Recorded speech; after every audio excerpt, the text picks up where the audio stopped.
So we're gonna pick up where we left off with Vintage Story. Where we have gone through our first winter. We're in spring. I think we've actually moved on to May at this point. We've got iron production up and running. We are almost done building our windmill. The only things I'm waiting on is I gotta wait for my first harvest of flax, and then I should have plenty of material to make the sails. At that point, the windmill will just turn on. And then I needed, I think it was just one more resin for the Hellhammer to make that functional. And then, you know, I would want to set up the kern and everything else going there and just trying to build that out.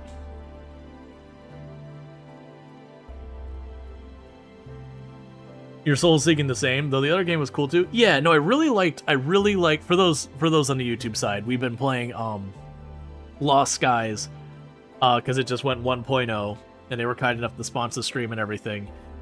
But I really did like the grappling hook.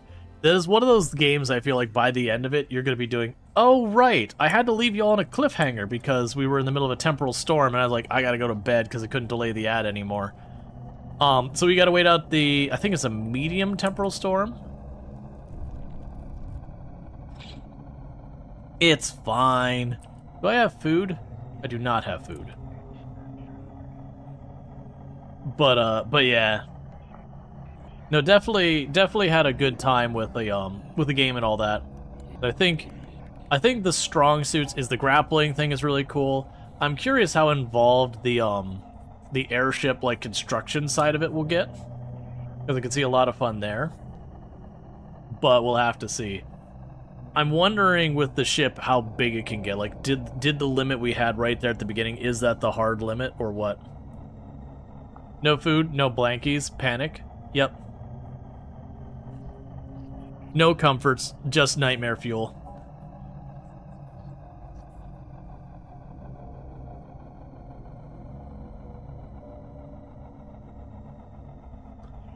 Yeah, so you can see we got ourselves 8 iron ingots, and I got, I think 10 more chunks of iron in there that I just have to, heat up and bang into ingots. I got 11 bismuth, and I've got 7 copper laying around. Yeah, so what I'll want to do is break these up and put them in the basement. You made delicious shroomy soup? Nice! You talking in real life or video games? Because either way, nice. I do like a good mushroom soup. Put some cayenne in there to give it a little bit of a pep.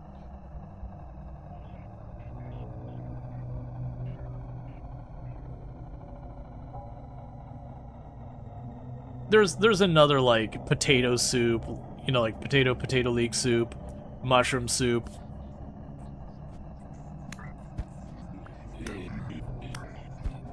Wow, you are aggressive.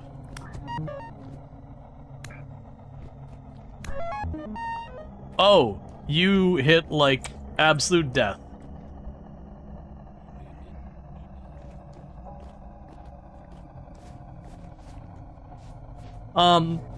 Even with my leather armor, it did hit me for about just over a third, just under half my health. The one slap.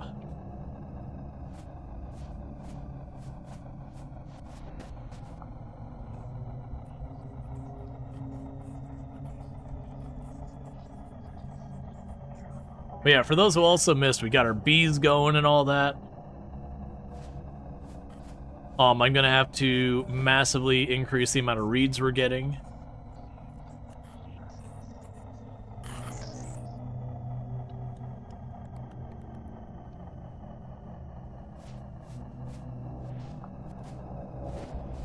Alright.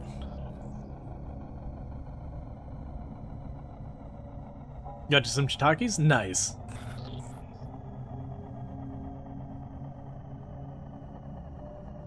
Okay, so should be waning relatively soon. You're planning to make some sweet potato and carrot soup next? Yeah, me and Tomb did some potato and leek soup earlier this week. I think Monday. We did that and like garlic herb rolls. I enjoy a good soup. It's just tricky here in Florida because it's always extremely hot, and soup on a hot day is not the best. You get a nice really, really cold day though. Soup is wonderful.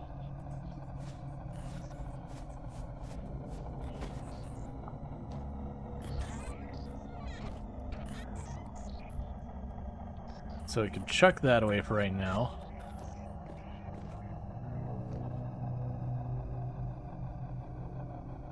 Okay.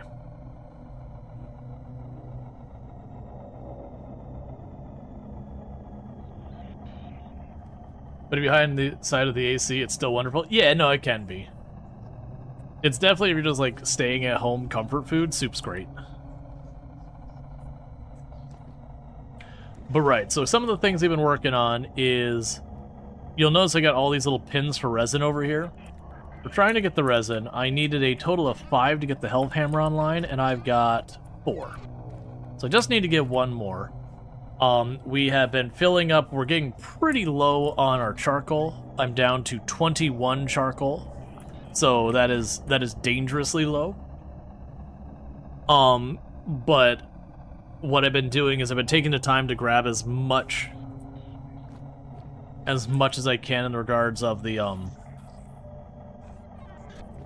like pine. So I've been checking trees, and if they don't have resin, I've been cutting them down to try and get things moving over there. And I've been using that to try and get our area. Okay, cool. The storm is finally waning.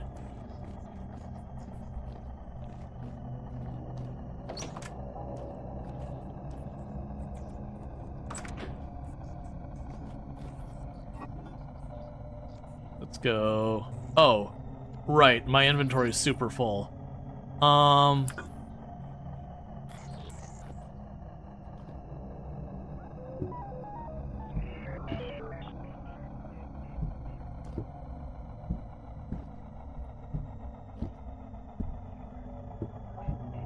Alright, so we got a bunch of stuff there. What do I have that needs doing here? Prepared. Right. So prepared is made from scraped. Right, so these need to go on strong tannin. Do we have strong tannin here? I've got a very small amount.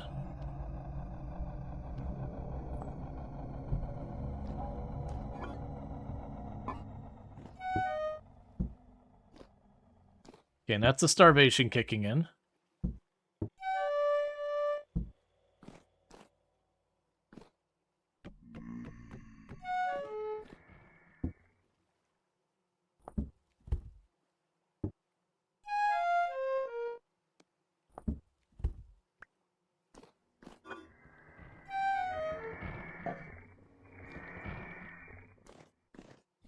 Hey, neighbors in the wall who are making horrible breathing noises through the wall.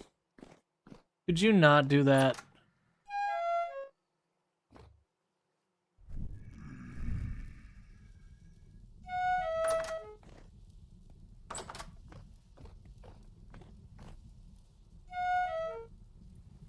Alright. So problem I'm running into right now is inventory woes. I'm trying to clear up some space so I can make soups.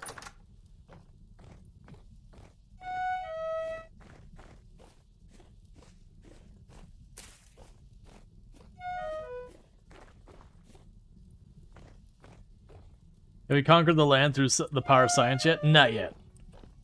We're working on it. Okay, so that should be enough free inventory spaces to get the soup going. 1, 2, 3, 4, 5. 1, 2, 3, 4, 5. 1, 2, 3, 4, 5. And I've come to accept that this meat is just gonna rot. 1, 2, 3, 4, 5.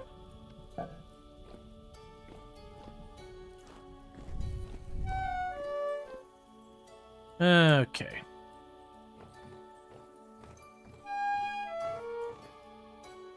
So drop you here. Plunk all of you in. I think we figured out I only needed like 4 in there, not even that much. Okay, so soup's going.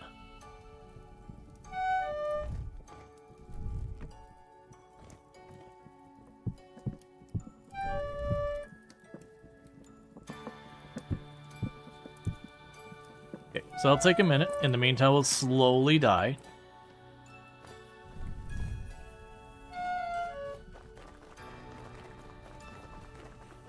I'm gonna ditch these pine cones over here.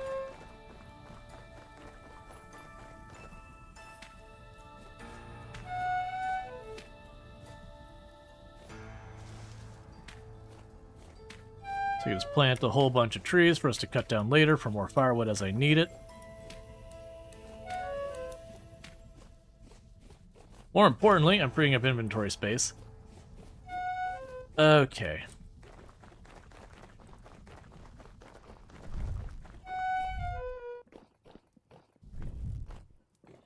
And I got a lot of firewood to deal with. Okay, it's getting there. I just want to make the soup taste extra good. So we've let ourselves get to near starvation. I mean, we're like literally starving to death, and it's brisk outside. Going for like that peak soup experience.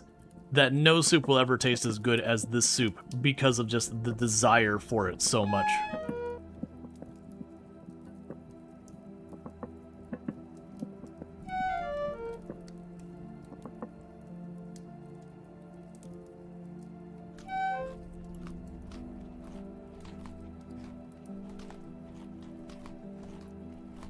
Soup's so good, we immediately wolfed down like 2.5 bowls of it.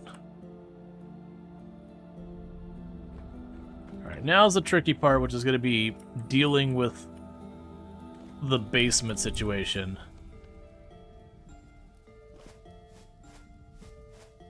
I'm probably going to have nightmare fuel down the basement.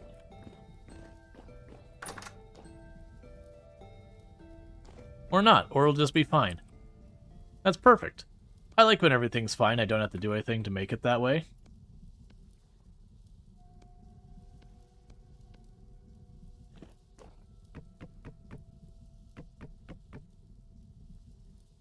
Okay.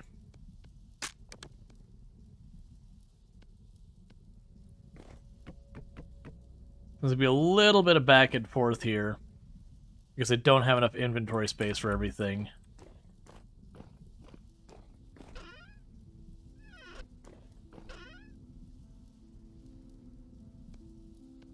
Alright. Let's make a couple of axes. So I can hopefully get this firewood situation sorted soon. Yeah, so what should be able to happen is once I get that area filled up to the up to where I got the ladder and the trap door, I should just have to go there, pull up the ladder, remove the trapdoor, put a fire in this tile right here, and then slam a cap on it, and it should be good.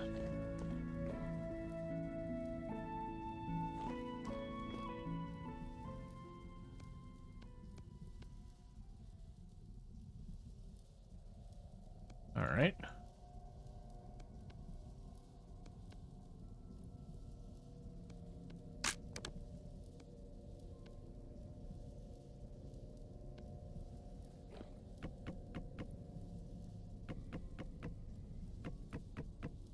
Luckily, I already have a ton of this laying here.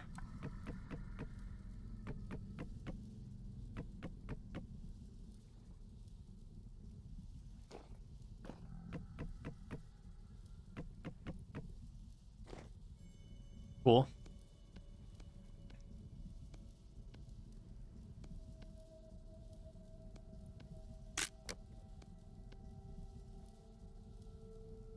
That'll be 4 more stacks.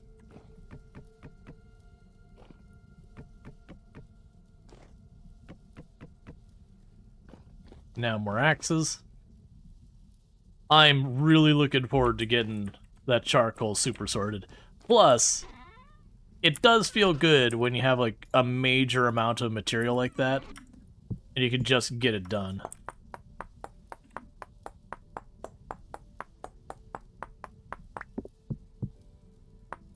Alright, this time we'll make 3.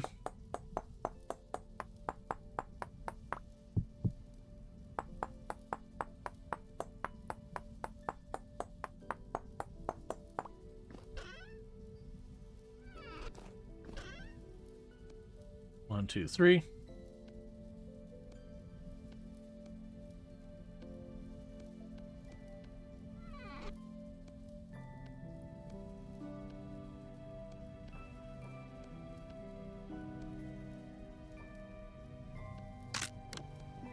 Clicking through things too fast. All right.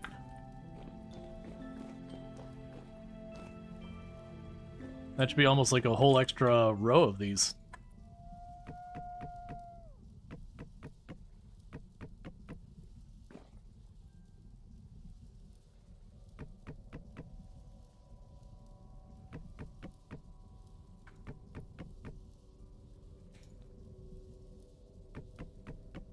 Not really. Either way.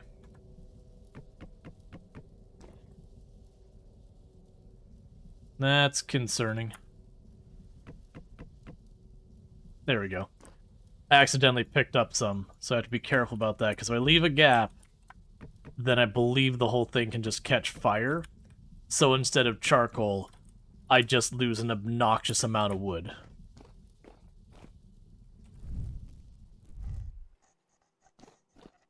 Okay.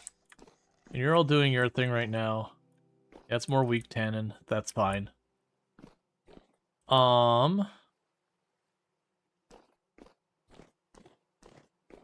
I'll need a couple more axes. That is not what I meant to do. There we go. Because then we can get some more of the pine to try and keep all that moving.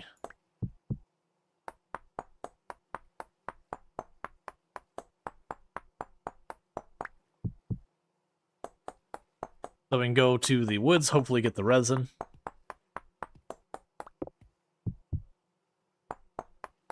And 5 should do.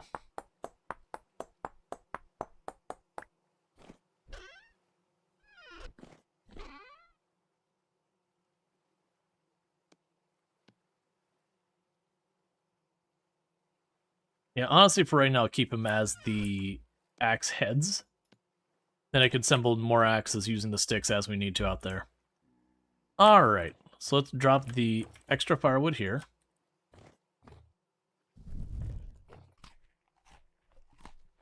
And drop off this bowl. Okay, so I got 2 more things of soup. I got 5 axes worth of inventory there. So you're 4 out of 7, 7 out of 8.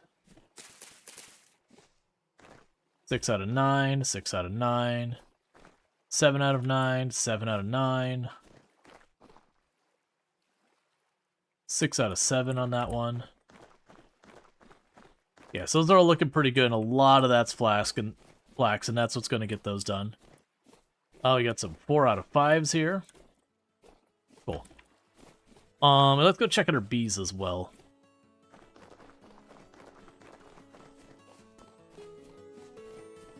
Yeah, so as you can see, I got a bunch of these. So that one's empty.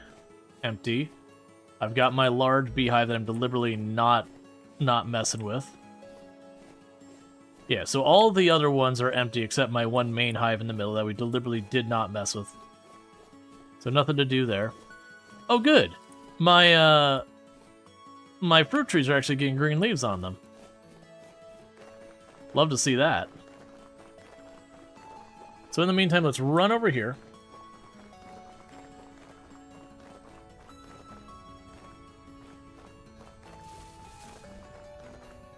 So I think what we'll do in the short term is we'll ping pong back and forth between running out here for firewood and resin and then dropping by the shorelines looking for reeds and all that. I probably should also grab more materials to continue building the sky road, especially with how many times I'm running back and forth over here. I also just don't want to do it. I did see that there's a glider schematic you can unlock.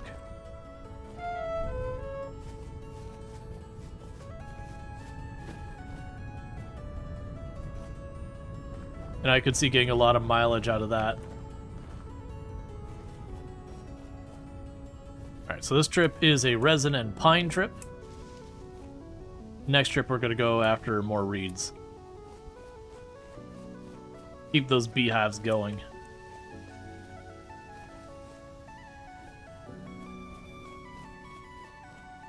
And I think my plan is I'm going to mark like one of the beehives as like off limits to just sustain the bee population.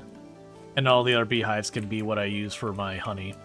Versus trying to do a kind of like meaningful rotation or something. Okay, so you have not had a chance to recover your sap, which means most likely nothing else here will have.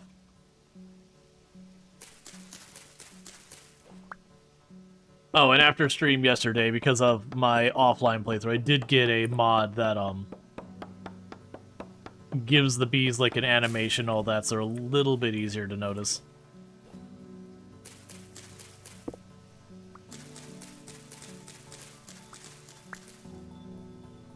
Okay, no leaky ones in this one. That all it does is it just has like a little bee that flies away, like they'll fly from the hive to the honey. So you can notice the bee flying around and kind of follow it back to the hive. I haven't seen it yet. And this playthrough doesn't really matter because I already have my bees sorted. But the other one I got salty because I was doing a bunch of chopping down trees and I didn't even notice a hive, and I chopped down the tree and then I got honey. I was like, man.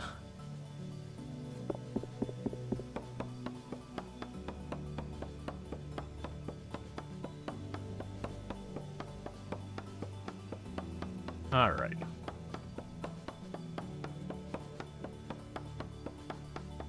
The good news is resin doesn't actually seem that rare. Like, it's a little bit of a pain in the butt to locate, and then it doesn't go super fast to, like, get more of it. But before I kind of knew what I was looking for, it really did seem like resin was very rare. But now, you know, like looking at here, I've got, you know, 12 or 15 pegs that are different resin spots on this one forest. That's not really bad. I can imagine if you really wanted massive amounts of resin, it'd just take finding like 2-3 forested areas.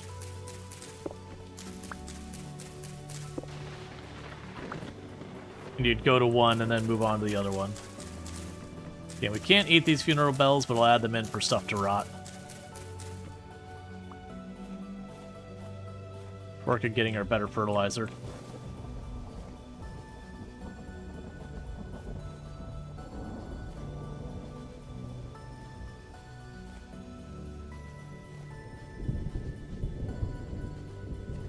Oh, there's a spot of resin right in the bottom.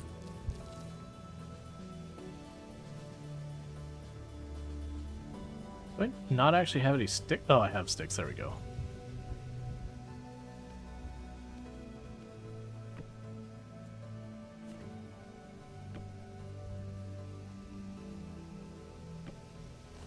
Cool. So that tree's a winner.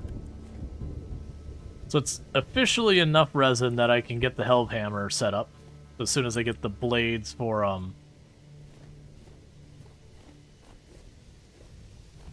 the blades for the windmill made, when the flax grows, I can get all that set up. Because I was missing, I can't remember if it was a clutch or what it was. There was something I needed that required, I think it was 4 resin to build, and I need 1 more resin for the camera as like a linkage or something to go with it.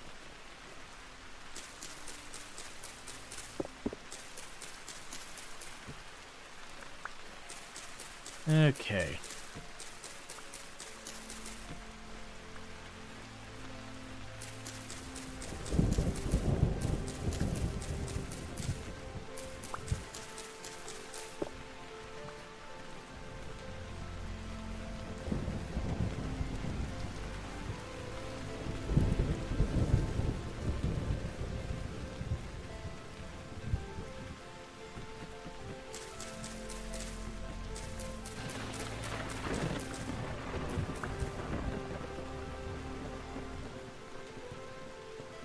Yeah, honestly, I think the future trips we take out here, I'm not going to focus on the pine. We'll just start chopping whatever trees I see.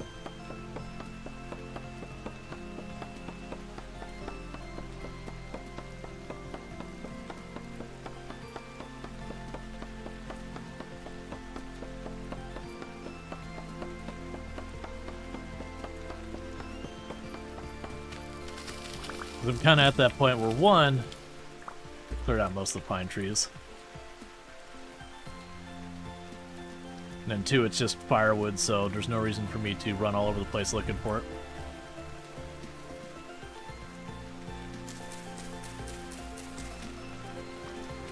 Got a bunch of mushrooms. We'll just go till our inventory's full. Okay, I want to say the bitter bullet are very mildly poisonous, like 1 or 2 health.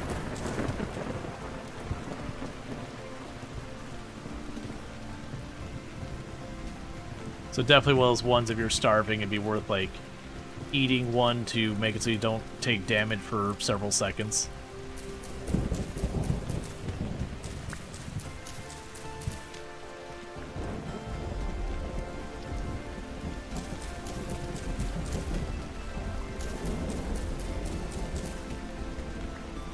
Okay.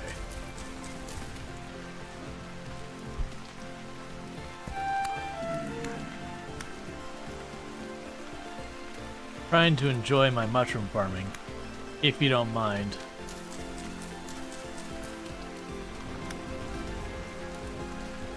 Oh, give me temporal gear. Cool. You know what? I'll even take the reeds too. We won't even make this at all a focus trip. We'll just make it I'm grabbing everything not bolted down.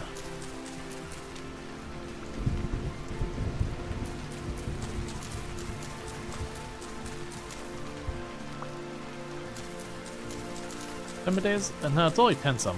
Just dark as the rain.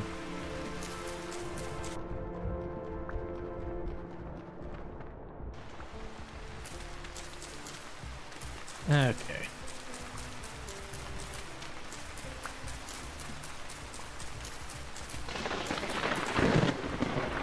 Didn't mean to take that. Alright, my knife's about to break, and I don't feel like picking up the stone out here. So I'll probably be able to recall it with, like, picking up reeds and that. That's fine, we almost grabbed all the reeds from this spot. They'll probably give me enough for, like, 1 more beehive. But then it will let me put more in my reed farm. Alright, that's perfect timing. So let's eat our veggie stew. Swap those out.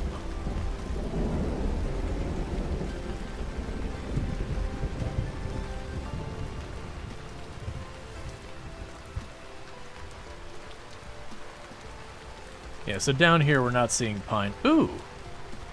Okay, you cherry tree? No, pear tree. Alright, well, we'll bring that home.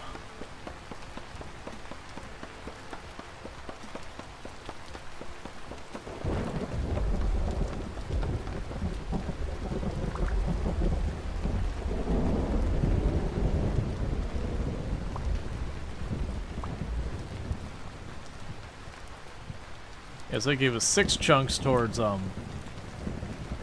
possibilities for planting trees. And at 40 a chance, that means I should get at least 2, maybe 3 that succeed. Alright, got a pine tree here.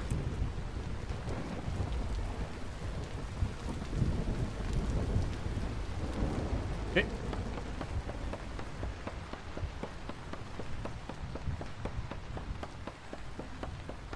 It'd also be good to, once I get my charcoal resolved, get myself... I've been using stone knives and all that because I was running low on charcoal. Get myself some proper tools, because it did seem like when I made the bronze knife, that bronze knife lasted me a pretty good amount of time. I definitely didn't find myself feeling like I didn't get my mind's worth. What are you made out of? Church of soft stone, right? Not even made into stone tools.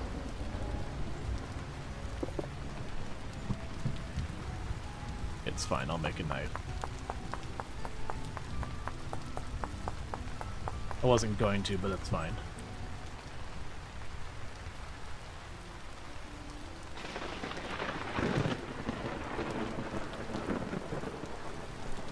The next axe lined up. Man, my inventory. Part of it's because I'm carrying too many of these spears.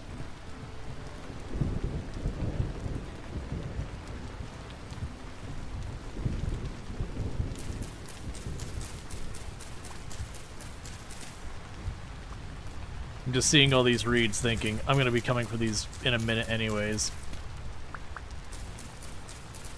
Grab them while we're here.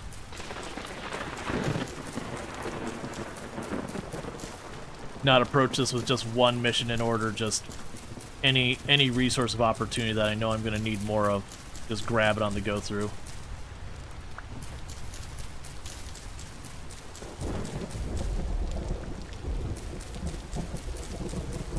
Alright. Nope, everyone's having themselves a good Wednesday and all that.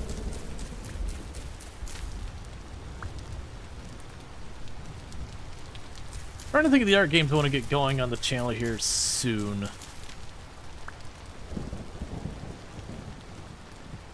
Because I could definitely see doing some No Man's Sky. That's feeling like No Man's Sky might be one of those games just keep in the back pocket for, you know, a day that you're like, man, I don't know what I want to play. Hop out some No Man's Sky. It's also probably a really good game for situations where, you know, we're 2/3 into stream and I beat a game or whatever, or, you know, finished whatever content's available in something early access, go, oh, it's time to switch. I only got a couple of hours. Yeah, we can just break out some No Man's Sky, get one or two things done. Feels like a good game for that kind of thing.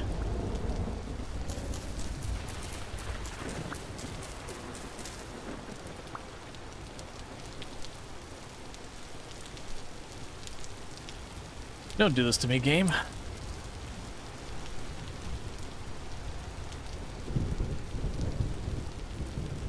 So you grab those seeds. But I think it was honestly a mistake for me to be grabbing all those mushrooms. It's whatever. I'll ignore them. We're gonna get a bunch of flax seeds anyways. I mean, no, I'm not going to. Because I only get the occasional extra seed. I probably should just go on my way for this. Alright. So where's those funeral bells?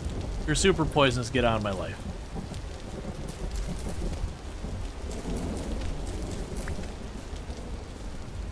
There, so at least I got 2 more flaxseed.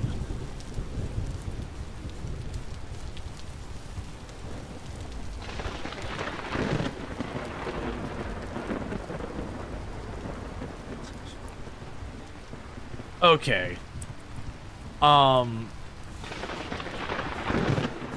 You're trolling me, game. Was there any of these other ones that are poison? Yeah, you're mildly poisonous.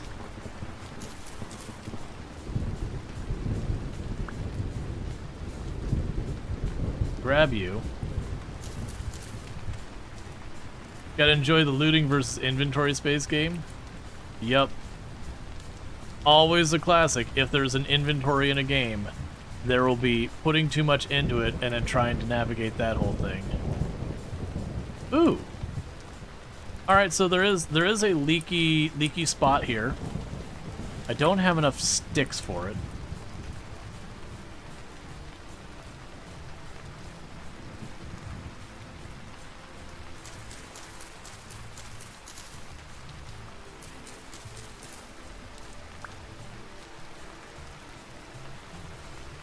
Yeah, so I need 7, I believe.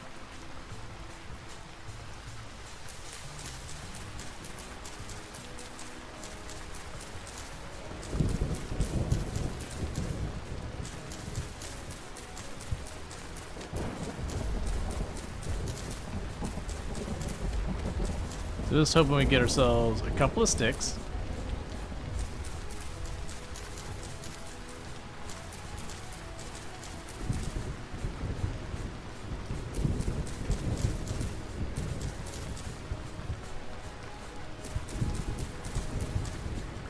There we go.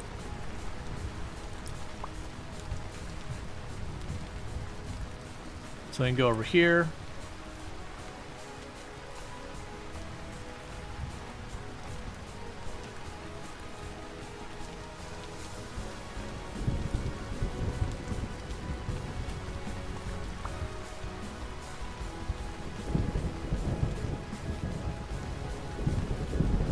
So good news, we got another spot to get sap. I got a place to find copper. I am getting pretty close to needing to do a copper run.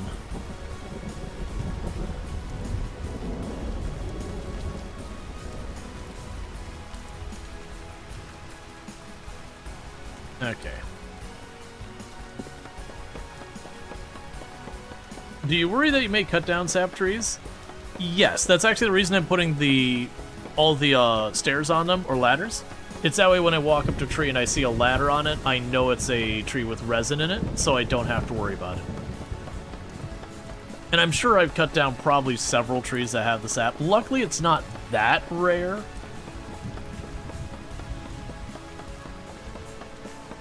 But it's also one of those things that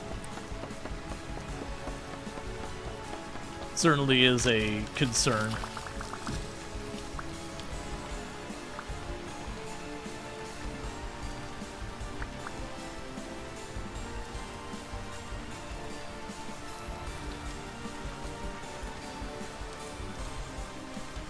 Okay, inventory-wise here.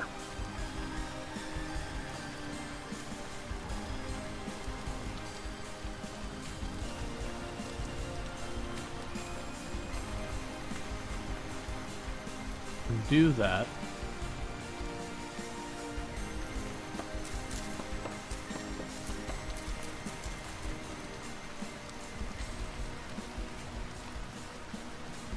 That's another one. I'm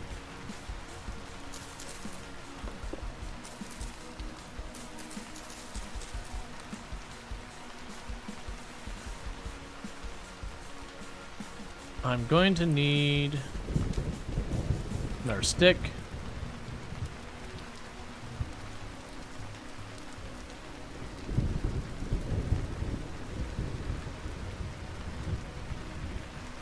Cool.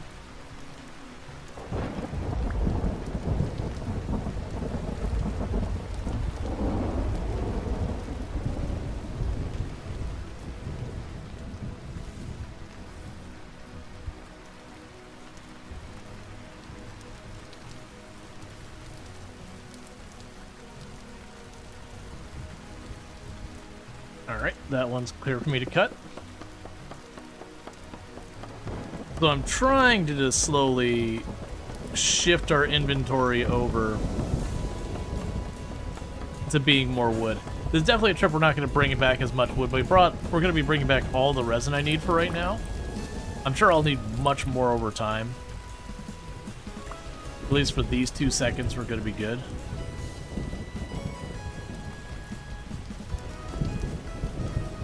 Yeah, so you got more inventory space.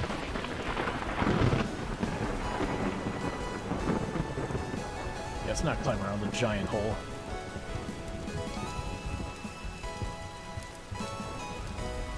Gonna leave those berry bushes alone.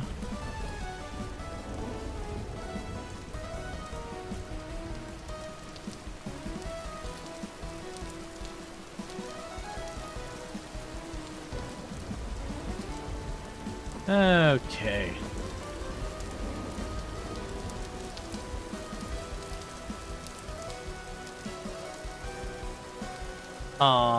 Do I want to try and make the puffballs happen?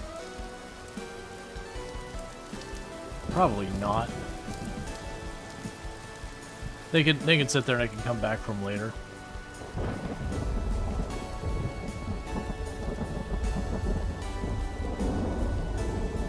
They've got all the purple flowers that would make our bees happy, but at the moment, I got a place to put all the purple flowers, so those will just sit in the ground.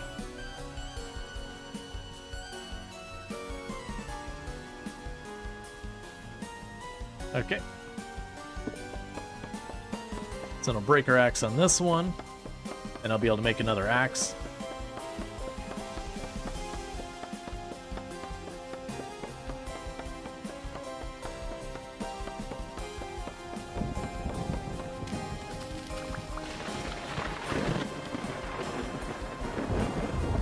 Okay.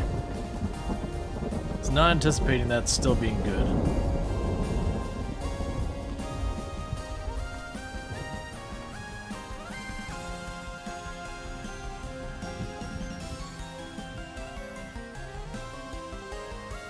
I don't see any more. Oh, wait, there is more. Okay, so let's go over. Yes, I've got those. Yeah, so if I take those mushrooms down, I don't have either of those already in my inventory. So I do got some more logs over there. I am right about to break this axe. I'm just kind of looking for a quick pine tree to finish this axe off on.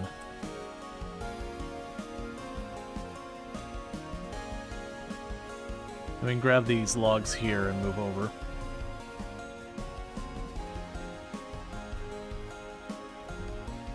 There's like none anywhere nearby. We got a bunch of berry bushes that would be nice to grab in a future trip.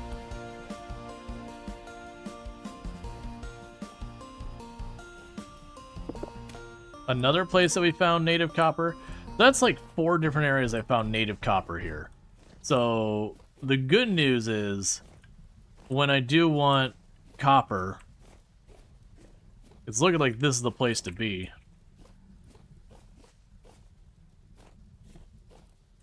Okay, so I want to go about this. Just gonna eat these. It's a waste, but that's not what I wanted to do.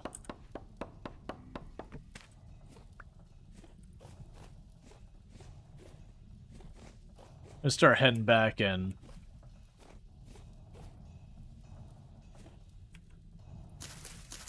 checking some trees along the way. So break this axe. Now it gives a little bit more wood. I'll be right about ready to craft the next weapon. Local man does paid forest just to find pine resin. Yep. Okay, so we got that sorted. So grab 1 axe head, stick, axe. We can finish this tree off. But yeah, no, as well as things like these games like Valheim, all of them, you can absolutely just go into an area and be like, yep, there was a forest here. I had to build a bridge. There's no longer a forest here.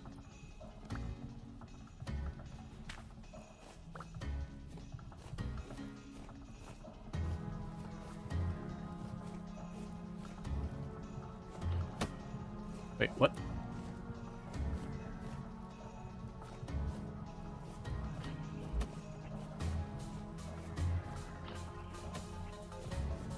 Okay, it sounds like you're over there somewhere.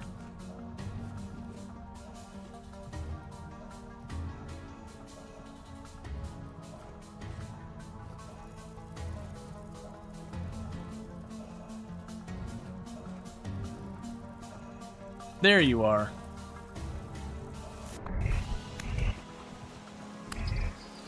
And I accidentally just put my torch out.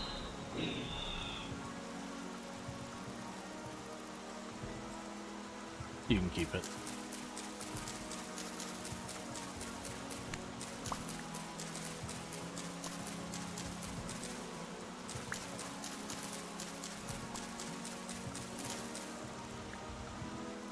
Alright, let's grab a bunch more of these reeds. That'll break my knife. Bring up another inventory space for more of the other stuff.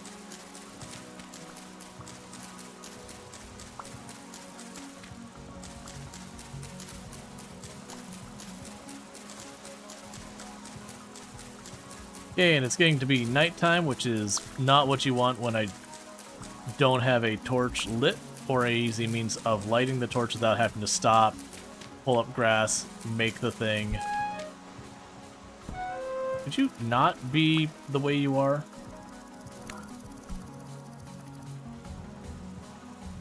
Stop running away.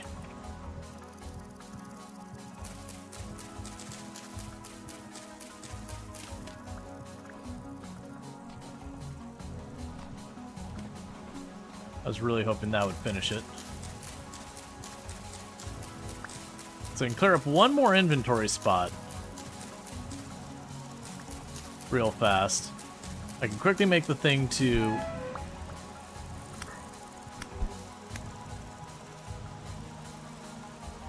make fire real fast. Okay, so let's chuck those in the ground. Okay, grab you. I need to chuck you on the ground. Then go here. Boom, boom. Thing for fire.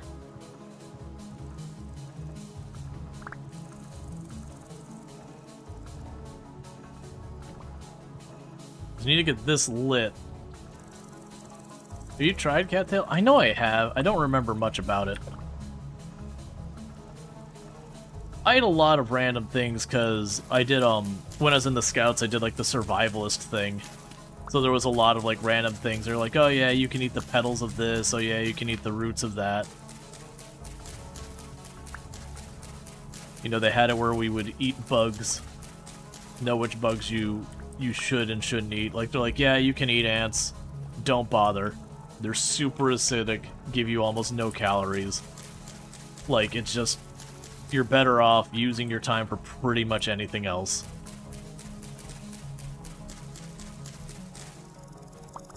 Yeah, no, I was in the Scouts up until I moved into Florida. And then just, Florida Scouts in the area were so disorganized, like, tried to get involved with them, and just many failed attempts to even figure out where they were or anything. It's just like, you know what, never mind. It's not gonna bother. Cool. So we just broke that. That's good news. So start heading back towards the house. Cut down a couple of pine trees along the way if we have the opportunity.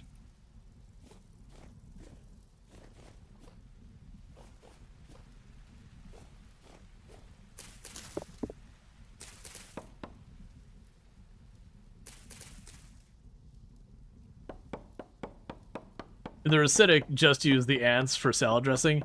But yeah, that's the thing. Like, the big issue with, like, ants is there's pretty much no calories in it.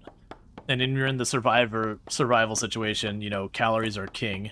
You know, by all means, it's good to get a variety of food.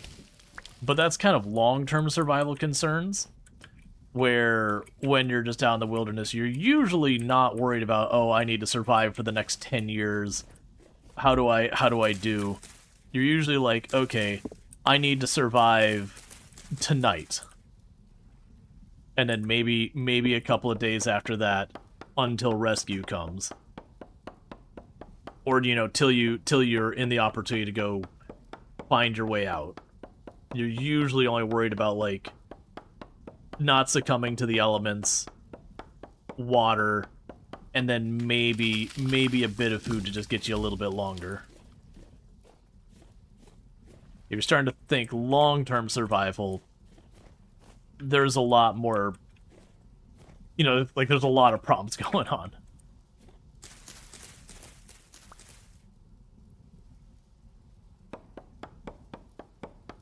Okay. Because you have a lot of people like that prepper mentality. It's like, nah, man, I need to figure out how I can survive in the woods for, you know, indefinitely, and it's unrealistic. You're just one time getting some dodgy food away from not making it. Humans are not very well adapted to lone survival. It almost always requires some level of support. You go back in the day and, like, there was a reason why being banished from a colony, like even in the colonial times, was seen as akin to murdering someone. Like, it was effectively a death sentence. You just didn't do the killing yourself. And the few who did survive banishment, the vast majority of the time, it was they managed to reach another place that had people, or they were near enough that they had people locally who were supportive enough to help them out.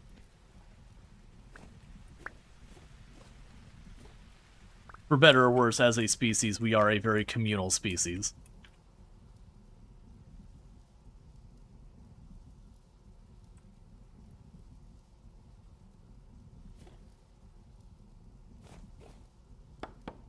Okay.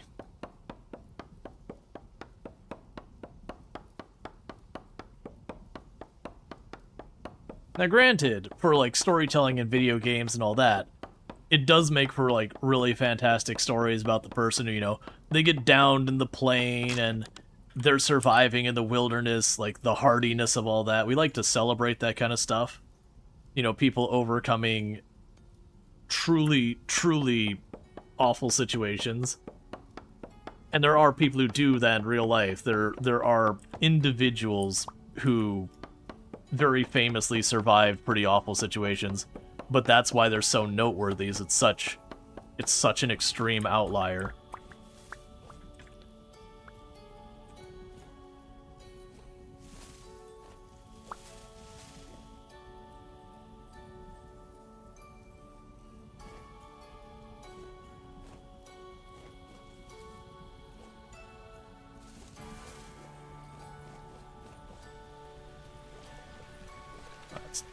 Water will get deep.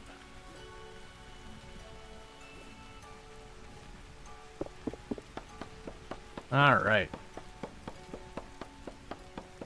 Because what I'll do is I'll probably chuck these 3 pieces of firewood as my next thing. Because we're getting like an entire stack of logs. An entire stack of logs will give me something like 2 full stacks of firewood. So that's a better use of inventory space than just a couple individual pieces of firewood.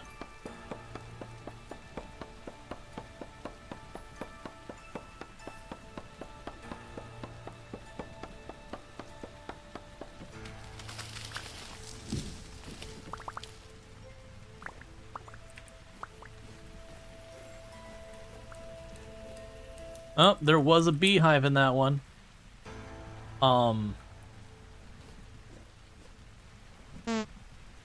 What?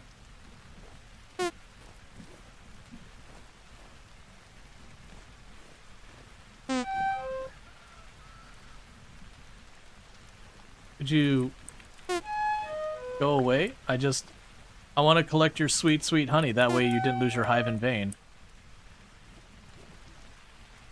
Alright, so chuck that on the ground. We got more logs. Go away. Go away. Go away.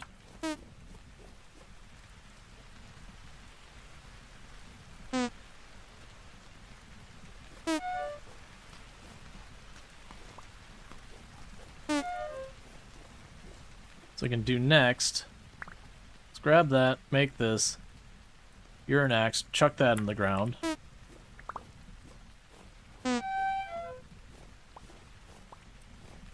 Are you done yet?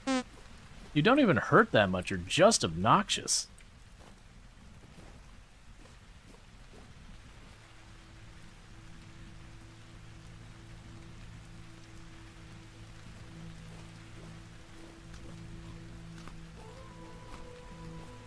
You'll find yourselves a new home that doesn't involve stinging me.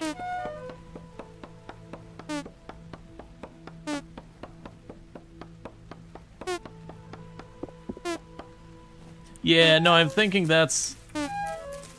Like I mentioned at the beginning, I got a mod for the bees, because in my other save I did just like what I did there. That I was trying to find bees and I ended up just destroying a hive along the way.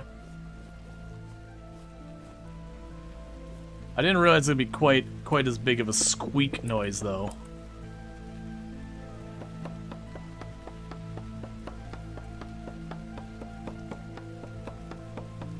But yeah, that's because I destroyed their hive. They were up in the tree, and when I destroyed the tree, it took the hive out with it.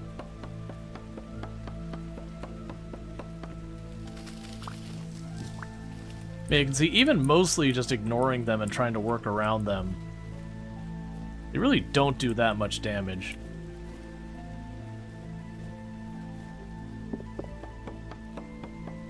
So this will break this axe, which will free up some more inventory space.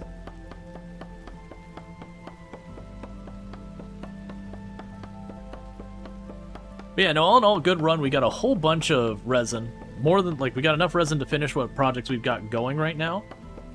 We also are going to be walking back with a lot of wood.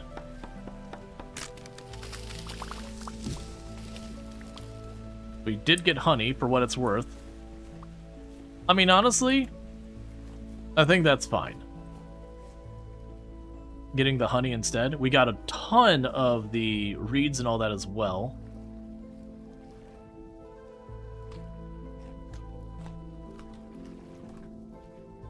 Yeah, so it's only one.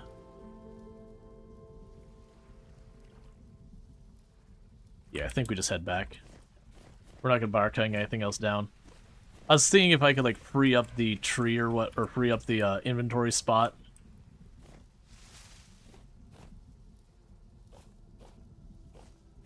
I don't think that's likely.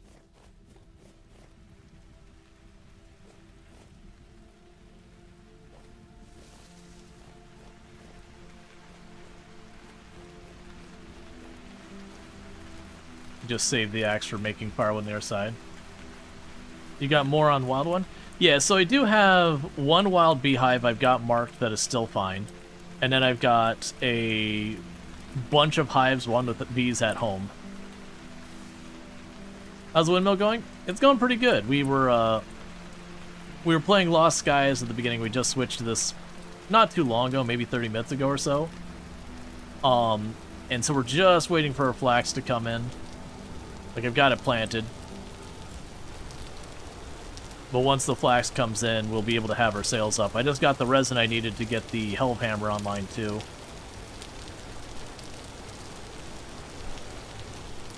Wait, what was that I just saw? Oh, I think it's just my eyes playing tricks on me.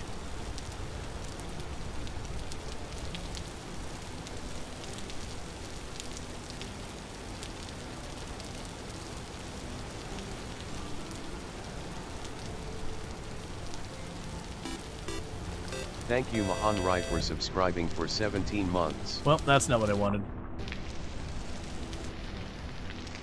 Thank you, Mohan Rai, for the tier 1 sub. That's 17 months you've been subbed to the channel. I really do appreciate that, and I do hope you've been enjoying the stream. Alright. Oh, wait, what? I don't know what the highlighting mycelium's about.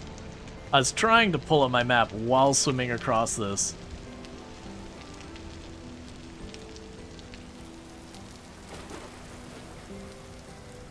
Okay, that's not too bad. Alright, so let's try and stick to where it's mostly water.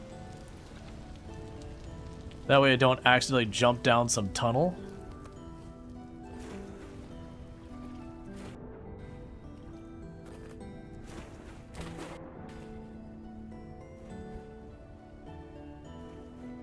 Yeah, so we got lots of places that we can potentially find,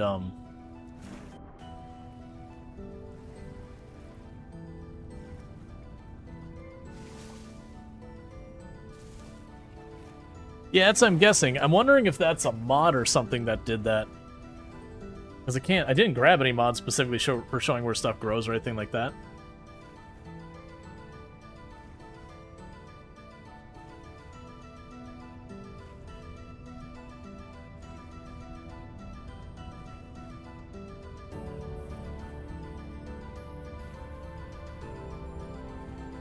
But yeah, no, mycelium...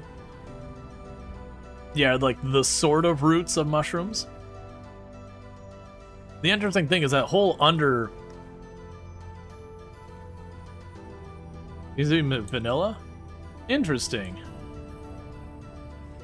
So I guess that way you can see if an area is like eligible for mushrooms. Because yeah, no, in real life when it comes to mushrooms, the thing we think of as mushrooms, the thing that's on the top, that's usually just the fruit. The like whole mycelium network underneath is really the mushroom. Like that's kind of like the nervous system of the mushroom.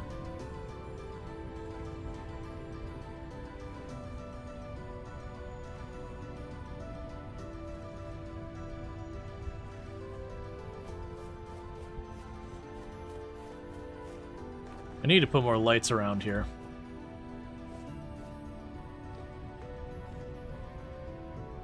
Sir?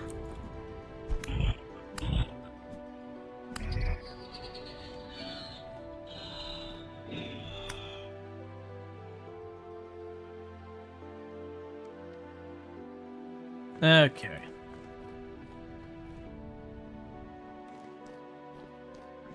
So we can run down here, drop off our mushrooms in the mushroom jar. Start moving the rest of this around.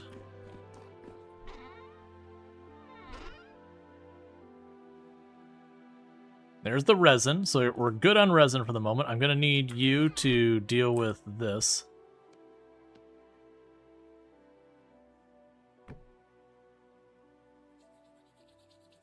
We need a no trespassing sign. I feel like you don't need a no breaking and entering sign. Like, it's just one should assume.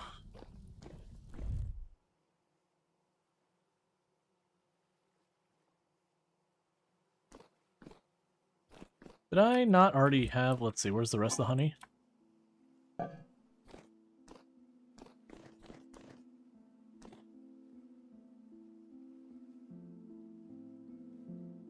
Alright.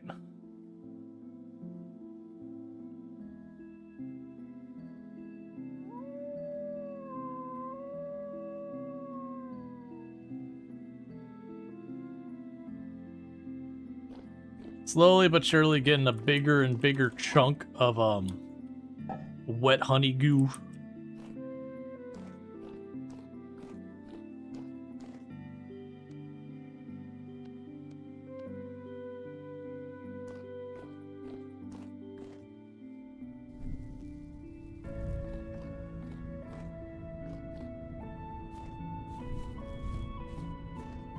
I'm gonna start storing seeds in there again. 4 to 7. All right, so you're 8 out of 7, or 8 out of 8. So you're right about the point.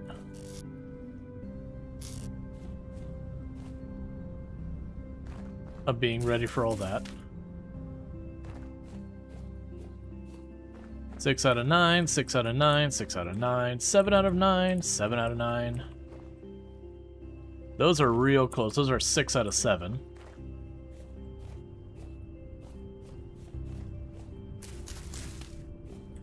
And we got 5 out of 5.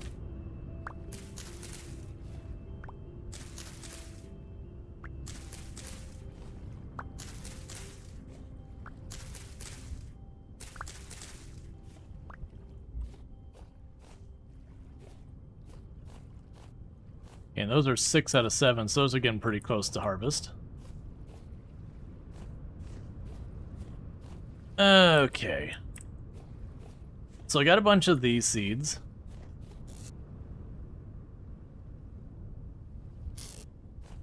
And those take N. Let's see. So that's still recovering, it's N, so let's not plant there. And then that is honestly fine for that. So let's go ahead and for right now, we'll chuck these seeds here. I gotta wait for an area to open up that's gonna want those. We've got a bunch of pear cuttings. Let's get that figured out. Okay, so that pear cutting did not make it. Have you tried using the fertilizer? Not yet. I did see how it works if we want it. Alright, that one didn't make it, because it's a 40% chance each time when I plant these that they make it. That one didn't make it.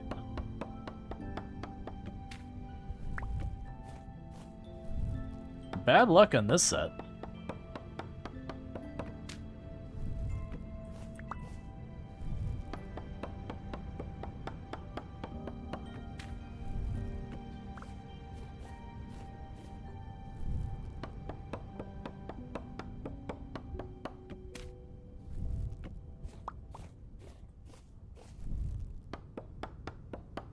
Yeah, I mean, 40%'s pretty bad, though. So it's understandable. That means, like, what? 2 out of 3 are gonna not make it? Give or take. And the good news, when they don't make it, at least I get firewood out of it.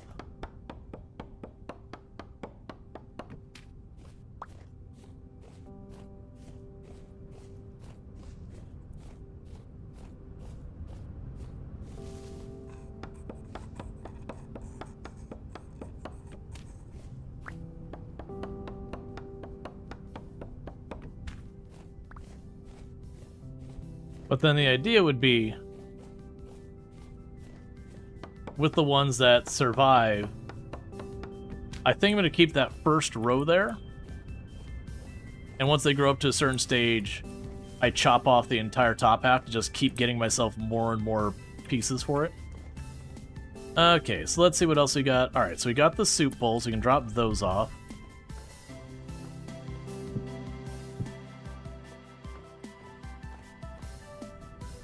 We can drop our stuff there. But we've had 11 pomegranates all failing. Of 5 apple, 3 made it.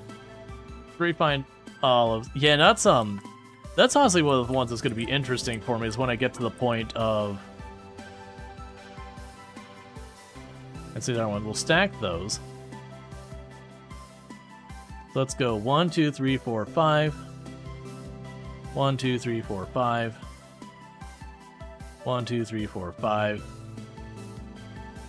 The raw meat is getting real dodgy. Grab 5 to get rid of that stack. We can make ourselves some more soup.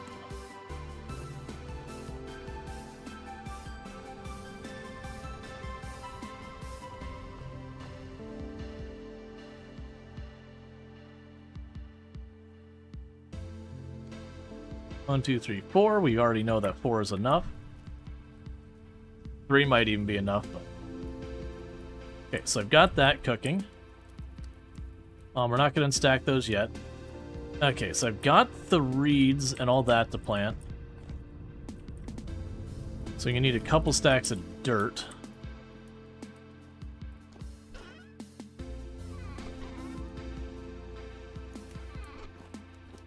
Then we'll get these planted.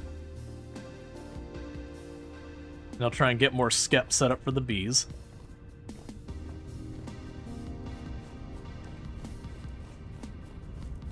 Alright.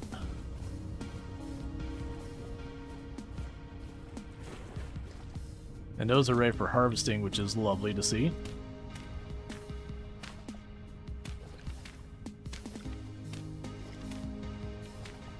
So that'll be even more reeds.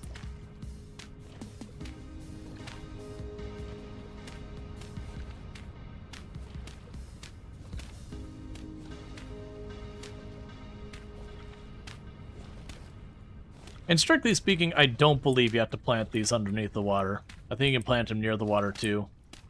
It's also possible that maybe they could just grow anywhere. But I don't know. Thematically it fits.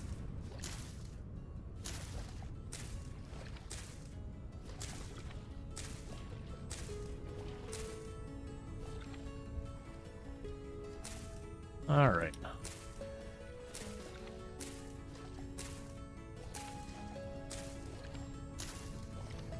I'm also wondering if it makes sense to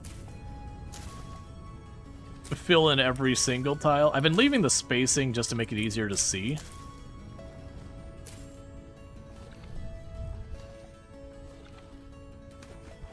But that might just not be really necessary.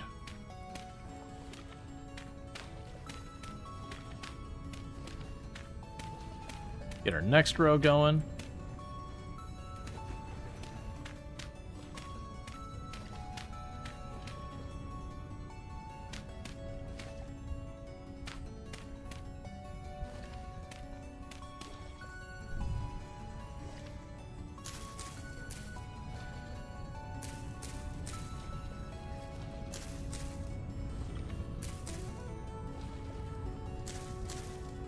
Okay, so I've got that. I have to make another knife in order to get that. See, when you see you adding more rows of cattail farm, you just imagine you falling into the water on the dark of night, no torch, and ending up underneath your cattail getting trapped. That's part of the reason I keep filling it in. So hopefully that won't be a concern. Alright, let's drop the dirt off. I'm done with that. We can grab the cattails and the clay.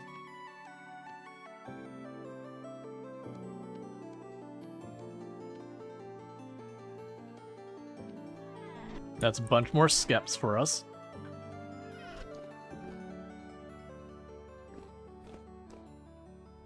Yep, no, it's Never will find that dog. Okay, so let's go to these other ones that we just broke to get the honey out of earlier.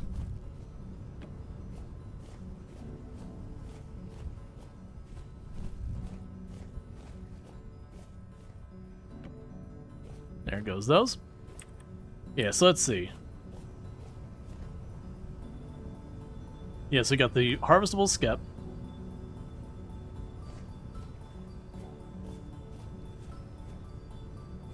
That one's empty, that one's empty. Alright, so yeah, so I've got 2 of the skeps have bees in them. We're gonna give those a minute to start populating more.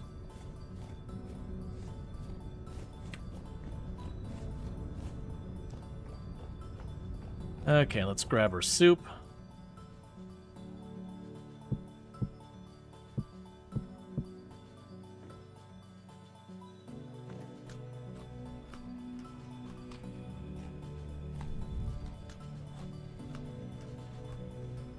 Put you 2 back.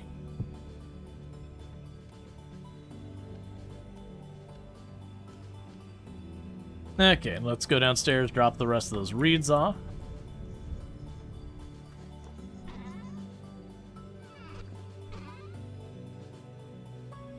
We can drop the tiny bit of copper we found off. Alright, so this will be another one of those ones that inventory is going to be a bit rough. Okay.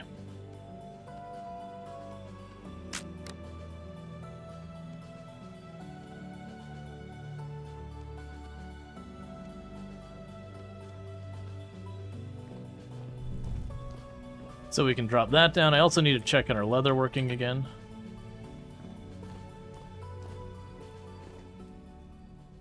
Alright.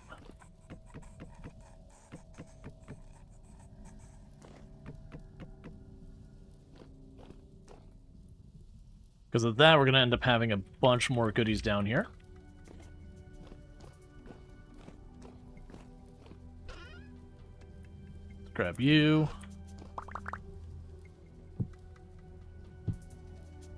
And we can make ourselves like another 5 axes.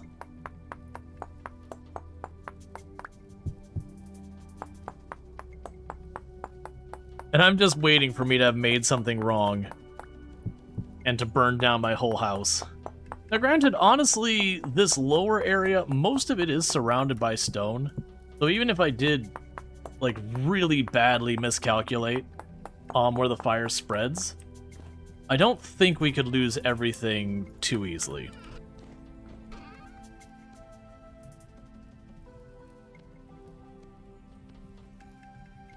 Okay, so, grab you. Because we look here, so supposedly this is where it would spread from. I honestly don't know how far the fire can reach so far as number of tiles.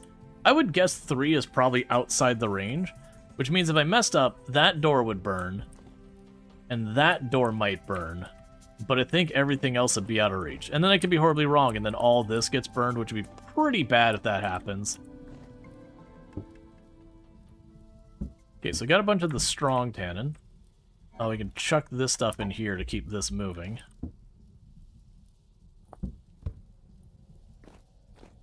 Okay, the rest of that's fine.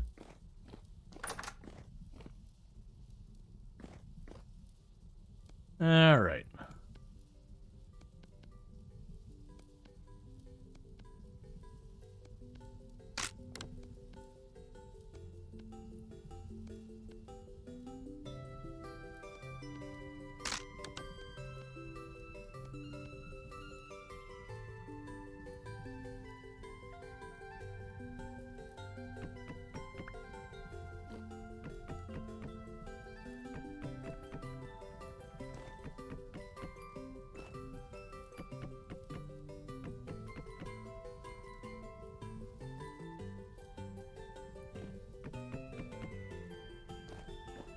Cool.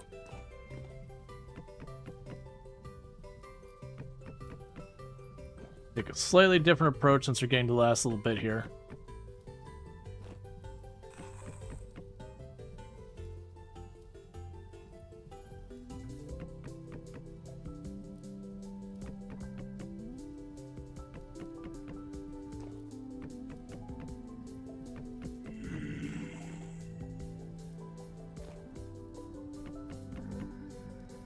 Yeah, I'm getting that last little bit.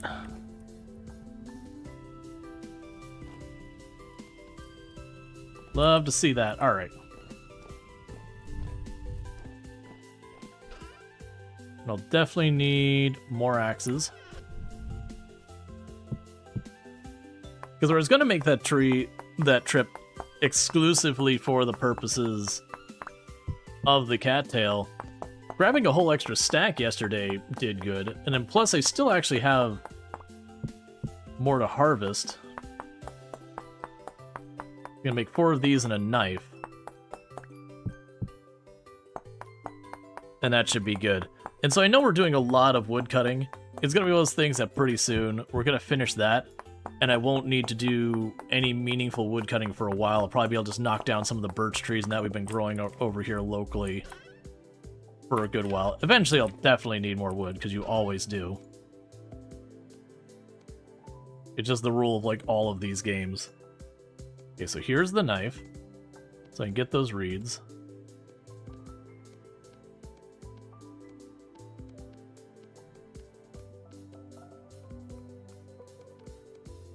Drop you down there.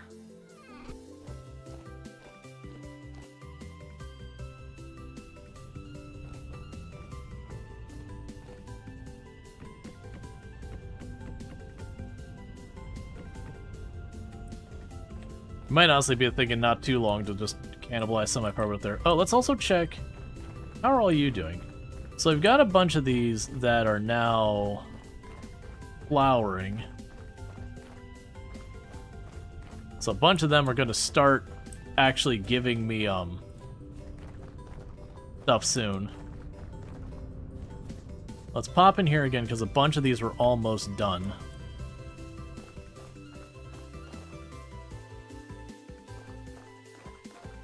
A bunch of those things, 7 out of 9.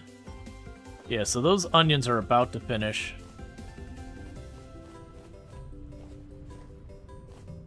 A whole bunch of those are about to finish. A whole bunch of these are about to finish. Yeah, so we're about to get a pretty big harvest, which will be nice.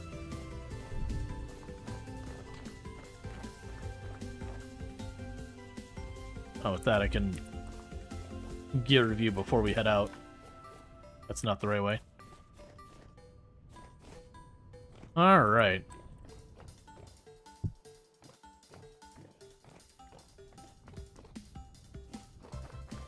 So, let's go ahead and get our way over there. When we hit our next ad break, I'm going to just take a couple minutes to eat my food real fast. Stomach's getting a little crabby because I woke up late and did not eat a proper lunch. Because I had to get things going in time for the sponsored segment.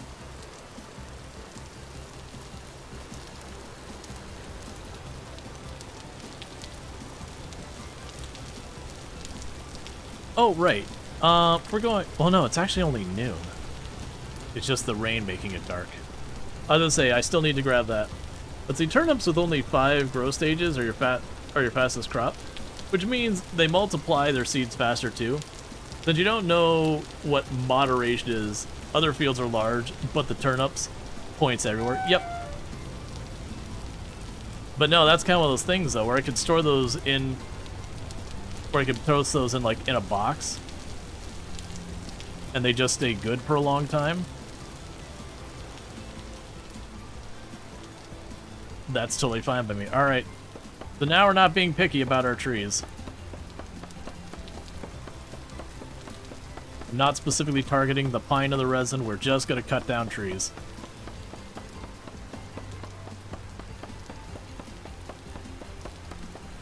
Now the catch is, I was also using the maple. The strip maple logs for the windmill. Comes with a storage vessel and a cellar, and they're good for 1.3 years. Yeah, no, exactly. That was the reason why I went, people were bringing us like, oh yeah, you can do this to increase your storage by like 0.01 or 0.02. I was kind of like, I don't see much need to care about that. Like, food's just way too easy to get at that stage. I was like, did you finish the windmill? So I need to get the sails. We're waiting on the flax to finish growing for the sails. I have all the stuff to finish the helve hammer. So we're just waiting on the flax. In the meantime, we're pretty much just about out of charcoal. I've got enough that I can warm up some ingots maybe 2 or 3 more times, but smelting itself, we're getting pretty shy. So I'm kind of targeting right now just getting wood so we can finally get that charcoal pit done.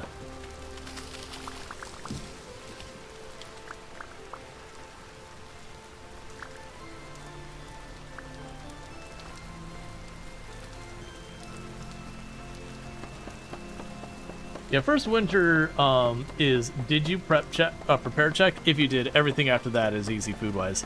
Yeah, no, it honestly feels like for doing your macro scale projects, you would get all of your, you'd probably get to your second spring, grow an obnoxious amount of food, and then you could just focus on working and not even having to think about food for a long time.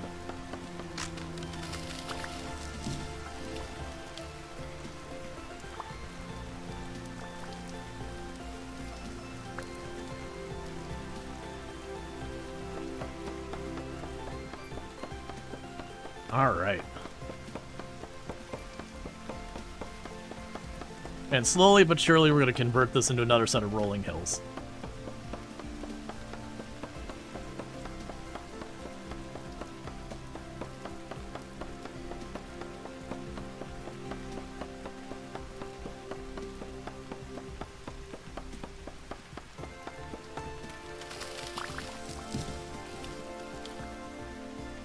I'll grab these purple mushrooms here in a moment.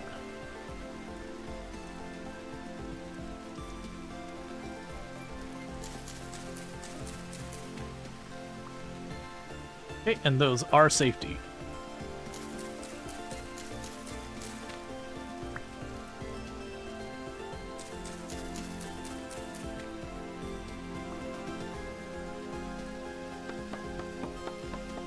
All right. Yeah, so what we'll probably want to do is once we get the charcoal sorted, I probably need to do a copper run. And we got plenty of places we found that copper's in the area where I haven't gone under and found the copper underground, but I did find surface copper. And so we can go to one of those areas, go down below, pull up whatever copper we can.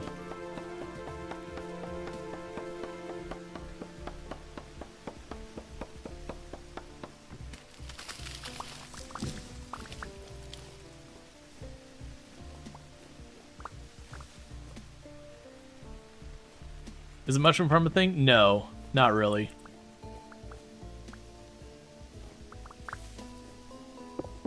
Not without mods and that stuff.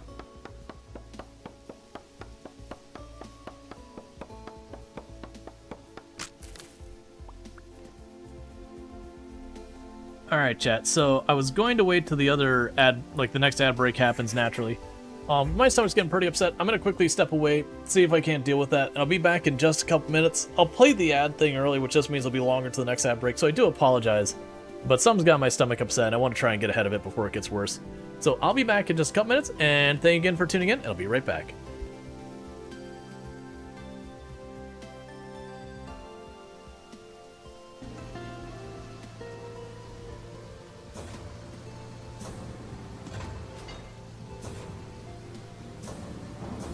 Got some slope to it, so...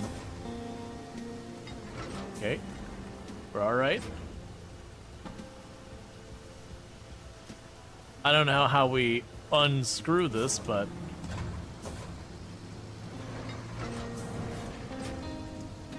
we're okay.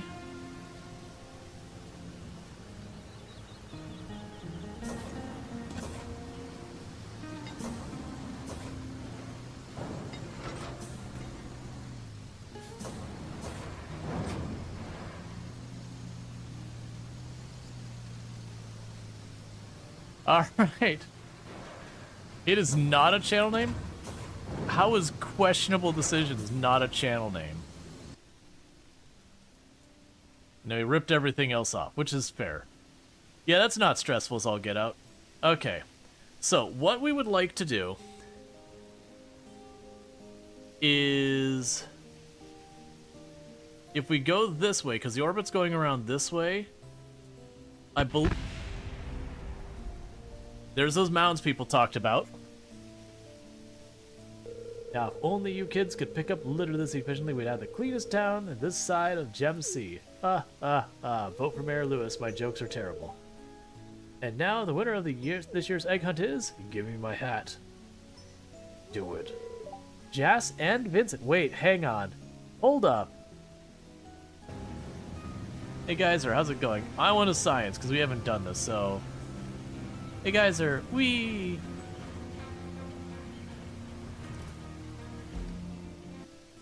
Really going, you know what? That's gonna be an immediate problem.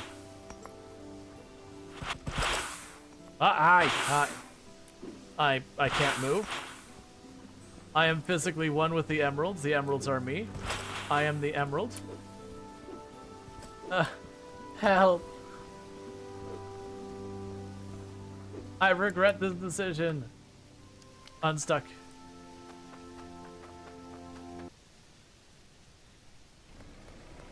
No, no, no, no, no, no, no.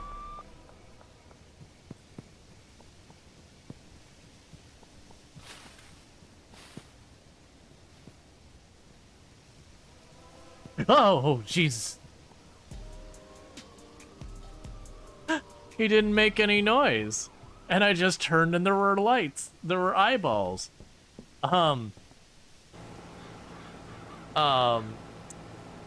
Goodbye, X-Jack.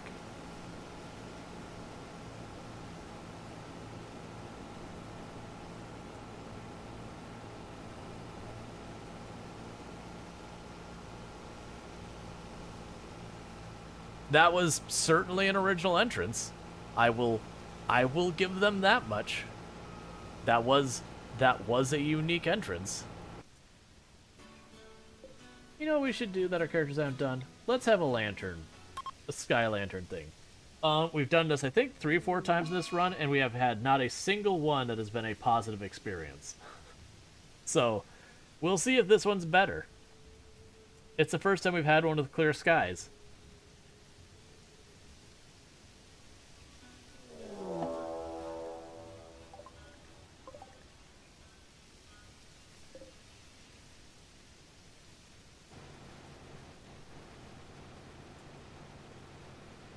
Figured thanks, still is a rare tank, that'd be pretty tragic. No!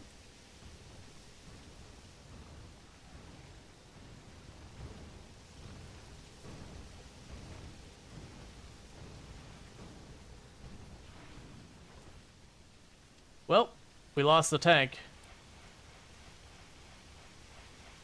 And I'm assuming we lose everything in it too. As well as 556, the big downer is we don't have a gun that uses 556. They're extremely rare. Like the weapons that use like 556 and that, the ammo is almost irrelevant because you'll never find enough guns to actually use it. And unfortunately, the gun's the only way to repair. You'll definitely never find the gun that uses it. Real slowly. I keep watching the wheels just scooch a little bit every so often. Very slowly. Okay, go down. Please. Please tell me we're not gonna have to like move this whole thing though. Okay. Alright.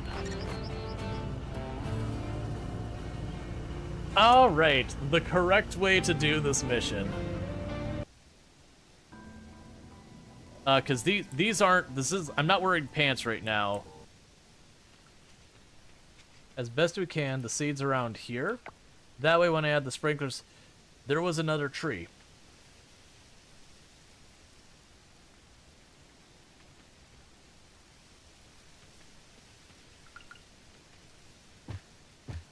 You see nothing, chat. We did not just waste a bunch of money on seeds that we just murdered. Where did the other tree go? There you are, Paya.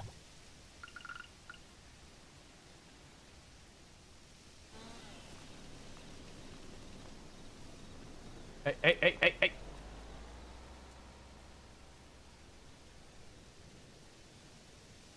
Well, that's just mean.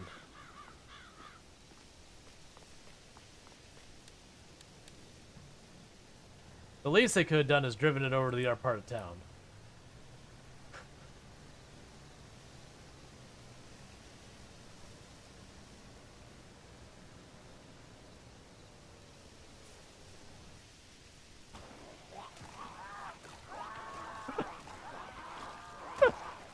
It put an entire fireman's outfit in my main bag and immediately extremely overburdened me.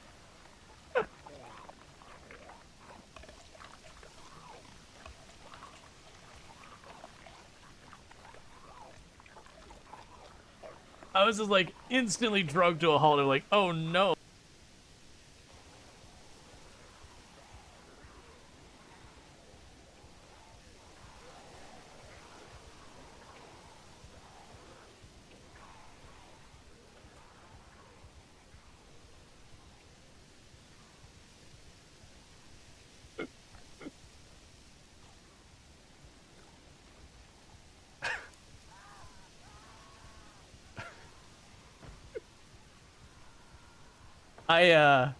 I'm pretty sure I just got Brildain killed.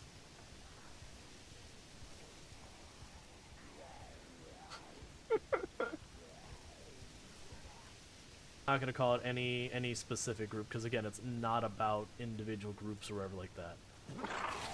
Oh, you legitimately scared the crap out of that. That's the first time I've been gotten with that in a long time. Whoever did that, you were well timed, probably Cookie. It's like, I have to look at you, so it's nice that you're handsome.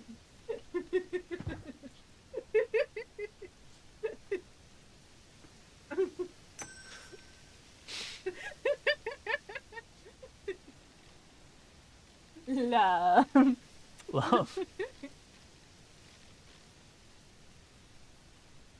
I'm looking to vent some frustration.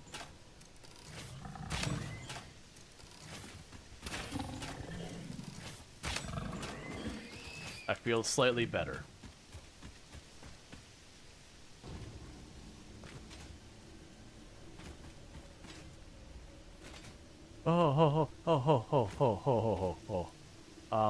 Okay, hang on. Hang on.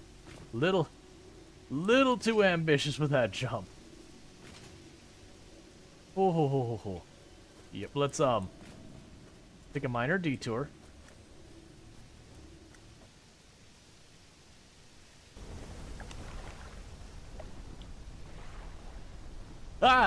Okay. I understand. You destroyed my spotlight. You're a jerk, you know that? If zombies are targeted with target animals, they'd surely be wiped out in the first week. I mean, probably not if they're the animals that like deer and all that, because there's a lot of the map that doesn't have any meaningful zombie presence. No. Okay, that was the mouse messing up again. We're okay though. We managed to trip our way through the zombies. As I get one person, it'll make my life easier. So there is the cake. And we got 7,000. Oh, we got the environmental score. Apparently we got an environmental bonus because we're using precision farming. So because we're environmentally sound in our cake production, they gave us an extra like 10. Like the new novelty, and people have such ridiculous numbers. There's a lot of people who are. One moment, please. My mic just attached itself from my desk, so give me a second. To, like, tone it down a bit.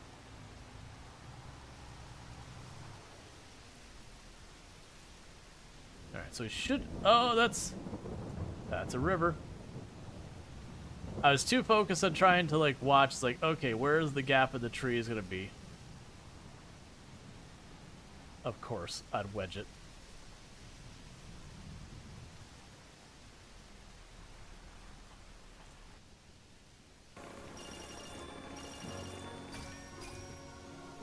We've done it, chat. We successfully murdered a whole lot of trees.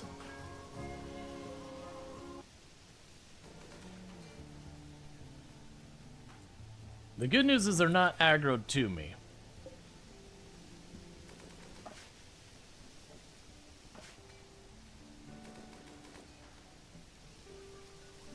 Don't come up here. Don't come up here. Just stay down there.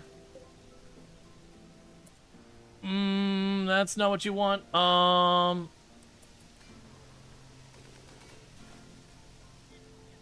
Stay over on your side. Stay on your side. We could be friends.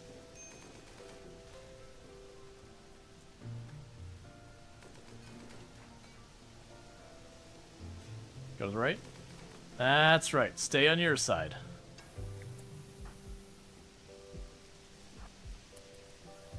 Run like you stole it. Alright, sorry about that. It's just one of those things that my... I'm sorry. It's one of those things that my stomach is getting, like, unsettled. It's like, okay, just next break I'll take care of it.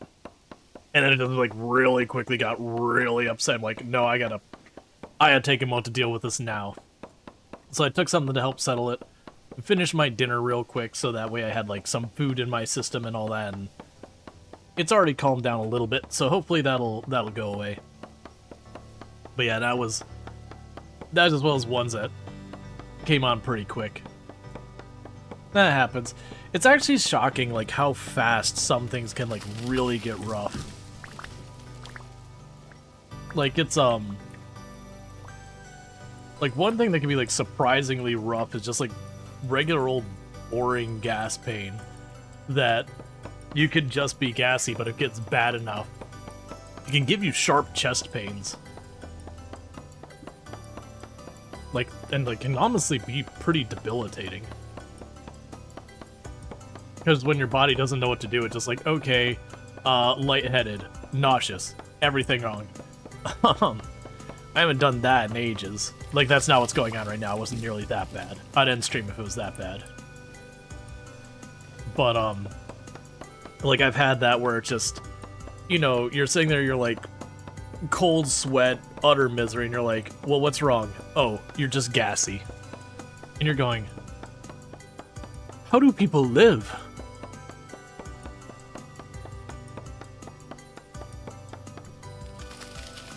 Oh, this'll be... okay. I haven't tried to cut down one of those trees yet. I'm down to see how it goes, though. Oh, okay, that's just... alright, I thought it was one of the... there's some of these oak trees in the area that are like 2x2 on the bottom, that they're just huge. So you forgot to take your antacid tablets one day, next thing your stomach is killing you. Oh, yeah. Yeah, sometimes cold sweat hit and it's full body confusion mode panic. Well, yeah, because it's, for a lot of the stuff with that, your body has a whole system where you eat something, and it takes about 10, 15, 20 minutes, but then your body sends signals down to your intestines and all that, be like, hey, I need you to stop and make some room, i.e. go to the bathroom. And then when you're having those problems where your stuff's backed up, your intestines are like, nah, can't do it, fam. And just your whole system goes, wait, no, that's not how it's supposed to work. Like, you know, I'm supposed to tell you you need to make space and you make space. Does not compute. Shut down entire body. Go full panic. Everything angry. There is no, hey, can't accommodate your need here.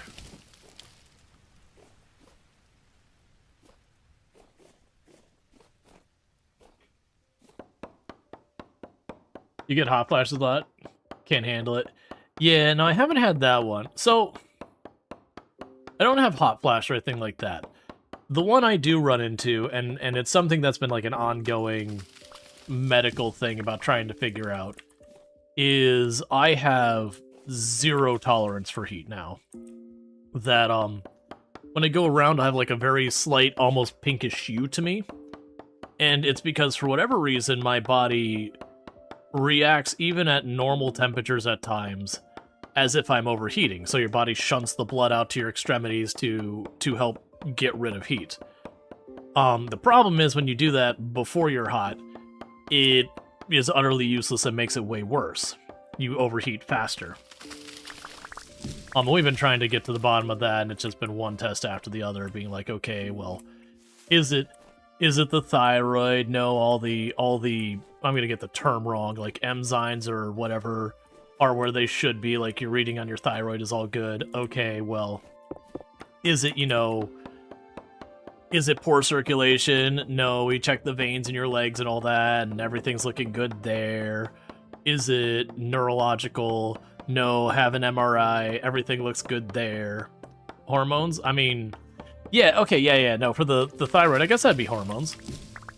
But yeah, so for those who don't know, the thyroid's here, and it deals with your circadian rhythm as well as your circulatory, as well as your metabolism.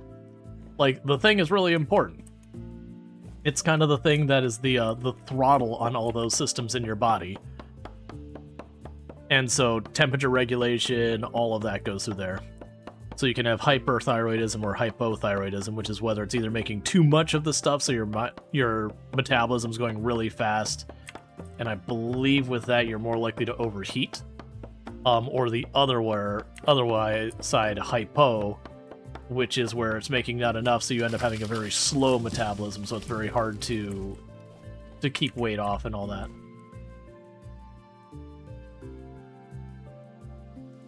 Yeah, so people with like hyperthyroidism usually struggle with trying to keep their weight in a healthy area, that they have to kind of go out of their way to eat more and all that.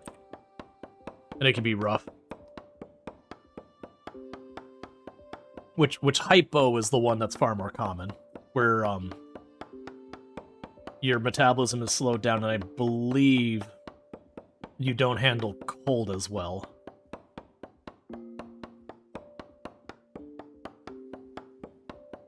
But it's all a complicated thing. But I don't, like, I've had the thyroid tested 3 times, and every time it's come in the range that's considered normal, so it's not that. But it's just been a headache because it's like, you got the symptoms. So, like, there's definitely something going on. And I really would like an answer of what it is. But we're just not getting that part. I haven't gone for any tests in a while, though. It's just the tests are so expensive. So it's kind of like, do a test, wait a while, do a test, wait a while. It's just hammering out medical one after the other can be a whole thing. Slow metabolism is probably a survival trait in early humans? Probably.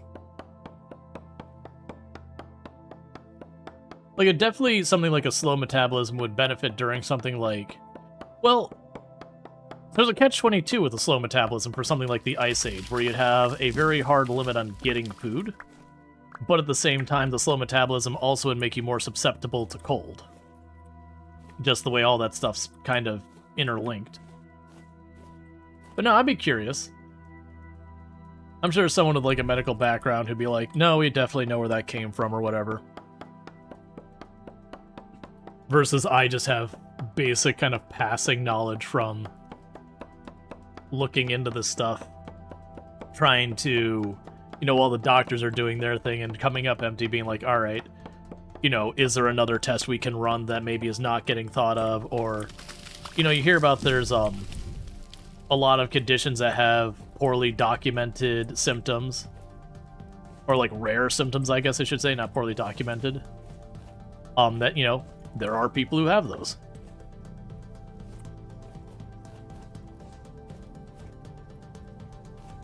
Because, like, I know,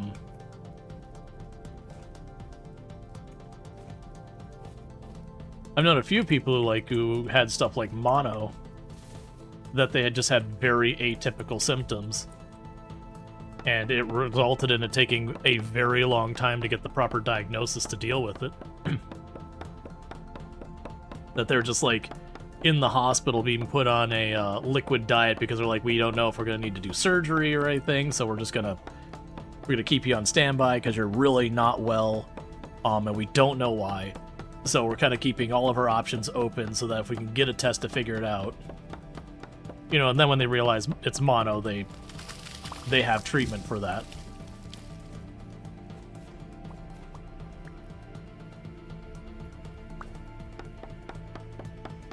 Okay, and then this should break this axe. And it's interesting. When I started cutting down these trees, this whole area had like the little textured green stuff on the mini-map up there. It's all gone for some reason. It just looks like a nice, smooth, clean hill now. I couldn't imagine why.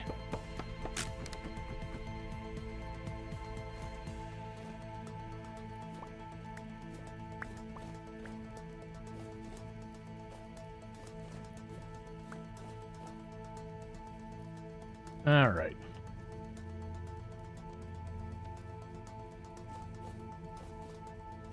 So with that, we'll head our way back.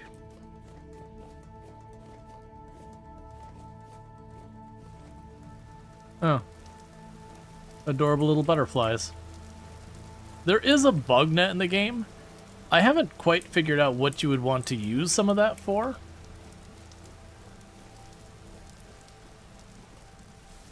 Like, yes, you can catch bugs, but like, you know, do I catch butterflies and make them into some type of dye or something? I don't know. Nutrient paste.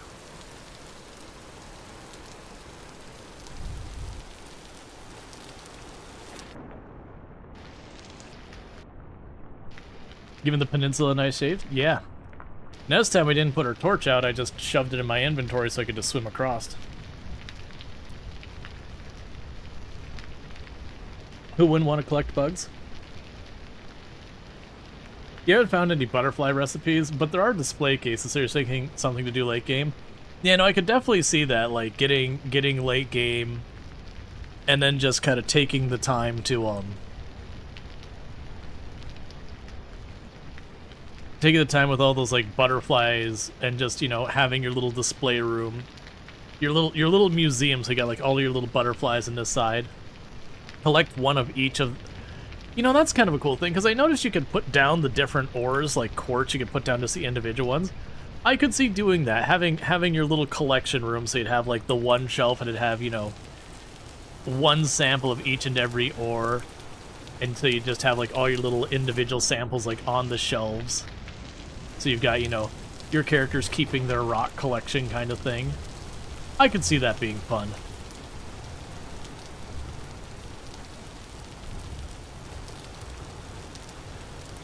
I'm also finding it interesting just mechanically.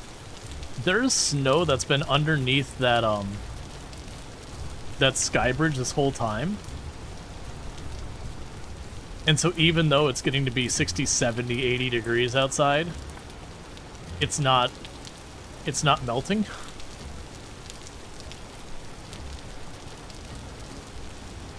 Sorry. Can you make animal rugs? I don't think so, because when I looked at the bear, there was no rug or something. That said, I think you can literally just cure it and put it on the ground, so while it's not technically a rug, you could just throw the whole bear hide down there. Yeah, so you're debarked maple. I think I am going to prioritize the firewood, though.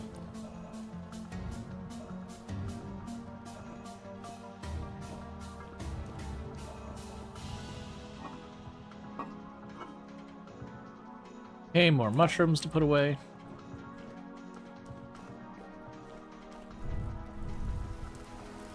We'll plant some of these maple trees over here.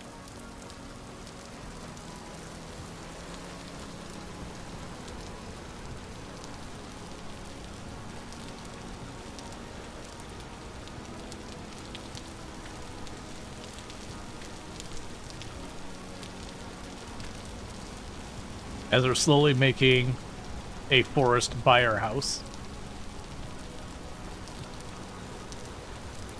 Before I forget, because I keep not doing it, let's go over here.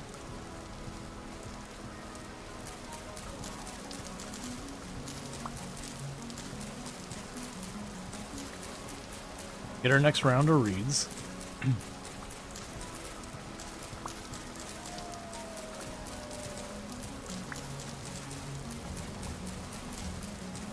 I forgot to collect those the last time, and it doesn't do me any good to grow stuff if I don't harvest it.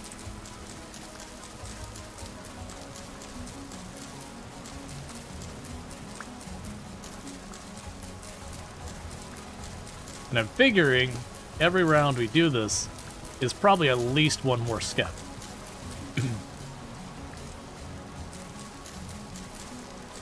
Which means more bees, more honey.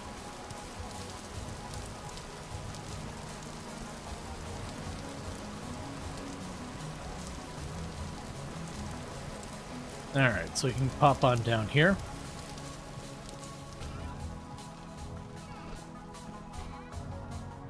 Grab you.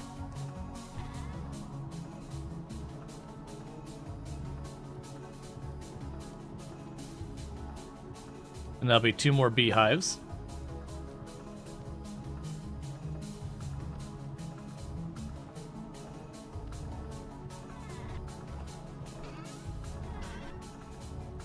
Alright.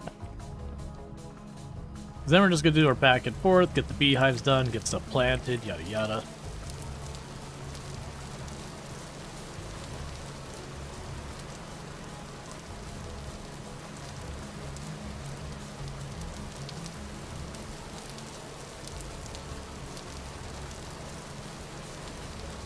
Alright. Sorry. Okay. So that one's at a 4. That one's got large. Okay, so we're continuing to spread. Yeah, I think it's like that one just expanded. Yeah, so just keep letting them expand, and when we get to the point that all the beehives are filled, I'll probably knock out all but one of them. Kind of keep repeating that process. That seems to be working relatively well. Okay, so drop the soup bowl there. Grab that spot. And we got nothing but maple. We can go over here, drop off the sticks.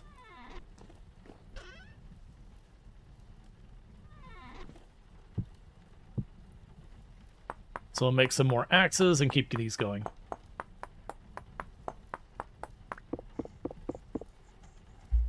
Okay, sorry about that. Dinner coat my throat and all that with the sauce. It was tacos. So, just trying to clear that all up. Okay, so I have 4 axes.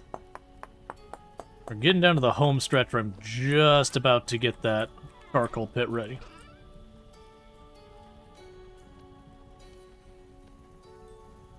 So 1, 2, 3, 4. Drop you off.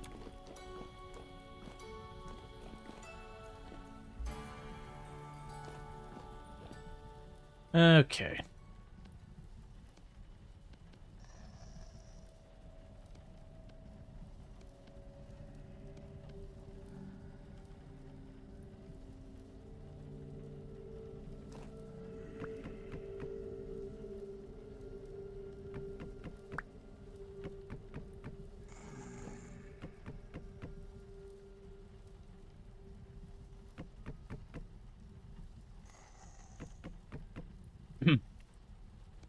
And progress.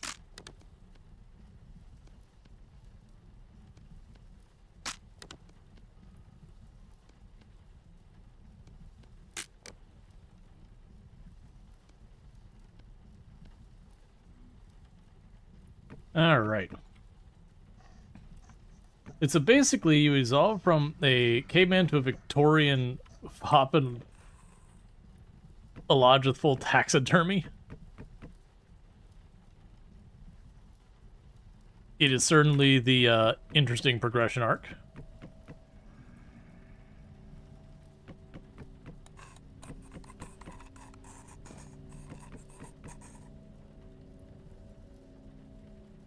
Okay.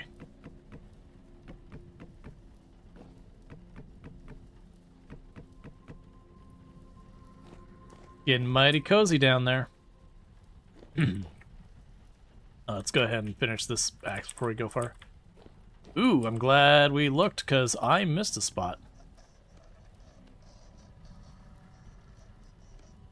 And we absolutely cannot have that.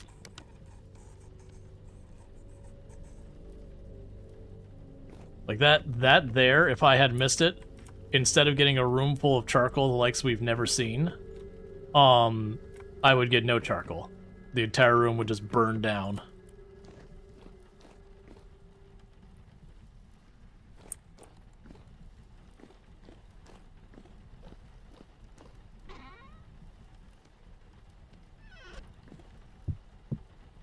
All right.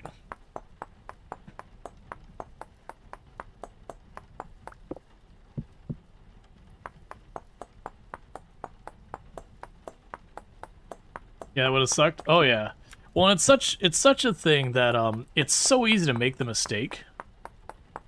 I haven't done it yet, but that's because I'm paranoid about it.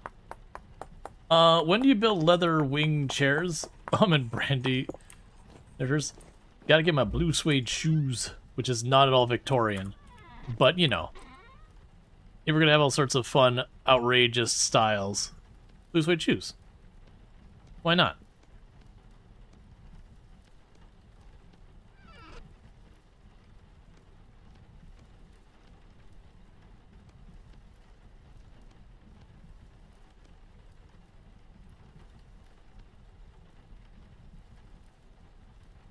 So it's 5 more stacks.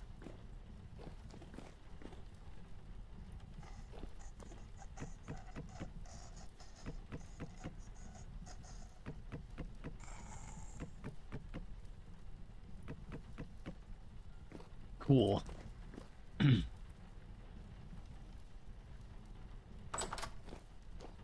All right. So that's all fine. That's already prepared. We're gonna want to make more soup. Before we do that, let's go actually check on the greenhouse and all that.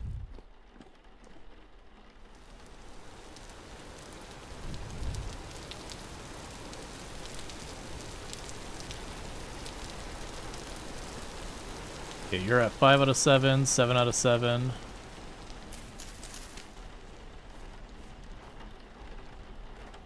Bunch of 7 out of 9. 6 out of 7. Yeah, so those are all getting really close to harvesting time.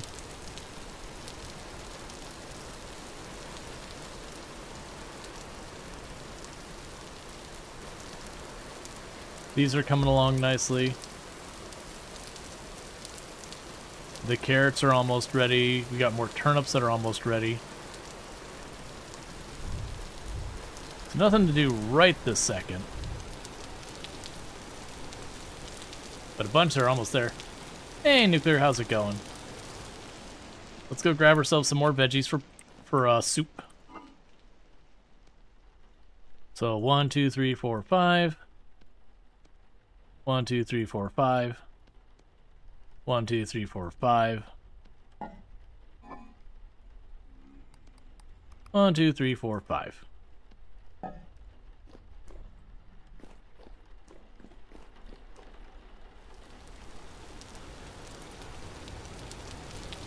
Now I can go over here. Shift you over. Get it cooking.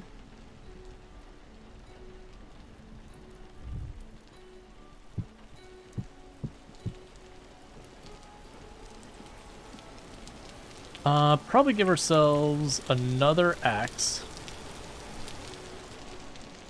We're getting the last of our wood stuff done. Because, yeah, we're probably down to just 1, maybe 2 more trips to the forest. And then our charcoal pit will be full. And then we should be good on charcoal for us. No, anyway, I went the other way around. And we should be good on charcoal for an extremely long time, which I'm looking forward to. Because the reason we've been prioritizing, for those who missed it, is I'm down to 21 charcoal. So it's only a couple of rounds of any type of smithing stuff, and then we're done. But I'm trying to get ahead of this before we do that. The next move will be to go after the copper. I've got copper up here. That's probably where I'll go for my copper next. I did pull... Yeah, so I got, like, lots of places we've been finding copper now. Interestingly enough, inside the woods here, I've got 3 or 4 different places I found copper. So I found a lot of copper at this stage. Which is good. It was interesting because early on, like, copper was a little bit of a struggle at the beginning of the run. Do I still have it marked? Yeah, way up here. I found a little bit of native copper up here, and eventually I did go down there and get a decent amount out of it. But then over time, we found tons of copper. But getting that first round of copper was a bit tricky.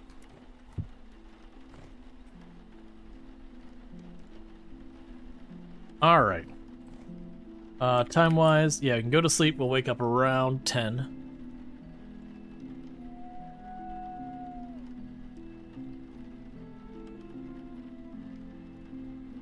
We should also, when we wake up, check on our berries again. Those are getting relatively close to harvest time.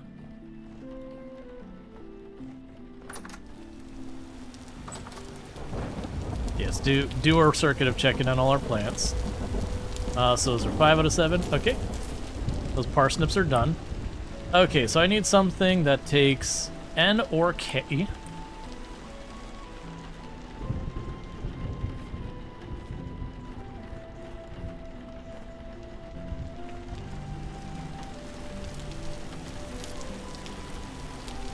And you take N.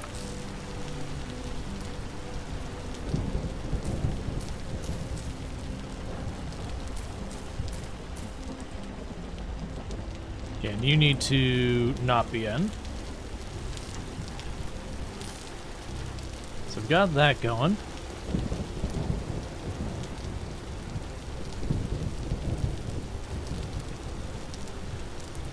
Those carrots are like right about ready to harvest. Same with the turnips. Alright. Yeah, no, the fact that the parsnips and the turnips do not grow so fast. Oh, that's getting lovely. Starting to see it warm up enough that we can have some of those trees starting to blossom and everything. Okay.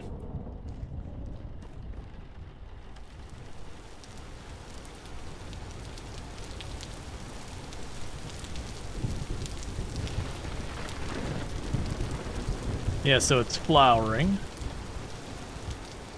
Okay, so this tree didn't make it.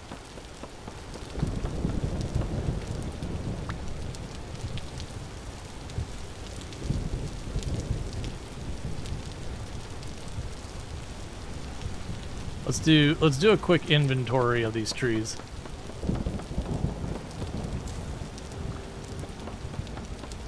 Because a bunch of these are just hitting the point where it's going to they're either going to make it or they're going to die.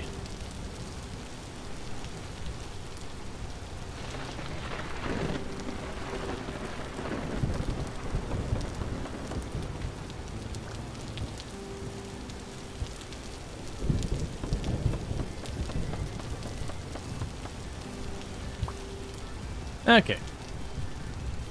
Yeah, so still, honestly, you look at how many green ones we got there. For a 40% chance, that's not terrible.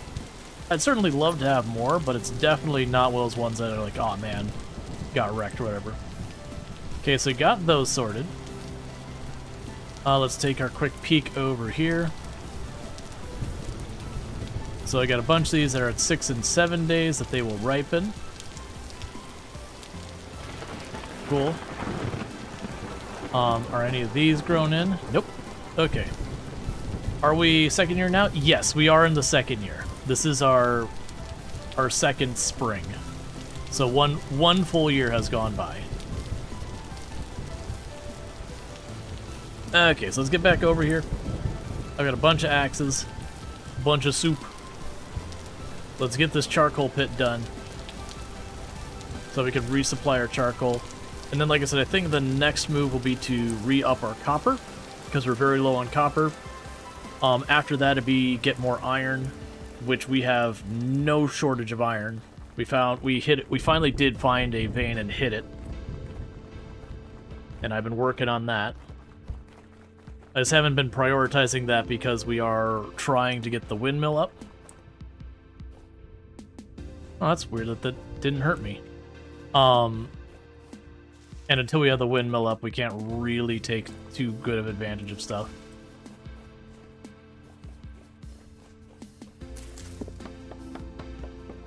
Alright.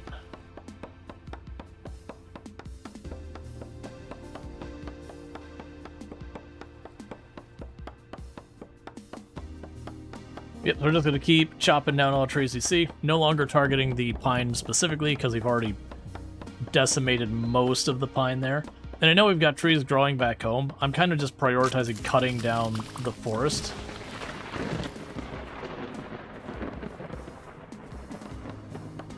For anything that's not useful. And then saving those trees for closer to home for when I just need to top off some firewood, whatever. What type of tree is this? This is birch. Birch, if you've never seen them in real life, is a pretty cool tree. They have like this... I don't know how to describe it. It's like this white bark, but it could like peel a little bit. So they use birch for a lot of different things. There's a lot of places where there are rules and restrictions on cutting down birch because it is a tree that historically got kind of lumbered pretty hard. Is there anything you can pair of goats? It's a day one thing. Really struggling in your new world? Gotcha. I haven't looked into the animal husbandry stuff. Like, I need to. But, like, I keep getting focused. So it's native to the US? Yes. I'm trying... I think the birch is in a couple other places. But yeah, no, it's definitely one of those ones that... I want to say there was some, like, medicinal stuff with birch. There was a lot of, like, industrial stuff that people liked birch for. So it's just kind of one of those trees that got pretty heavily over-lumbered. And then they put a bunch of restrictions on it. Like, they can cut them down still, but you don't go out and just chop them down. It's the same thing there was... I can't remember the name of the tree. There was a tree that was literally run extinct that, its wood... when, I can't remember if it was friction, when it's put under friction, would release oil. So there was lots of, like, industrial use for it and everything. And that literally it got lumbered into extinction. I think there's a couple that have that phenomena, but it was, like, one particular one that was, like, really good that people went out of their way for.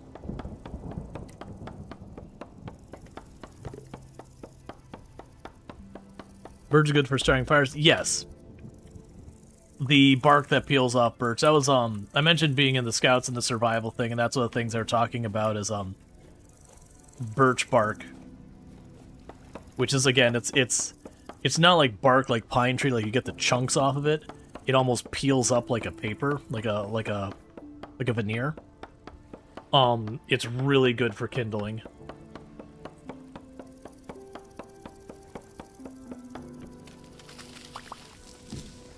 Granted, you know, again, there's all sorts of rules on what you can and can't do with them because they got pretty wrecked.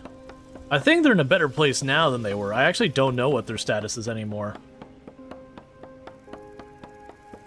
Your house you're in uses cypress floors, and apparently you can't use it for building anymore. Yeah, no, because one of the problems with cypress is cypress takes forever to grow. Death cap. Don't mind if I do.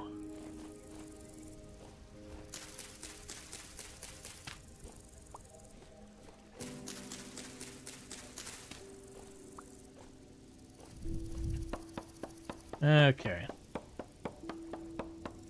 Yeah, no, that was, after my grandmother on my, my dad's side passed away. Like, you know, she had her house and... you know, it got inherited and everything, but it needed roof repair. And it was this house that was built in, like, the 40s, 50s, and all that. And it was interesting, because they went to do the roof repair, and they were shocked. They're like, do you know what your roof is on this house? It's oak. He goes, and I don't mean, like, oak veneer or oak plywood. It's like, this is made out of sheets of oak. Like, you don't see that anymore. Like, to build that nowadays would be astronomically expensive, if doable at all. Like, even bougie rich people wouldn't do it because it'd just be so cost prohibitive. Because in North Mountain, Washington, there's acres of them now. Responsible logging lines. It's nice to see birch is a great hardwood. Oh, that's good to know. Because like I said, I remember it's a big thing when I lived in Michigan. Like, you know, in my childhood and all that.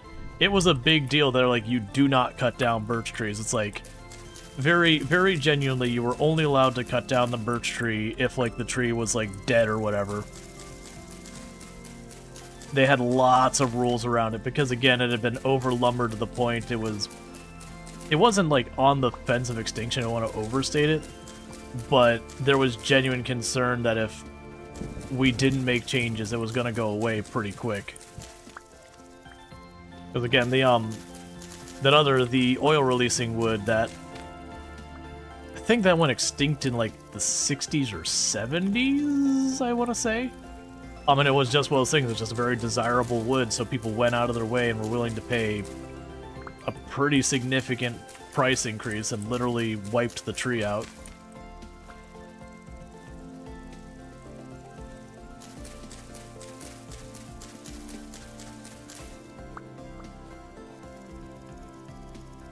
Like, it was popular that oil releasing wood is popular for industrial purposes for a lot of things.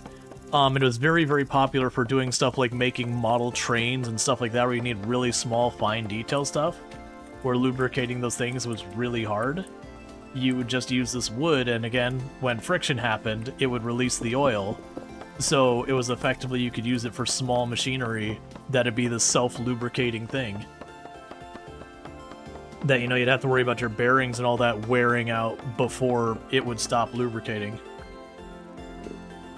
Like, it's really, really useful stuff, which is, again, why everyone was going after it, but unfortunately it wasn't done in a sustainable manner. Like, it was done in an extreme, not sustainable manner. Because there's one thing about being like, oh, we're taking a little too much of a resource, and then there's another where it's like, no, we are straight up clean sweeping this. As the forest is states something, they thought the forest would last forever. They flattened it like 4 years or so. Oh yeah. No, when you get to like industrial scale production, it can be mind-boggling the numbers that you can go through of materials. Like, that's when you're looking at how much, you know, coal, oil, and that gets used a year, and they're in the millions of barrels and all that kind of stuff. And it is just kind of one of those things. You're like, no wonder we run out of crap. It's also impressive to see those operations, just when you're getting to those kind of skills. All right, let's try and stick with the birch, since I'm already cutting it down and my inventory is mostly birch. Oh, that's a terrible place down there. I'm just gonna walk away from that.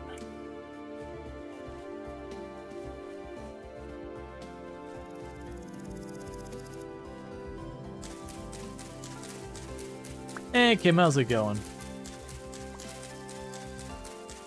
Your math good for consumption. Oh yeah, nuts. You hear about stuff with like redwood and all that, and cypress. You know, these trees that just get really astronomically big. And so when you start, it looks like it's such a big area, but it only takes cutting down a couple to then just kind of gut big sections of it. Because that's a catch-22 of big trees. They're big. Removing one is taking a lot of material away. The problem is long-term thinking makes you lose in the short term, so societies, companies, animals aiming for long-term sustainable get out-competed by short-term, and they don't reach the stage of the benefits come through. Yeah, no, it is, like, even going outside of a lot of that, it's the kind of the thing of, you know, planting the tree that will help people tomorrow kind of thing. You know, you put all the effort into doing this, knowing you will never individually, personally see the benefit of your action, because it's going to take 15, 20, 30, 40 years or more, depending on what you're talking about trees-wise, before that tree is big enough to be relevant. And that's kind of a problem that's been around forever. people willing to do today's sacrifice so that people tomorrow have a better situation. This is literally where I just left.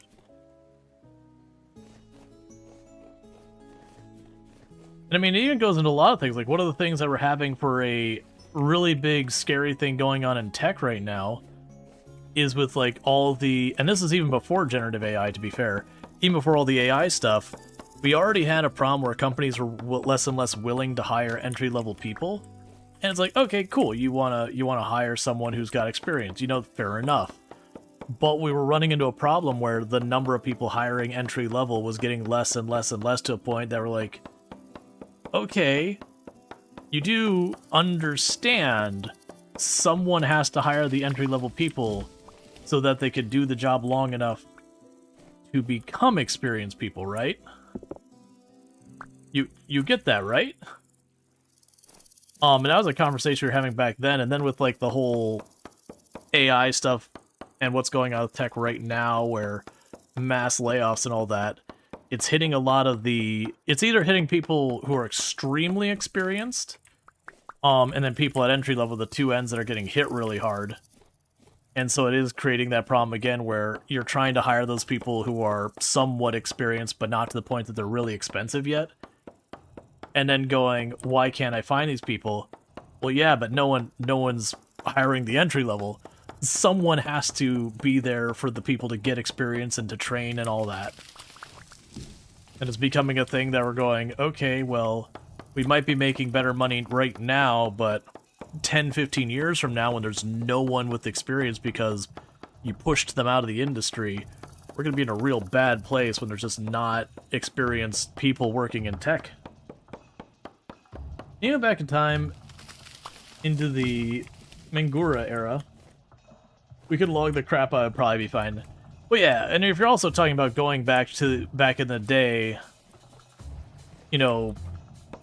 Renaissance times or whatever for logging forests and everything else, where you're talking about simple saws and axes and being that does slow down your speed, versus now with industrialization, you can level a forest in a frightening amount of time. Yeah, generative AI made the problem worse. Yeah, like I was saying, it's a problem that existed before AI, but AI has become... The generative AI, LLMs, all that garbage, have become a thing that have just exacerbated it. Especially true in national security and cybersecurity. Oh no, like I'm genuinely worried about... It's probably not going to be felt for a while. Because it's one of those things with tech that... You'll have the person, and you'll have people push back saying, no, you can't let all these people go, it's going to create a real problem. And, people will be like, you're just overreacting, and then, they'll fire everyone or lay everyone off, and a month later go, see, nothing went wrong. It's fine, you all overreacted. But that's not how things go wrong with that. It's like when you fire all your mechanics, it's not like suddenly all the machines just immediately implode. It's just everything slowly starts to wear down and slowly starts having problems. And the issue with a lot of that is when you don't do your maintenance, the time and cost of repairs and all that, it kind of increases, not exponentially, but significantly, that the longer it goes without being dealt with, the more it costs to bring yourself back into, and it's not linear. It is a thing that, increasingly escalates as time goes on. And so it's kind of one of those things. Like, it's like, if you look at what's happened with, for example, X, they let go of a whole bunch of people when Musk took over. And you can, like, however you feel about, did they have too many people or whatever, that's totally whatever for your opinion. But, there's a lot of people saying, oh, but there's going to be a whole lot of stuff that's going to go wrong, and have security stuff that's going to become a problem. And then a month later, after they laid off, people were like, seeing everyone, you're all reacting too much. It's fine.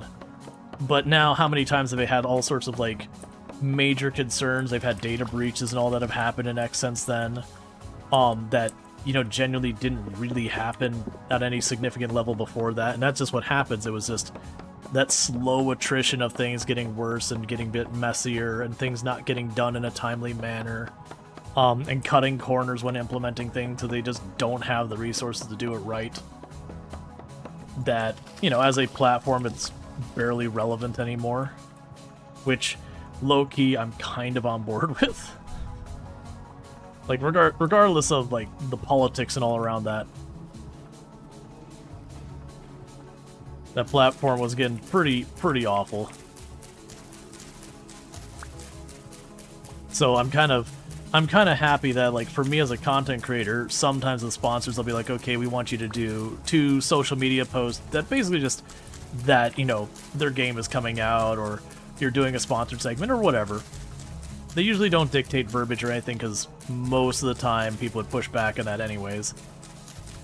But they'll usually be like, hey, announce you're going to do this special stream, and then, you know, on the time you do the stream, like, actually announce that you're doing it, kind of thing. One lead up, one there. And it used to be they would always ask you to do it on Twitter. Nowadays, they've stopped asking. They're just like, okay, do 2 posts on whatever social media. Like, whatever your communication things are, just do it there.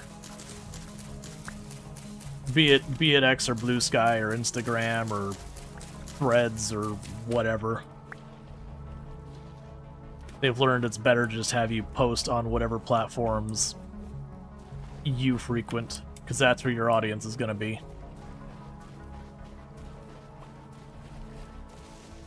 Okay, so I got all the reeds I see around. Oh, no, one more.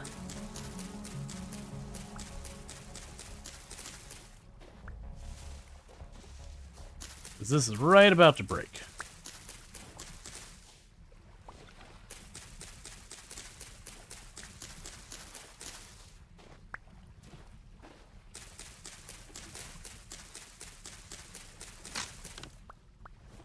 Cool.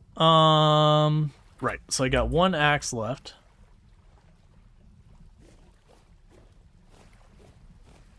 Let's see. What sectors do you think the laid off and never hired end up in? A bit concerning for everyone. Oh, for the laid off and not replaced kind of thing? Right now, that's just tech at large. There's certain slices of tech that are getting impacted worse, and certain slices of tech that aren't getting impacted as much. But in, like, tech as a whole, whether it's game development or cybersecurity or software development or DBAs, the whole thing, all of that's getting slammed. Like, it's really rough to be in tech right now. There are people who are incredibly talented who have been out of work for a good long while now. The worst thing is a lot of times the ones who do find work after all that, they're ending up finding bees.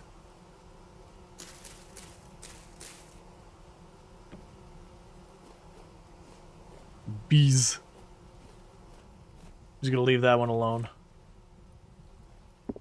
But, it's just one of those things that...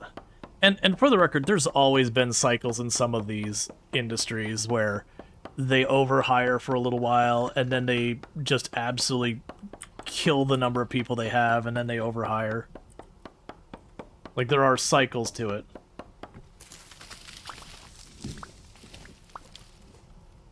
Greetings of temporal appropriateness. The appropriate amount of temporal. Do the bees automark? Yep. With the with that automark mod, they do. So I walked up, and that's the reason I just gave the little beehive. I just gave it one little punch. Those DBAs, it's their fault. They kept asking just one. They kept asking for just one help, and then it's never just one thing. Low key, when doing like the software development, DBAs were some of the people they got stuck doing the most stuff in addition to their normal role, because doing all the data stuff is certainly its own big task that takes a lot of work, and frankly is the only thing it should have to be. But it's just one of those roles that, you know, the higher up who doesn't know what's going on, so often to be like, hey, we need someone to do QA. We don't have a budget for a QA person. Hey, DBA, go do this. What do you mean the reports aren't getting done in a meaningful time? Well, yeah, you keep pulling the person off who's supposed to be doing those reports and shoving them on every other task that's unrelated to that.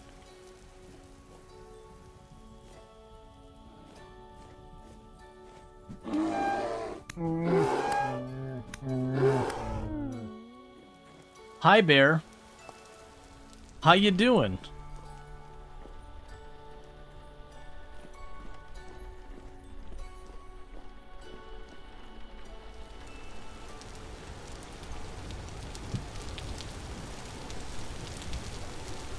Used to do data protection, actually had some great DBAs. You loved pestering them. Yeah, no, I've, in all the roles I've worked so far as software dev and IT and all that, like, I've known so many excellent DBAs. I think I've only had, like, 1 or 2 DBAs the entire time, and I wouldn't even say they were, like, bad or anything. I wouldn't even go that far. More so that, like, they were much more in the, I'm doing my job, I'm keeping my head down, go away. But like I said, considering how often DBAs get roped into doing things unrelated to their work, I also don't kind of blame them for it.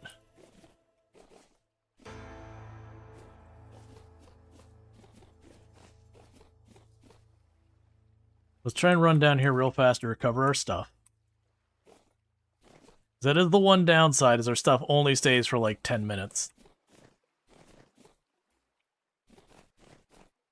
I did get a number of hits on that bear. I think I got like 5 hits in before it got me.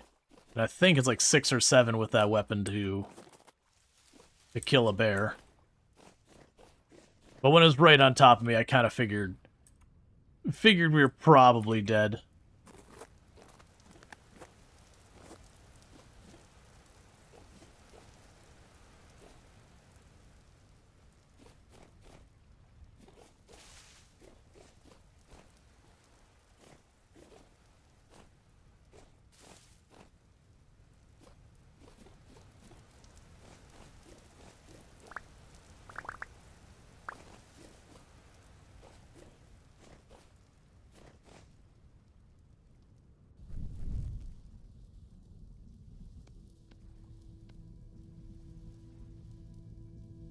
Oh, my bags are all out of order, and it's deeply upsetting.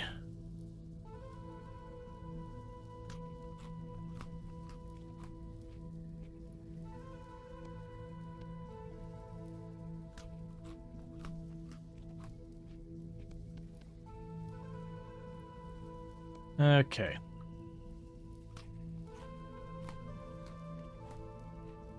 Alright, yeah, I think your issues were more on the experience end. You either got a champ or someone who's reading out of a book, which you can understand everyone has to go through the learning cycle, but honestly, Corpse could do better with internal asset growth.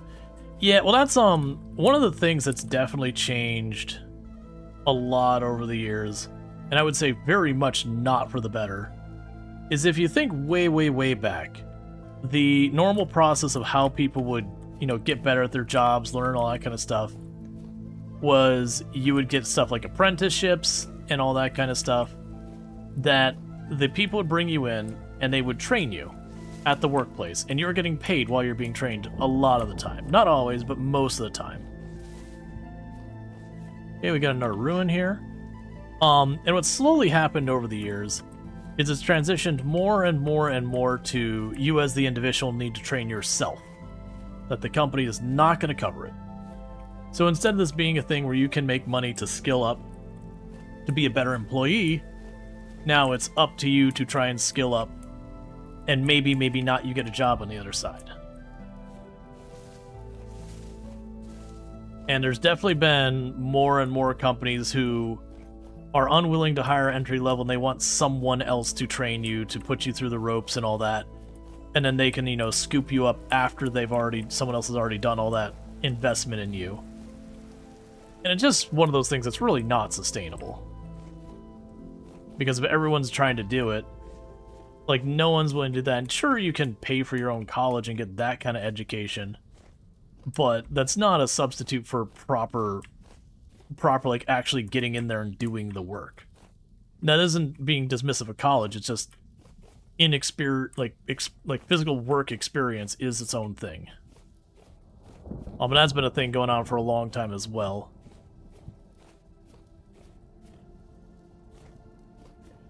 And that's just honestly going with an entire mindset shift that's happened over the years about, you know, making sure you're making the most out of everything money-wise.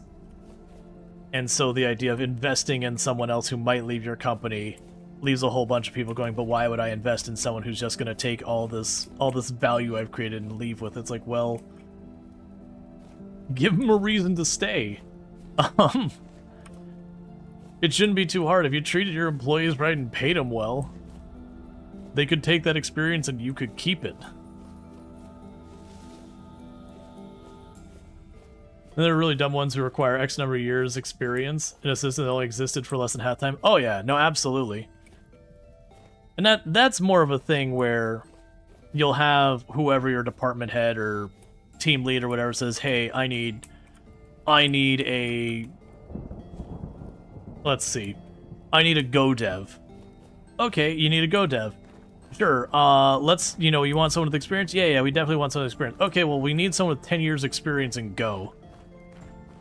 And it'll be someone like HR who will be making those decisions like, oh yeah, 10 years experience in Go because we were told we need Go. And a person just won't do their diligence on reviewing what is put there.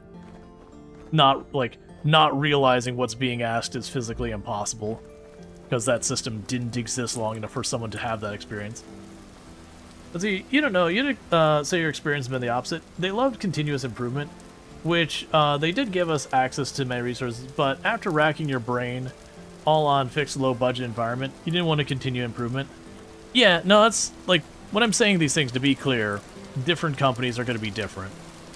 Like, the companies I worked for, especially the startup, I would agree, was very, very different, that they were very oriented in investing in your training, development, education, whatever you want to use for your words. But that was kind of a very different situation considering we were selling the products that, you would utilize to do the learning. So we had a very, very strong internal motivation to foster that.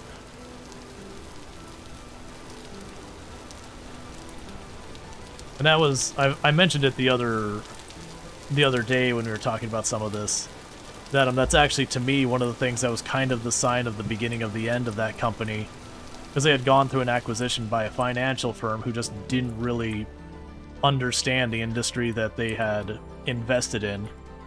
And they were like, we have our playbook, it could turn any company, from being profitable to even more profitable. And it did not work. And it was they just fundamentally didn't understand. Do I need more clay? Is that what's going on here? Yes.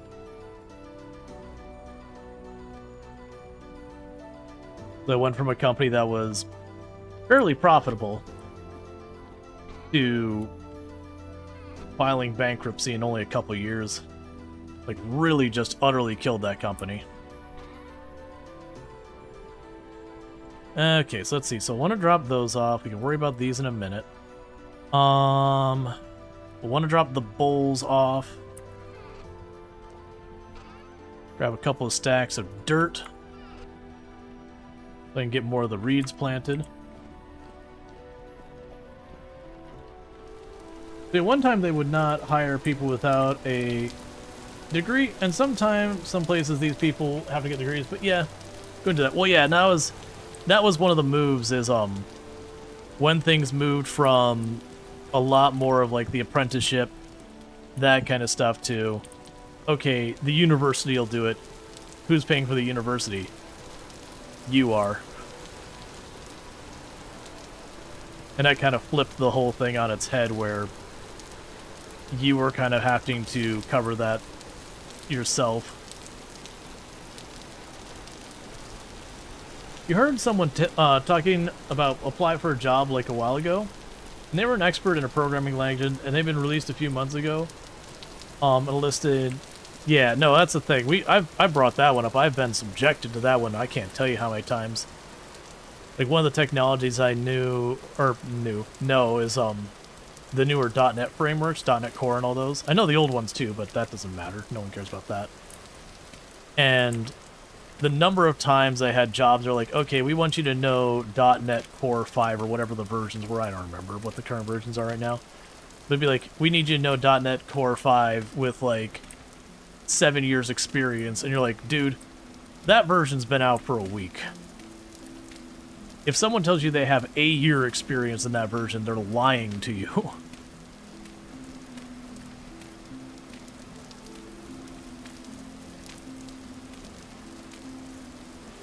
Like, you're effectively unintentionally screening your applications to only accept, you know, people who lie on their resumes.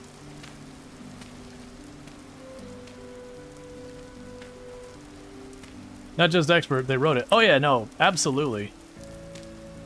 I've worked with developers who worked on a number of frameworks and tech stacks, like for very genuinely. I haven't brought this up in a while. If you are playing any game that uses Unity, congratulations, you are running my code. And that's not because I worked on Unity, it's because I worked on stuff that Unity depends on. If you're running on anything that uses XNA, you are running my code. I'm a little worried if I crouch, I'll put out the thing. It isn't like meant as some like big brag. You know, I've been around and done a bunch of these things. Hard to tell what row those are trying to be in. But yeah, no, that's I've talked about doing a panel and everything where I had a guy ask me a question. I don't even remember what the question was. And with me there was this lady who was one of the primary authors of the framework that he was discussing. And I was like, you know, I can answer that question, but I think this other person here is a much better person to ask. Like, they're literally one of the primary authors. And the guy was a jerk. It was like, no, I didn't ask her, I asked you. Which definitely became an uproar.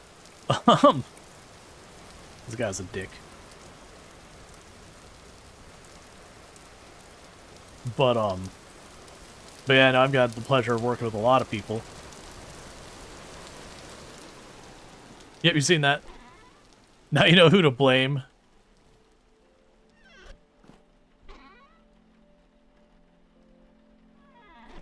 Yeah, no, if the stuff I wrote was a problem, we would have a lot of issues.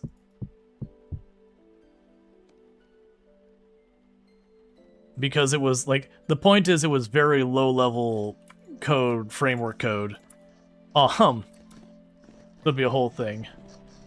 This got a new Twitch pad? Cool. You don't bother planting reeds in rows, you don't find it worthwhile. Didn't even care about his own question. Well, yeah, no, the basically the guy was sexist, is what it boils down to. He was very much outed himself as being just an absolute jerk. That was the same talk that I got a death threat afterwards.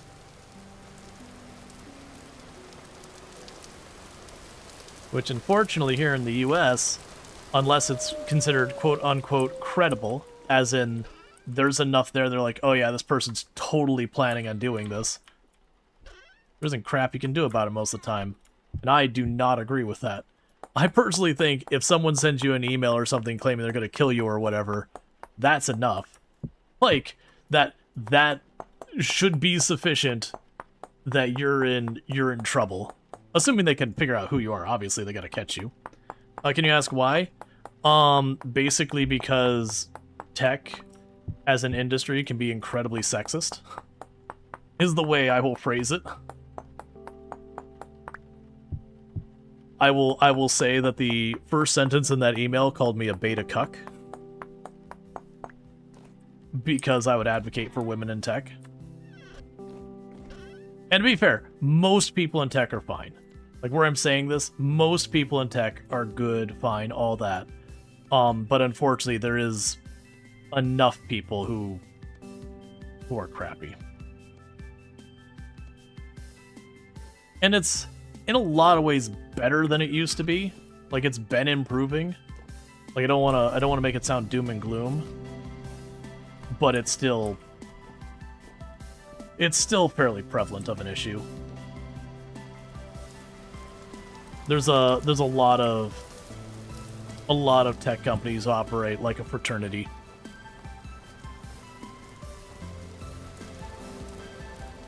I've seen the sexist thing happen to one of your coworkers, and honestly, it had some cultural influences. They went to your boss and probably said some things I really shouldn't have. And it got back to his boss, they changed his tune. Oh yeah, no, I still... One of the things, for like a thing that didn't directly impact me, that is one of my proud moments, is... And for the record, the company I was at was pretty up on, like, on the up and up. It was kind of just a thing culturally at the company that people having to, kind of fight for themselves was sort of the issue, because what ends up happening then is when you do that, generally women tend to be less visible in the roles for a whole mess of reasons that are societal. But I found out one of my coworkers who was doing the exact same role I was, and, you know, I would not say it was any you know, less competent, any less capable, any less successful, was being paid significantly less. And when I found out, I kind of went to my boss and I was like, hey, here's the deal. If you want to retain me, this other person needs to be paid, you know, needs to be paid, like, in line with what I'm making. Like, this is not okay. And they did straighten that out, but it was definitely me sticking my neck out for them. I don't think she ever knew that I did that either. I don't know if they said anything to her.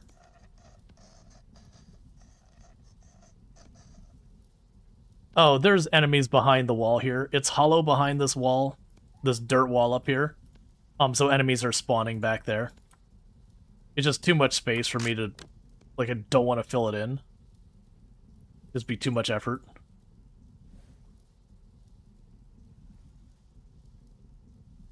Sorry I went through that. You're glad you're standing up. Yeah, no, it's a thing. It wasn't early on in my career. It's a little ways into my career that I kind of came to realize that, you know, there's a whole discussion about privilege and all that, but that I had very directly benefited from some things I'd rather not have, you know, unknowingly. That's very legal. Oh, that is not illegal here in the US. That is absolutely 100% legal. It's just usually the way it works is it's not that they're specifically going, we're not paying you as much because woman.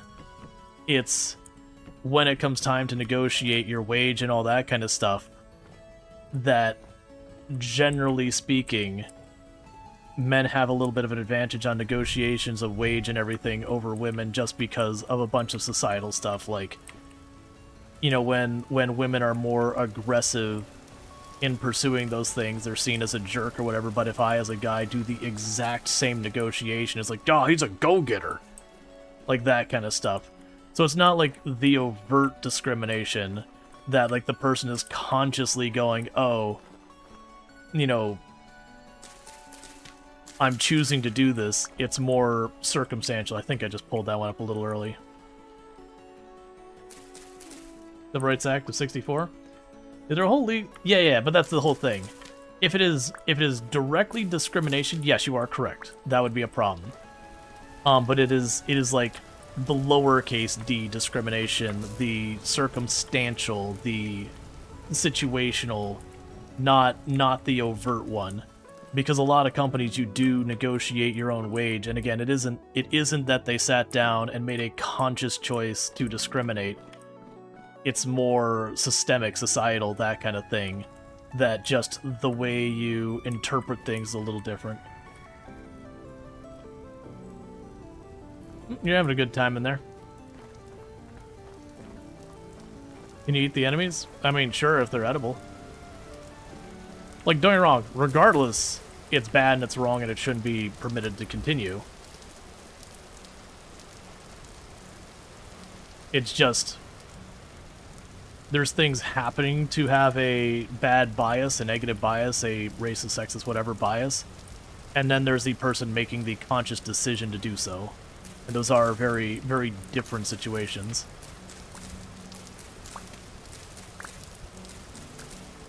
And then on top of it, you also have the thing where even if a company is doing something that is 100% a violation of labor laws and all that, you still gotta prove.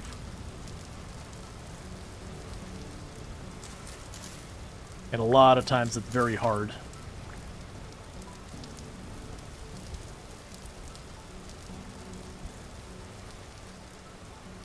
Oh yeah, for the record, if a company ever tells you you're not allowed to discuss wages or you should not discuss wages, 100% here in the US, you are allowed to. You're allowed to discuss it with anyone who has a reason to know it.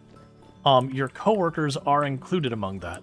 But so is like your accountant, your spouse, that kind of stuff. So if you're told not to discuss wages in that kind of situation, and there are many, many, many HR policies that will say you're not supposed to, 100% that is not okay. Like that is a violation of US labor law. You are allowed to discuss wages. It's protected under the exact same thing that protects your right to unionize and all that.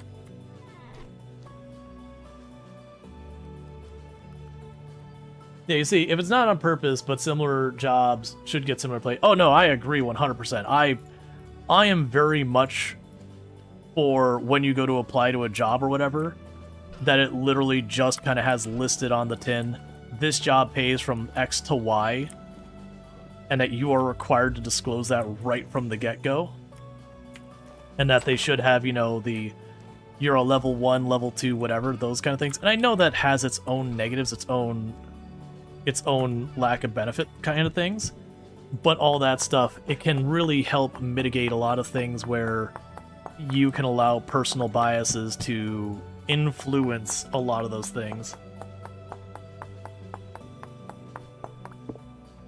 Yeah, in a Vintage Story, you have to go to its own, like if you just search for Vintage Story, it goes on its own website. I do hope they were willing to put on Steam someday. I know it's been said that the dev is kind of really not on board with doing that, but hopefully that does change. Because while I understand that Steam takes a 30% cut, I would argue a person is more likely to get 30% more sales using Steam than deliberately avoiding it. HR says lots of things to cover companies, but not to help employees. Yeah, I've been at companies where you genuinely, I know it's a meme, but you genuinely could trust the people in HR. They genuinely did care. Like, yes, they had to protect the company from legal ramifications, but they also were trying to do what they can for the employee as well. Like, and that's not, oh, they're just being nice. There are different ones out there. And then I've absolutely been at the company where HR only cares about protecting the company legally. If it happens to help you, are you allowed to link it? Yeah, you can link the Vintage Story link over there in the YouTube chat. I don't think I have anything that'll cause a problem over there. I know in Twitch the link will get absolutely slapped down in seconds because of the bots and all that set up. But usually YouTube chat is pretty quiet. So those are both set to pour, so I'm assuming you just expanded again. There we go. There we go. So I got 6 of my beehives with bees, and I'm going to let them keep expanding before I break more hives. Unless mod does it. Right. Yeah, like there's ways you can get around on the Twitch side that I've got set up. So like if the mods post the link, I believe there are certain things like VIPs can post links if I remember correctly. Stuff like that. They usually just quietly discourage it because they count on you not knowing labor laws. Oh yeah. Well that's I had more than once working where I caught people by surprise because I actually read all the employee agreement stuff. I still think my favorite was working at a weapons manufacturing research and development company. It's one of my very first IT jobs because it's all I could kind of get that early on. And I noticed in their company policy that they had just utterly stolen from someone else. They just took someone else's boilerplate policy and then just put it there.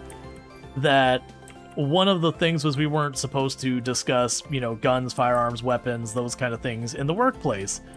And I kind of sat there as like, alright, real question. How does this policy work in practice? Because you got an engineering department over there who's supposedly doing research and development on the specific thing you have told them they're not allowed to discuss. How does that actually work? Do we have a VIP here to test it? Yeah, no, if someone wants to test, they can just, like, link Google or link, you know, whatever. I'm pretty sure VIP can post links. Because if someone abuses that, then I take away their VIP. Maybe you guys can't see the message? Yeah, no, I don't see it. It is what it is. Yep, yeah, so there you go. So Krace was able to post it. Yep, absolutely, they'll put stuff in the agreement. They can be forced. Well, this wasn't even that they were trying to slip a fast on being like the classic, oh, don't discuss your wage or whatever. It was genuinely they didn't read their own policy. They just grabbed a policy that I don't know the means of which they got it. They just kind of copied someone else's homework and didn't bother to check to see if it made sense. I caught that company a number of times very clearly just copying stuff. Would you look at that? It's almost like we're getting our own little forest here. Okay. Home stretch. Yeah, thank you, Krace.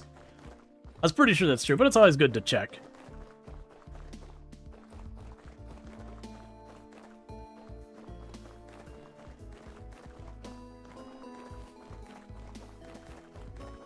Alright.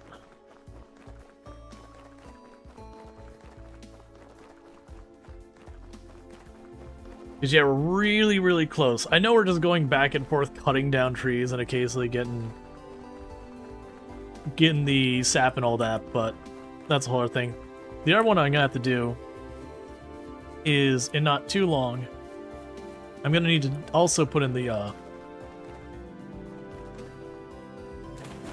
sorry. I'm gonna also... Oh, wait, I don't have a knife on me. We broke the knife. Ah, it's fine. I won't worry about the reeds right now. All of this was forest one. You can see all the forest floor here, where we used to have trees. When are you gonna finish your path? Oh, I have no idea when. Wait, can other people join? The game is multiplayer. I am not playing in multiplayer. But you can do multiplayer. It's just like Minecraft in that sense, where you can have servers with tons and tons and tons of people on it. You could just play with 1 or 2 buddies or whatever. But you just someone's... Bad idea to steal someone else's agreement and not have a paralegal. Oh yeah, no, it's not even one company I've seen do that. I've seen a number of companies, and it's usually a company that isn't, you know, it's someone's multi-million-dollar hobby or a startup that's doing something that they're passionate about, but not like the legal stuff is just a step between them and their passion. So this happens in game dev a lot.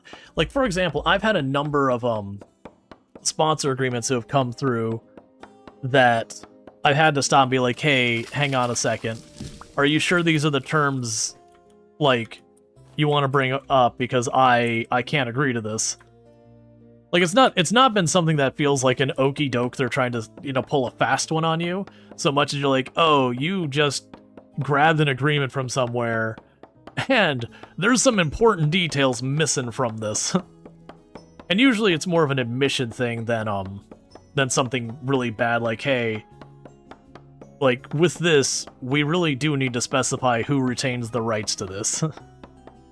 Like, because you're asking for me to make this content specifically for you, for purposes of, like, marketing or whatever, but you haven't really specified, am I still allowed to use it? Are you allowed to use it? At what capacity you're allowed to use it? Is there a time frame you're allowed to use it? Like, what's the deets?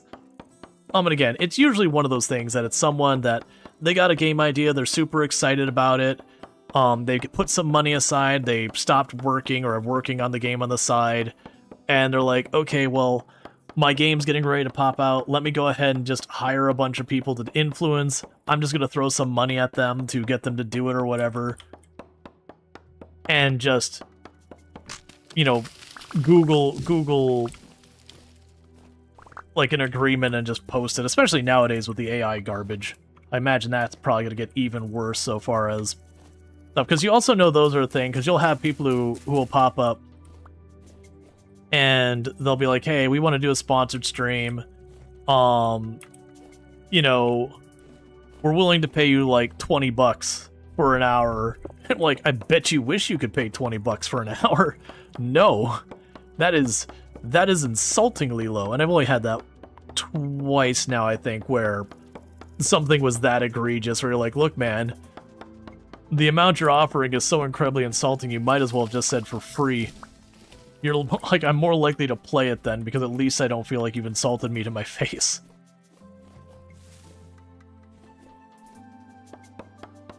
You can't remember the software, but there was a legendary one that for years had a prize at the end of it.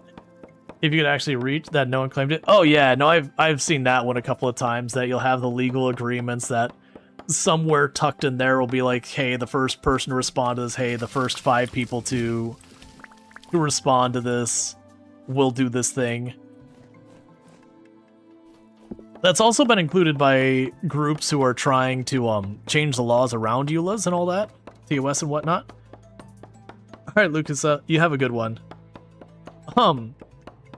That we've been running into the problem that a lot of times you get those agreements, and it doesn't even matter what's in the agreement because, 1, half the people don't read it, and then, like, 2, it's just, like, there's so much stuff that is unenforceable and all that gets put in there anyways.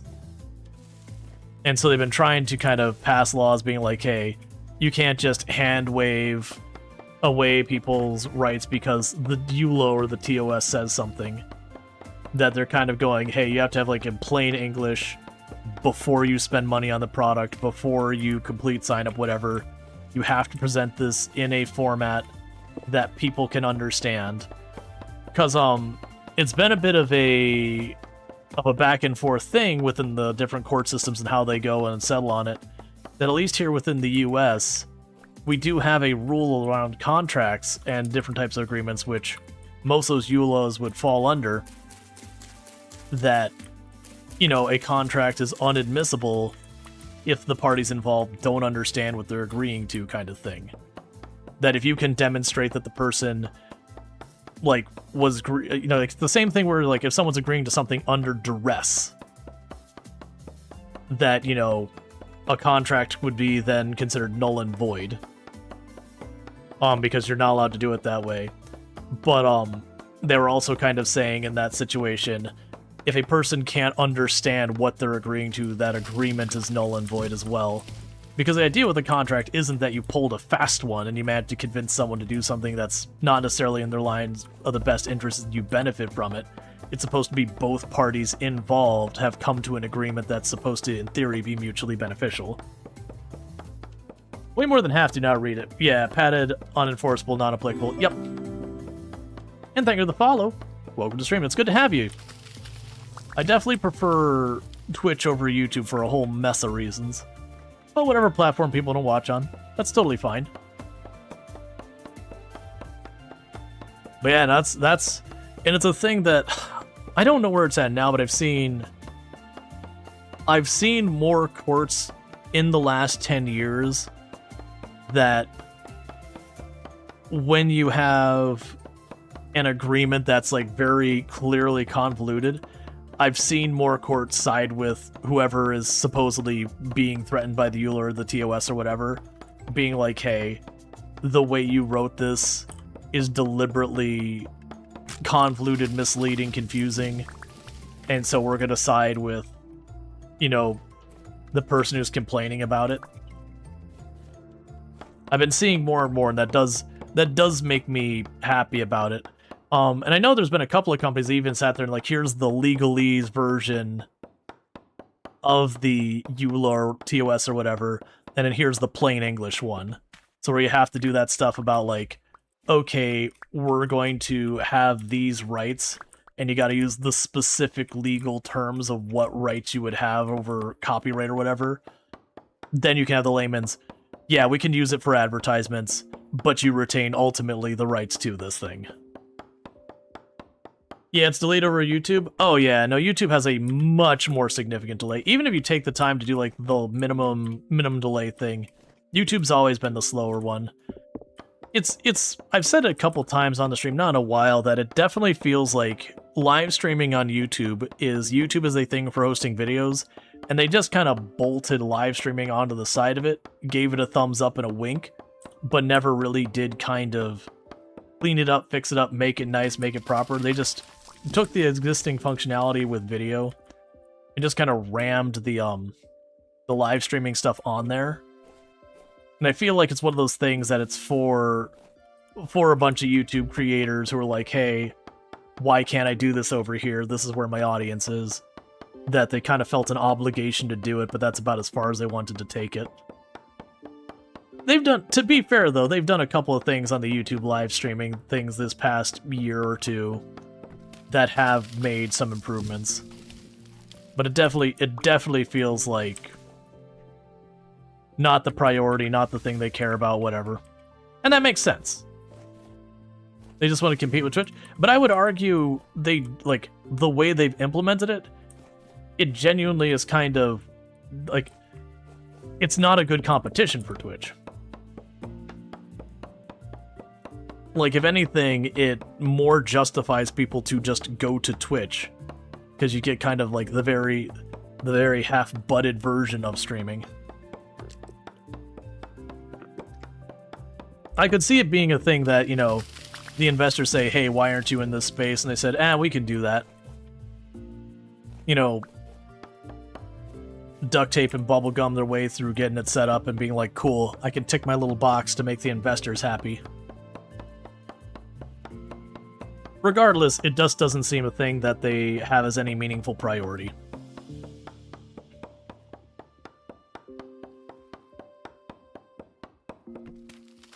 Yeah, no, I could definitely see it being an investor thing. That would absolutely make sense. I've definitely been along for the ride in a number of companies where there is some feature and you're asked to add it to the product and you go, but why would I do that? Like, it doesn't make sense. And the answer is investors. That it's the word the investors are excited about right now. And so it's not the buzzword thing about what's going to get you investors. It's your existing investors are expecting you to do whatever the new buzzword is. And then if you don't, they stop investing because they think you're a laggard or whatever term you want to use. That you're letting the tech get away. Okay, so you should probably break the axe in the next tree. And we'll want to go for the maples more. That way we don't have separate stacks of wood. Yeah, still like some glaring features on both the streamer and the watcher side. Probably exactly that. Shareholders demand competing with Twitch. Yeah.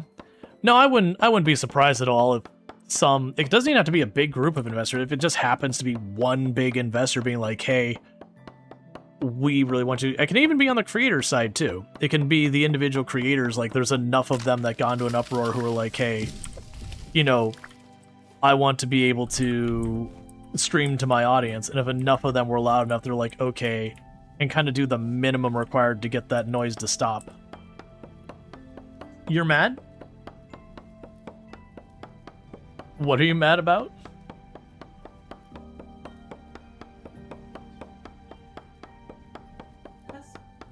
Wifey. I love you. I love you too. I'm going downstairs. Yeah. Gonna go to sleepy sleep. I hope so. I hope so. Don't forget me. I won't. No, but I'm so forgettable. I don't think that's true. You don't know because you forgot. You had to butcher my name on here? Oh, yeah, so you had, like, someone had the name whatever, yeah. Same with the YouTube Shorts, Reels, and compete with TikTok. So there's actually, okay, so to be clear, who is that? You seem to have forgotten. Harsh. So that's actually kind of a thing, because Twitch has been going through that one as well. So right now, the issue you've got is when it comes to Twitch and YouTube, the primary demographic watching it is millennials. And that doesn't mean that we don't have Gen Z and we don't have, you know, have baby boomers or anyone else on there or anything like that. But it very genuinely is primarily millennials. Most of the younger people are using stuff like TikTok and similar. And so, very understandably, for platforms like Twitch and YouTube trying to find growth, it is kind of one of those things that they're looking, okay, where do we invest our time and effort? Because you can't chase all the things at the same time. You just can't do it.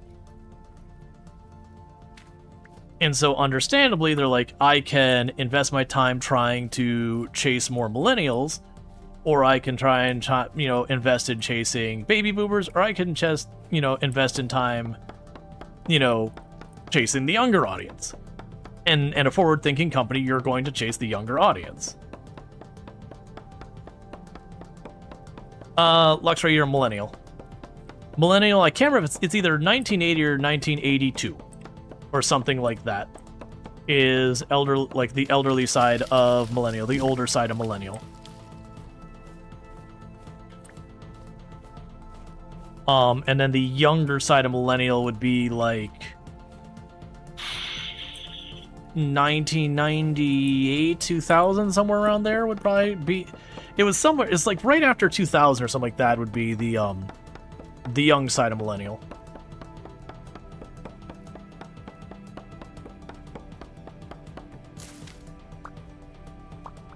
You think 82? Yeah, it's one of those things. Like when this topic comes out about generations, the thing to keep in mind is generations are primarily for marketing purposes. There is some substance to it, but that's kind of a secondary consideration. But generally speaking, generations as a concept, as a cohort, is primarily for people, like companies being able to figure out, like, okay, how do I market to this person? What is likely to resonate with them, yada yada. 1998? Yeah, that'd be about right for the young side of millennial. What's a Gen X?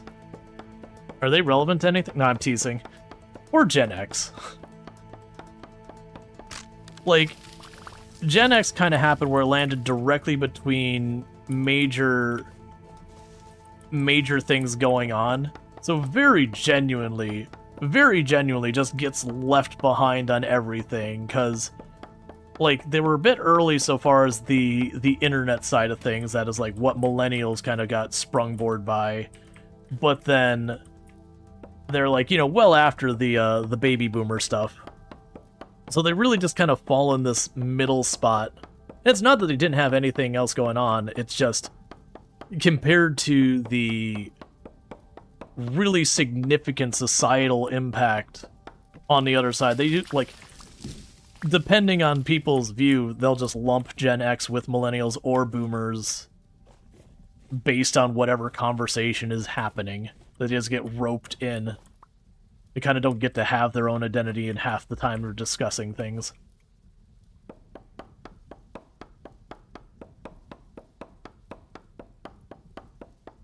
In your opinion, it's done? No. So there's, like I said, there is value in having the broad thing, but it's like stereotypes.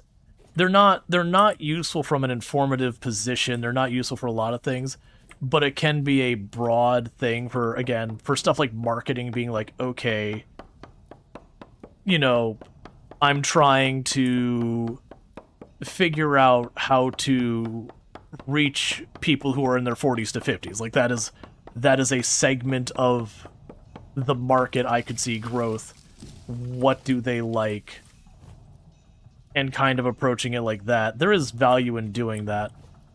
But there's also a lot of people who put way more stock into a lot of them really is necessarily makes sense or appropriate. Because like a lot of times when you're talking about like people be talking about, Generation Z and what they're doing and Generation Alpha and what they're doing, and that they're the whatever, like, intensifier, the most insert word generation ever, usually talking attention spans and all that being short or whatever. And you turn around and it's like, no, they're young. You know what happened when the millennials were young? We were the same. You know what happened when baby boomers were young? They were the same. Sure, the specific outlets were different. They had the radio, or they had the good old boob tube and all that versus TikTok or whatever. But all in all, otherwise basically the same problem. Let's see here.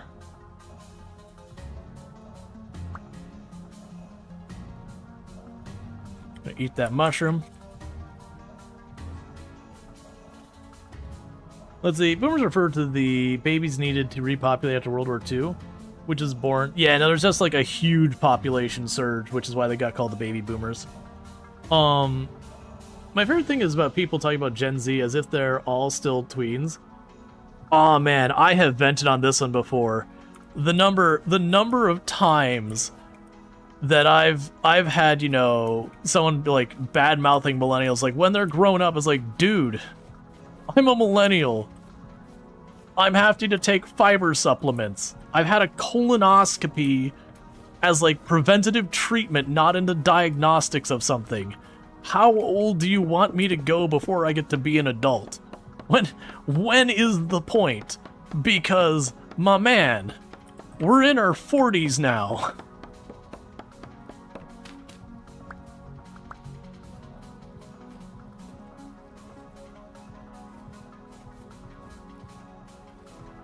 But that's just because for some people, millennial became the broad term for young.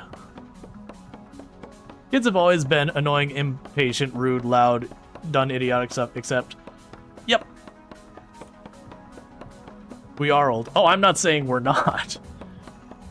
But I've had to have that conversation more than once where someone is like talking about, you know, millennials as if like we're just getting ready to, you know, go into and or graduate high school. And I'm like, man,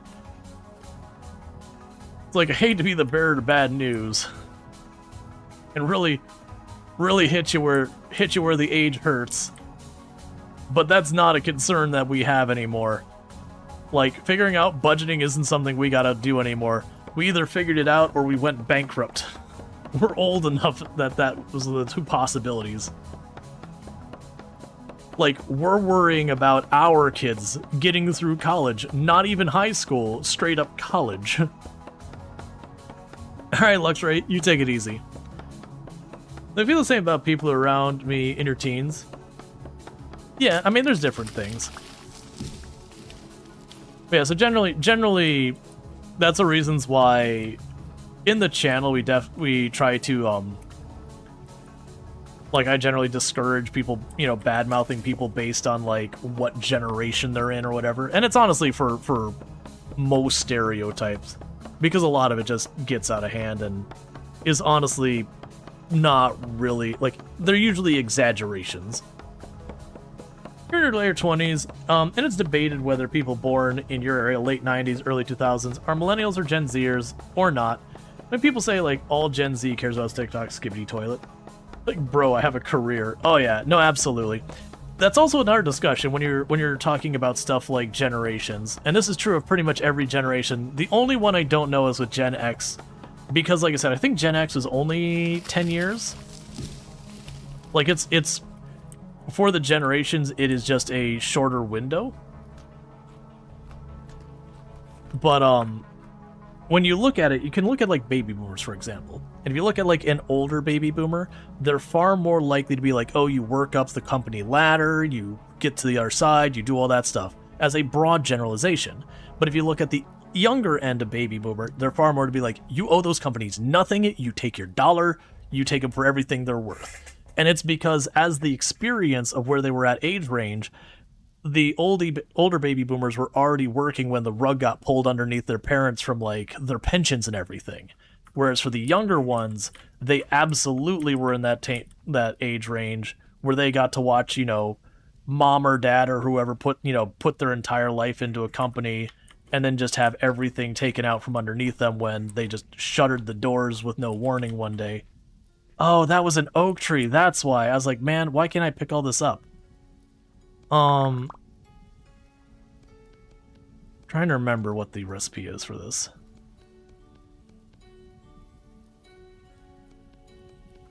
And so, despite being that same generation, they lived two very different experiences, all depending on exactly where they fell in there. And it's also true with millennials. If you look at a young millennial versus an old millennial, we had very different life experiences. There's a rhyme to it, if you will, but very different. Where did my sheets go? There they are.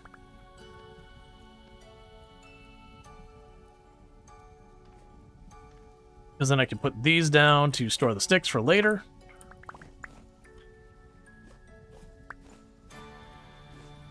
Okay. That's because they made the mistake and accidentally cut down an oak tree as opposed to the maple I had been, so they don't stack.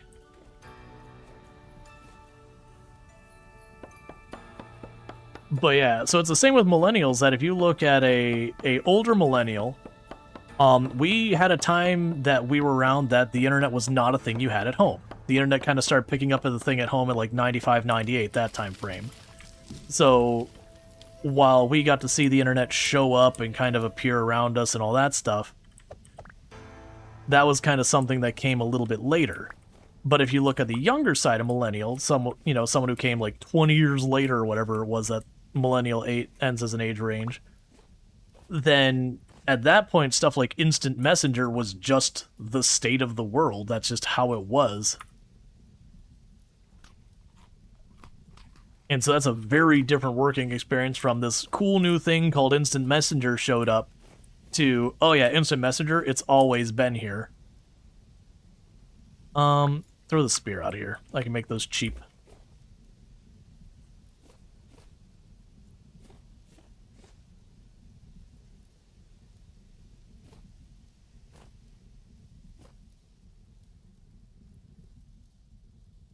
I know 9/11 happened, you're forced to celebrate every year? Oh, I don't do one thing, one or the other. That's interesting. So that pig appears to be eating, appears to have eaten that mushroom. Yeah, no, it's not a thing I celebrate or whatever.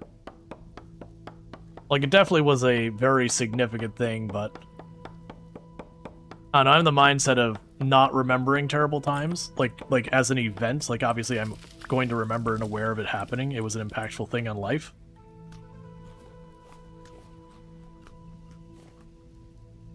Yeah, that's stuff I kind of feel weird about. Like, broad memorial kind of thing of just, you know, remembering people who, like, just like the broad, like, veterans kind of thing, that sure.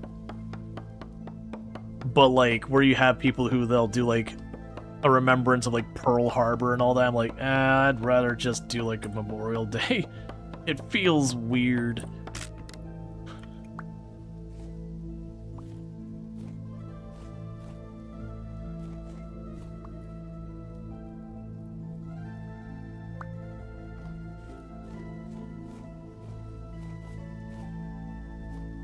You're gonna judge when you're putting a birthday cake? I mean, people are just weird in general. I also wouldn't even swear to wouldn't even sweat if people were like judgy about it. More important things in life. Okay. Cool. So we basically got to keep everything at this stage.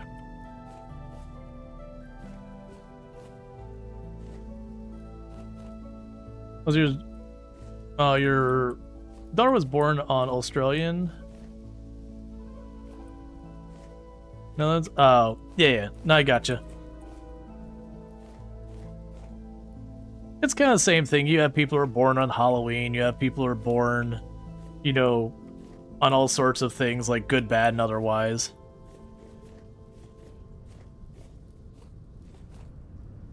It's a thing I don't hold particular relevance to individuals and what they're going through and all that.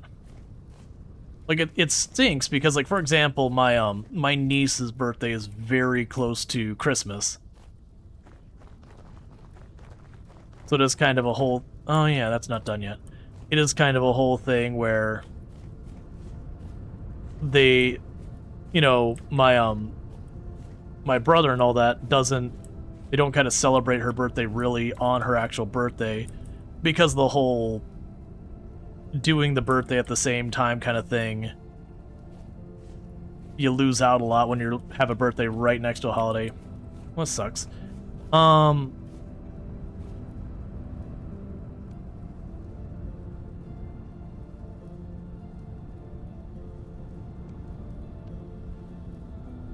so I'm gonna do is drop that down. Put you away.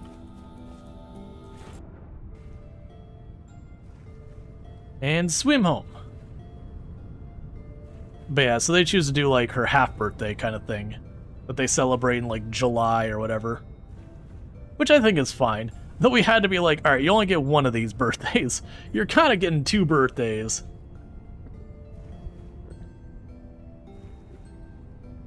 Because the way me and Tomb did it to try and make sure it was fair, because we're kind of aware of people dealing with that in our own lives, is we'd be like, this is the gift that is your birthday gift. This is the gift that is your Christmas gift. Like, these are separate gifts that are, you know, reasonable, like, things for those in both cases.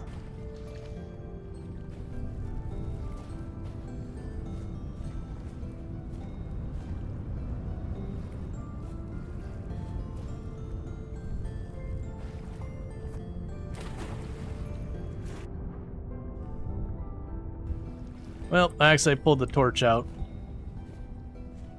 Alright, that's fine. That means we do this the long way.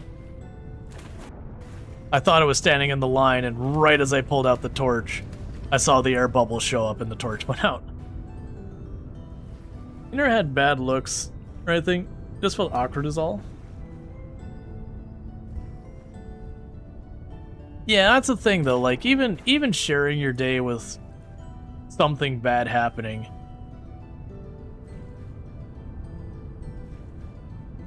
like, you kind of just have to go and be like, you know what, I'm not gonna let this take the day.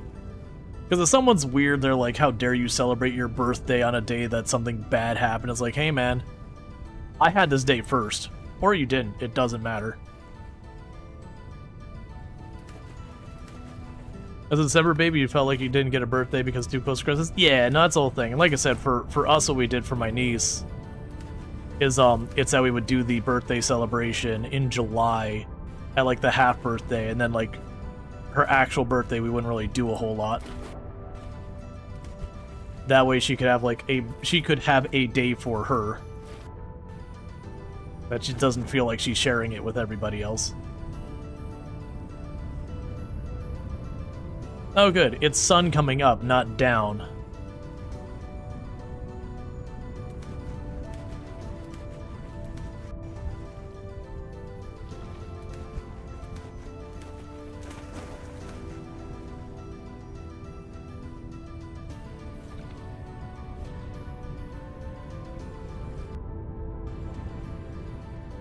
Okay.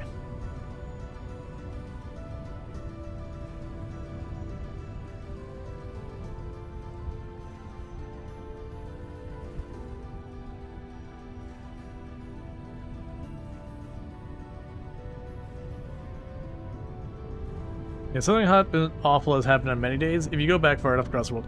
Oh yeah, well, that's kind of one of the things. Like, when you look up the thing, it's like, what historic thing happened this day? You're gonna find a bunch of really cool stuff and a bunch of really awful stuff for almost any day.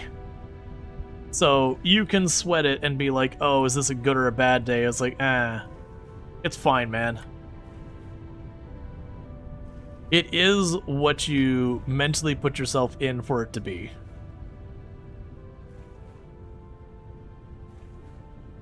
Turns out there's been a lot of days of the years. No, it's 100% fair to say, like, there's been good and bad every day. It's just one of those things. It's kind of like the people who get upset that, you know, oh, my birthday, I share it with this other person. It's like, hey man, there's only 365 days in a year. Assuming an equal distribution, if you have 365 people around you, you'll have at least one person who you share you'll have one person you share a birthday with. Now, obviously, population, it's non-equal, equal distribution or anything like that. There's certain months have a much, much higher rate of birthdays occurring and whatnot. But still.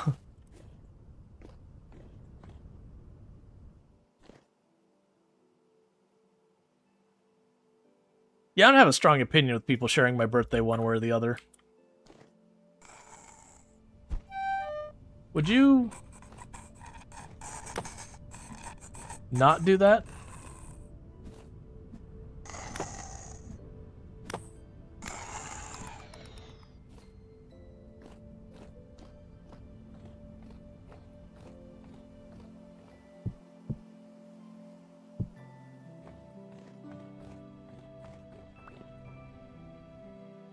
Your birthday is the birthday of the internet? Out of curiosity, what day do you consider the birth of the internet? Because that is one that gets real fuzzy.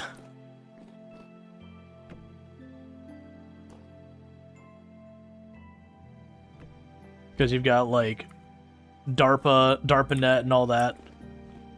That's those ones in discussions, like when someone's like, this is the day the internet was made, and you're like, alright, we're gonna need to sit down and like hash out which day we're calling this. Because it was a pretty like fuzzy, ambiguous transition between this is kind of some like military project to education sector project to, you know, okay, but now it's publicly available. Because even the crossover to being publicly available, it gets really fuzzy on that one. And I'm not saying you're wrong or anything like that either. It's just one of those ones. It's kind of like also like who invented the internet is another one of those things that gets super fuzzy, that you draw arbitrary lines in the sand depending on what point you want to call it the internet versus this other thing.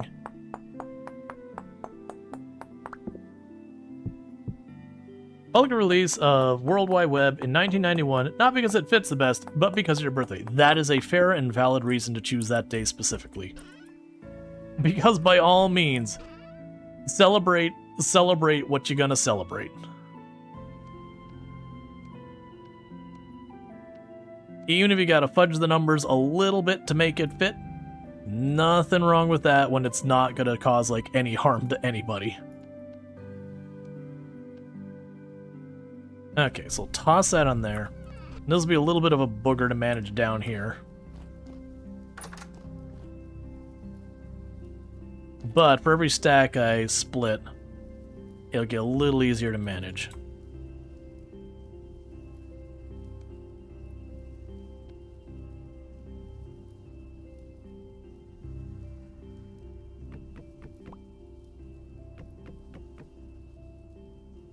Cool.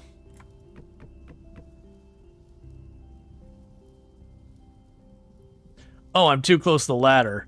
I was like, why can't I crouch? Because it's too close to the ladder and it's picking up as if I was trying to climb the ladder.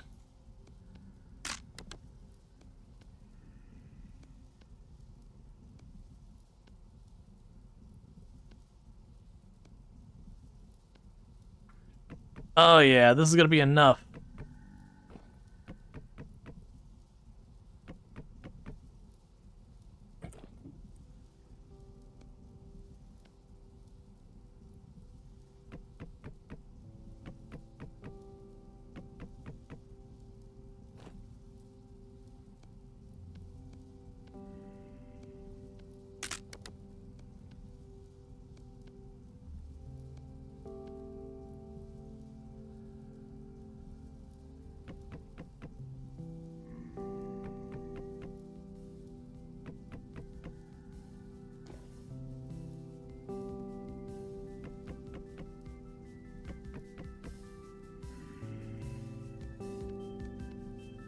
Okay.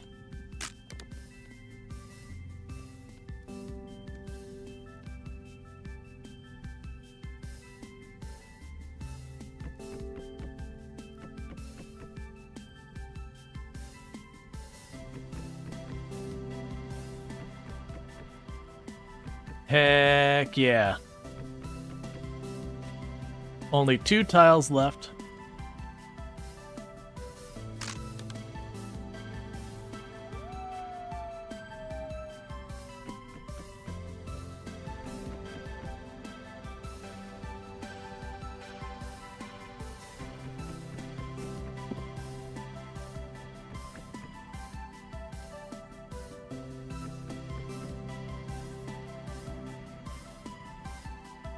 Alright.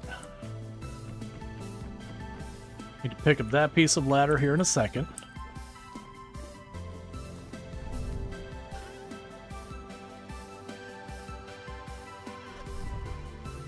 Alright. So I don't need none. Let's see, the military had access to the internet before that. Yeah, that's when it was DARPANet. And then there was a period where it wasn't truly public, but it definitely gotten access beyond the original scope of what it was intended to be at that time and all that. That's the reason why it's like, when did it truly become public and all that gets a little fuzzy. It's because there isn't a date they made it kind of the official, this is the first day of the internet, but it was a fairly arbitrary date that they just kind of chose a point in the timeline and were like, yeah, that's the one. Alright. The first porn website. Internet was made for porn.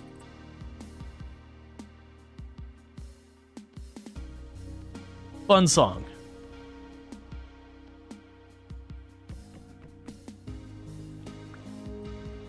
Okay, so this trapdoor, that's gonna go away.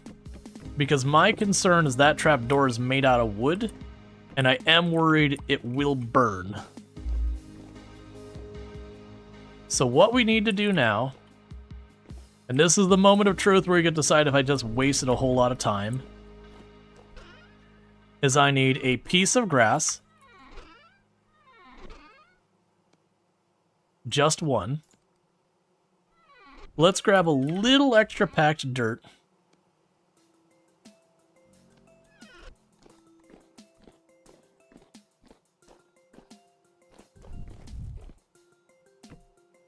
Put that there.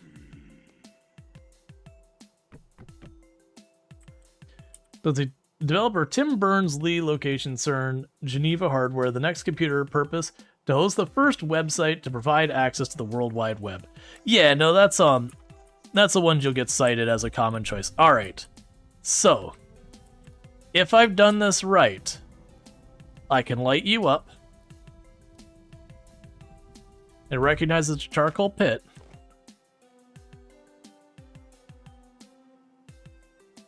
And that should be okay. It is recognizing that is a charcoal pit that is warming up. And if I've done this correctly, this whole area should be smoldering in ridiculous amounts of smoke, but no fire. If I've done it wrong and we hit tragedy, or I've lost many hours of my life just now, we'll have actual fire. At which point, then I get to see how I can even address that, if I can address it.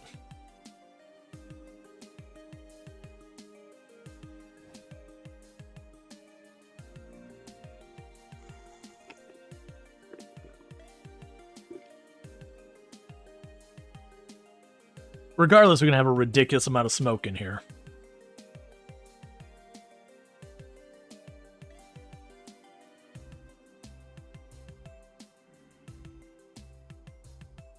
There, that's what we wanted to see. The charcoal pick is functional. So now my entire cellar is full of smoke. Just the way it should be.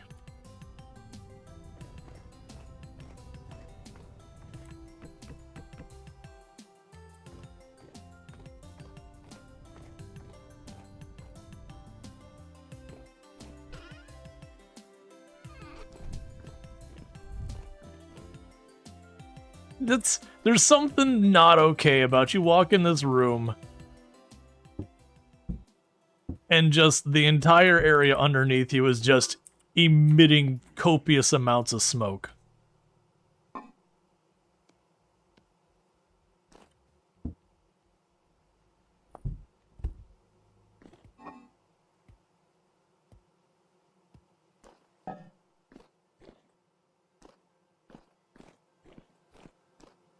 And everyone knows you need underfloor heating for your cellar.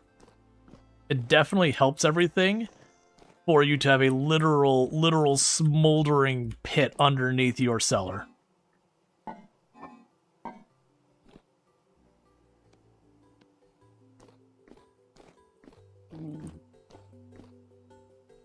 Now what we'll do later is I'll replace where that block is with a metal door. And we can slam close the metal door and work for that same purpose. Okay, so now what I want is a hammer. So that while we're sitting here, we can just randomly go stop hammer time.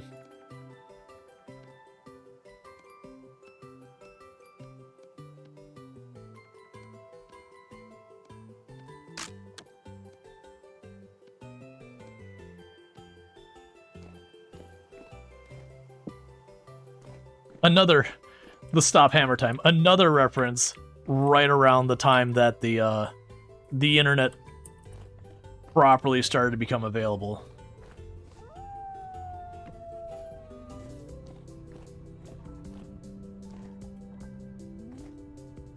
Okay. So needless to say, this space is going to have to grow.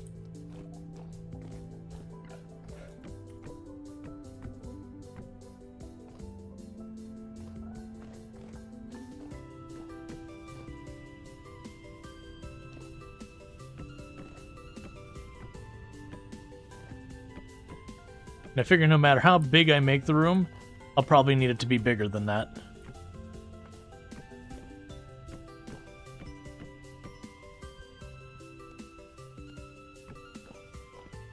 Okay.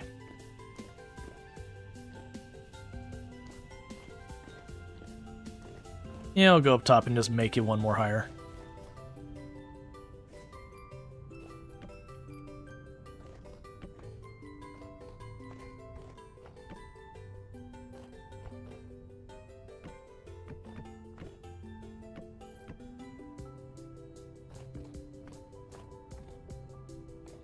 Because I could always see it being a thing that we have, like, the main room the gearing comes in from the windmill. And then I could actually just make a, I could take the gearing and then make the helve hammer just be in a separate side room kind of thing. So you have kind of like a workshop. I still don't know how to make this pulverize. We'll have to figure that out. I mean, regardless, I'm going to wait till we have the mechanical power. I have a feeling we need an extra piece on there. Like a hopper or something to feed it. Don't spoil it if you know, but that'll be one to tinker with. All right, so let's check on our crops. So those are 6 out of 7. You are looking for something that is P or K fertilizer. Those are 7 out of 9. Why is yours so terrible? Why are you weirdly paradoxically... This one tile is weirdly way lower nutrients than the others.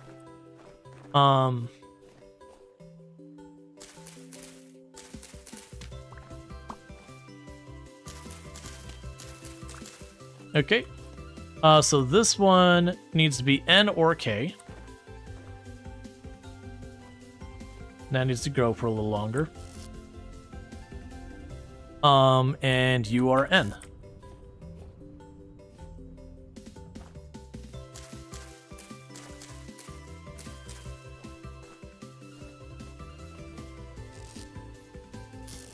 All right. And you're at 8 and 9, and the nutrients are starting to get properly low in that soil.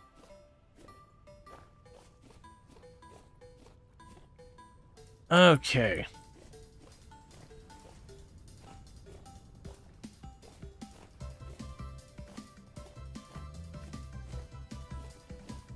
Got a bunch more crops getting close. Okay, the carrots are grown.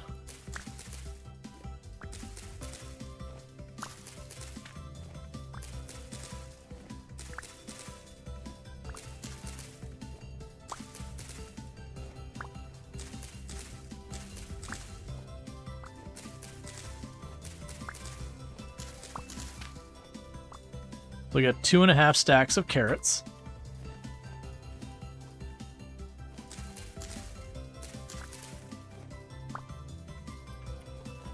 We got some more turnips.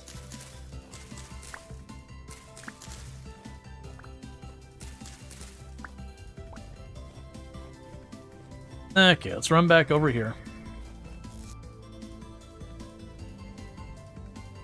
Look at these 3.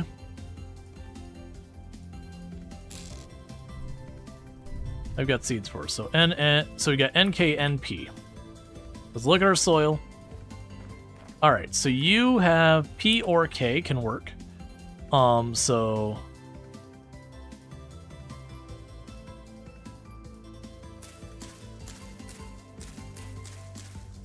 there you are.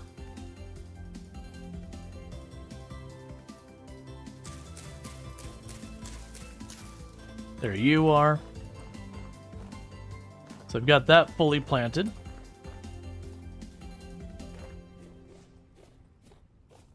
Did you poke a hole in your greenhouse to avoid overheating in summer yet?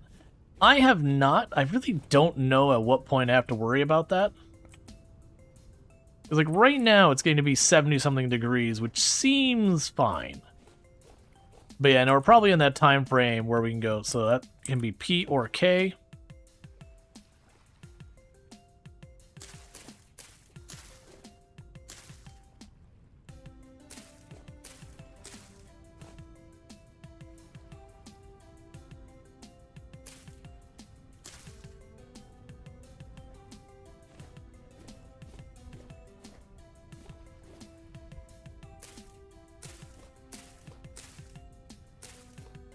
And that can take N.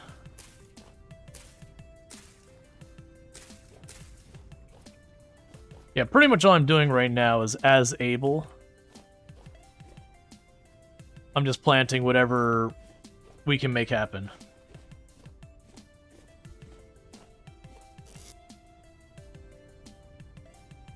That's K and P.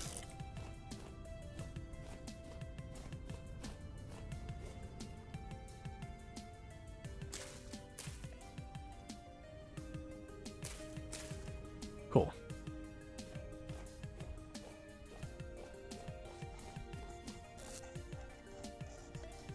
Yeah, and that's N, and I don't... I mean, imagine, but are there no... They're in from... Water soil limited, right?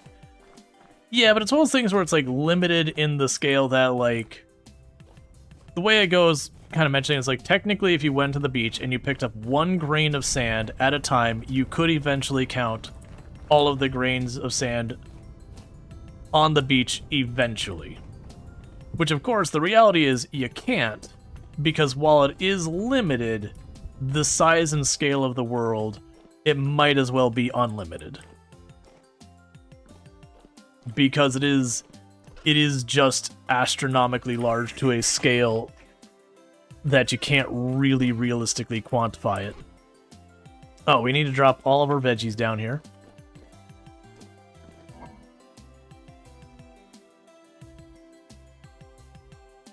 Okay, so that's getting to be full. Cool. Alright, so let's go ahead and grab 1, 2, 3, 4, 5. 1, 2, 3, 4, 5. 1, 2, 3, 4, 5. 1, 2, 3, 4, 5. Actually, put the parsnip back. We'll grab the mushrooms. Okay.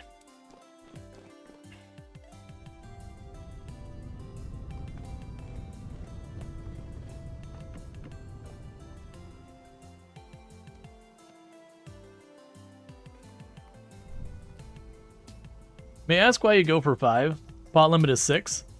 Crockwood you don't use, limit is 4. Seems odd. Oh, I'm just grabbing at that. Like, I didn't have a strategic reason for it. It was, I need to grab an amount. And going by a 5 is a nice round number. That's pretty much the only motivation. It's not a strategic or whatever decision. Okay, so looks like we're going to start getting our berries in 4 days. Let's go trim the berry bushes.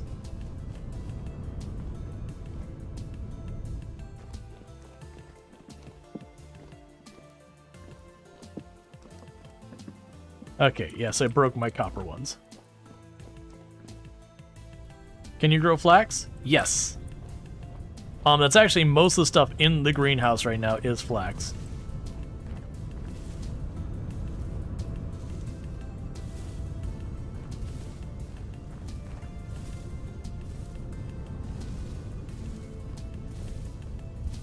So we're just pruning all the bushes to make it a little bit easier to see as we move around.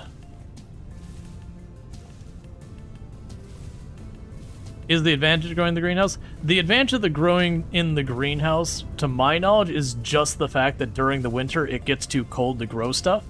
So the greenhouse effectively treats it as being 5 degrees Celsius hotter, which does mean during the during the winter / fall, you can grow a bit longer, as in you can start growing a little bit earlier and you grow a little bit longer on the other end, which just means way more crop getting through.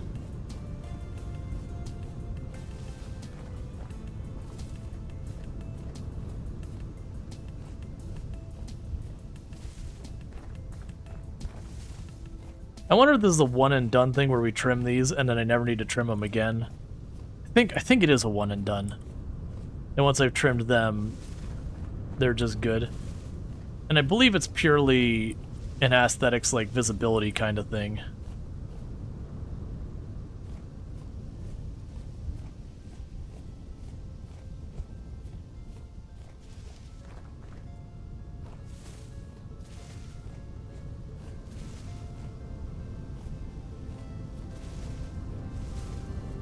Okay.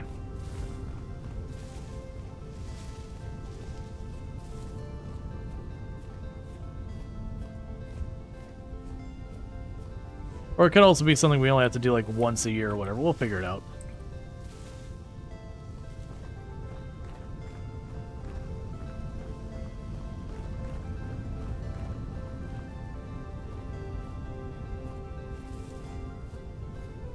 I missed a bunch of spots on this row.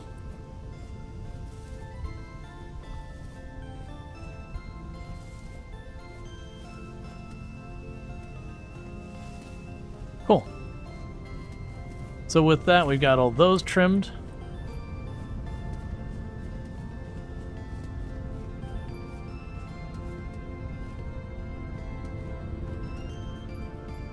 So I can put these back.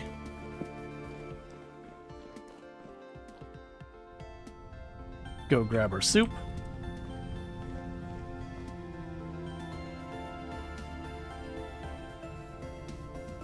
Okay. What's going to happen here in a second is I got to use the restroom. So I'm going to do that real quick, then we'll get back, and then maybe we'll go for the copper next. We'll see. All right, be back in a minute, and thank you again for tuning in.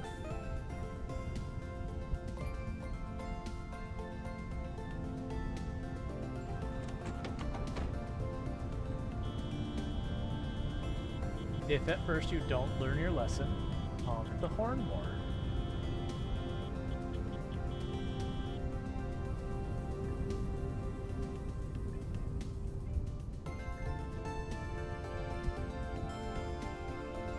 You're showing me that this is perfect. Ah, don't worry, chat. My paint job is perfect. My paint job is definitely not missing anything. The game says we're done here. I especially like, it'd be one thing if it was literally like that was painted, this is nice and uniform, except I got a bunch of like splash over here. Hey, I'm not gonna argue with the game logic. It's perfect. Oh man, Guard, don't do that. Why would you do that, Guard? That is unacceptable behavior, Guard. How dare you? How dare you, sir? That is not okay. Oh man. That guard's gonna have to be fired. And they would do so addictively, and they were really proud of it, that they could extract all this money from people. To a point that they were almost joking about putting people into poverty. And this was a talk they were giving. Like, and it was one of those things that went, oh god. Alright, so we got a baby on the way. And it was... Okay, and we are back. No one needs to see the clip of the bite that killed our world record run. No one wants to see that. Oh, you're not in the right position. That's deeply upsetting. There we go. Much better. Right, so I already finished that first soup. So let's drop that off. Cool. Okay, right, so we've got plenty of food. I've got my small mountain of tools. Let's see. Let's take a quick peek down here at how our materials are looking. So I've got a bunch of iron already there. We're good on the bronze and that. Let's see. I've got a bunch of chunks of iron here that I could go after getting more iron. Yeah, because that's the iron ore. That's the last I've got of that. That's all lead that nobody cares about. That's the bismuthite. I've got one stack of copper over here. And a tiny bit of gold. Alright, so I could use copper. I could use iron. I could use zinc.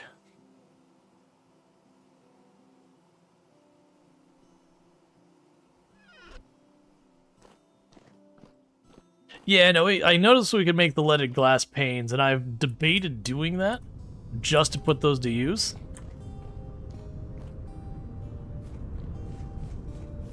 So right now I'm in the mode of trying to decide where to prioritize. Let's go ahead and knock down that tree, it's dead.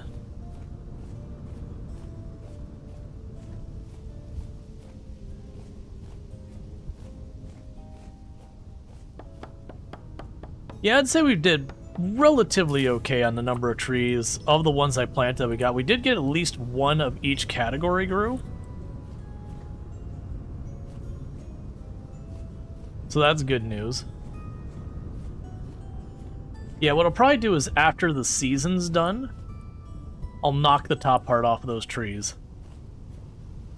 Yeah, so that's what I talked about, that there's the animation or the mod I added, the bees. It's like where you see like the bumblebees flying around going to the various things. That was for my offline save and it just got carried over. Alright. I'm just gonna let them keep going till they fill all the skeps. And like I said, I'll have the one skep that I'll protect, and then we will harvest all the others. So let's drop off the firewood. Maybe I just go for the iron. I think that's what I'm going to do. Let's just go for the iron, because I know I'm going to need a ridiculous amount of it. And so we can go with that. So, for the iron, I believe it was up here? No, where was the iron? Oh yeah, it was way up here. That's right. Okay. So we're gonna pin that so I could notice it easier. Alright. How far does the water go that direction, by the way? Honestly, not terrible distance that I could take the boat all the way up here. Yeah, let's take the boat. I haven't taken the boat in a long time.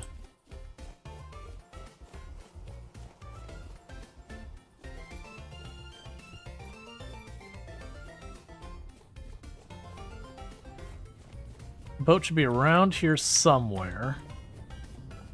There you are.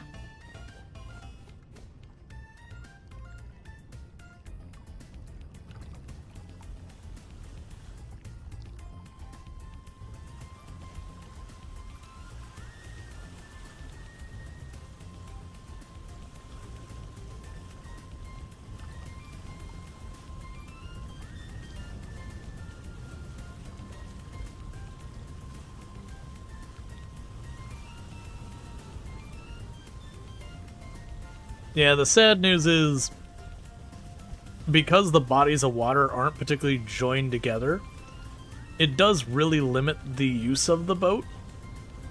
It's kind of nice for like this big lake about going all the way from one side to the other. But yeah, no, it'd be nice if we I see why a lot of people are like, oh yeah, when you do your world gen, turn up the size of the oceans and lakes and all that. Because I could see the appeal in having a boat to go, I think. 1.21 generated worlds can have oceans. Rual, like me, generated their world in 1.20, I think. Yes. The big curiosity is where you generate your world. I don't know how it works on this one. Like, if I get out here, has this been predetermined by being in 1.2? Or when I get there, will 1.21's considerations come into play? Basically, did it pre-generate the entire map? Or, yeah, I guess it depends on a lot of things. Or, oh, actually, those are fruit trees.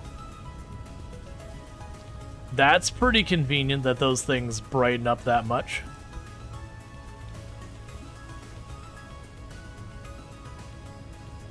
Do you have any other boats you can make, or is this the only one? I believe there is a much bigger boat you can make. I have not made it.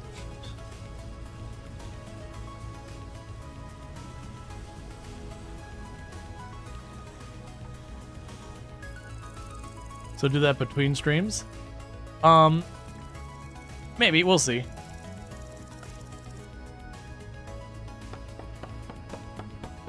Alright, so I'm gonna cut this tree down for the saplings.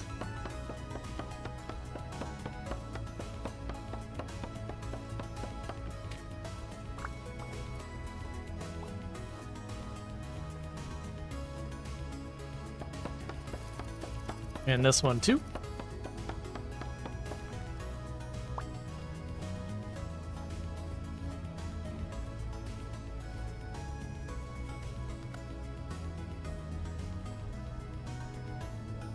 And I'll toss those in the boat. But before I forget, the boat.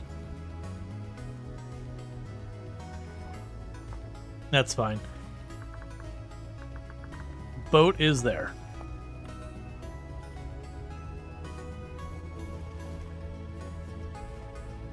Oh. Thank you for catching that. Oh, I see. It's moving it back and forth here versus over there. That's annoying.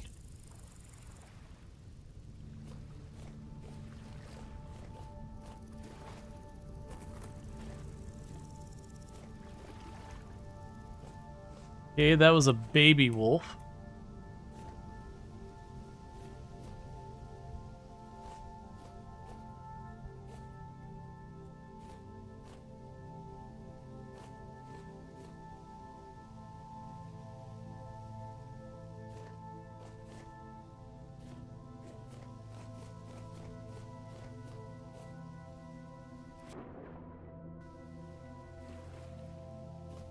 And over there's where I saw coal.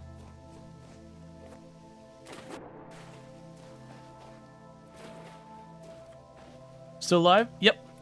I stream for usually about 9 hours a night. So we still got ourselves just shy of 2 more hours that I typically stream. Peg that so in the future we could find it easier. Lots of berry bushes along here. Actually, do I want to grab those berry bushes on the way by?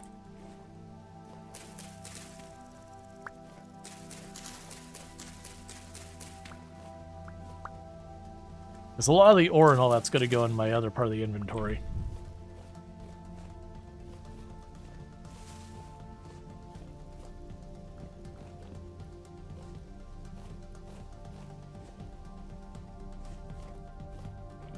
Yep, no, I'm in the US.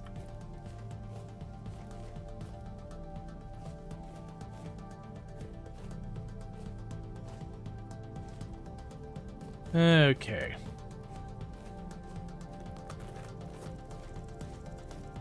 And this is where we saw there's chalk everywhere up here, which is doubly good because this is where we're actually getting our iron. Our iron is in the chalk.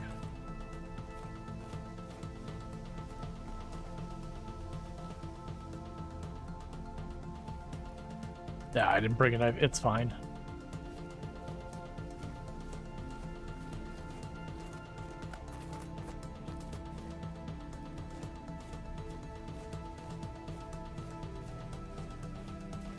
Okay, so we're getting pretty close to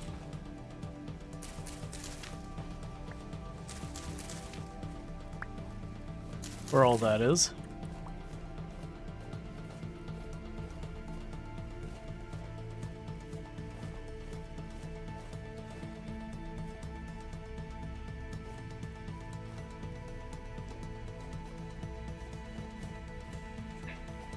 Will die to fall damage? Oh, I don't know if it... Like, I didn't know if it did die to fall damage. That makes sense. It could also just gotten stuck in the water. Okay, so if we start working our way back, and I have the inventory space, let's grab some of these yellow and purple pink flowers for the bees.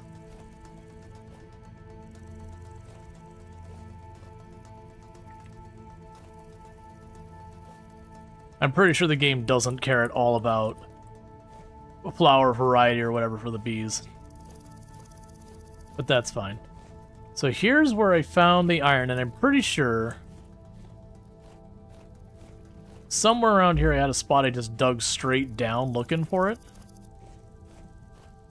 Where is my best pin? 184. Yes, I'm pretty sure this pin over here is where the entrance to the mine is. Ah, I didn't even look to see what had killed it.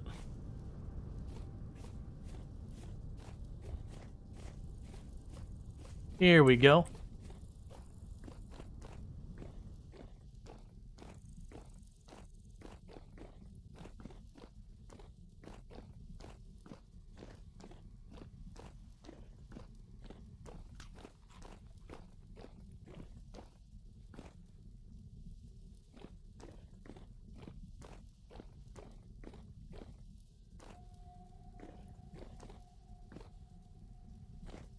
Cool.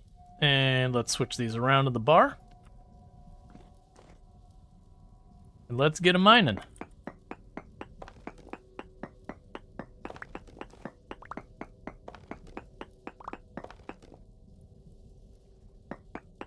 Want to make sure they're going into my mining bag since it's kind of its only purpose.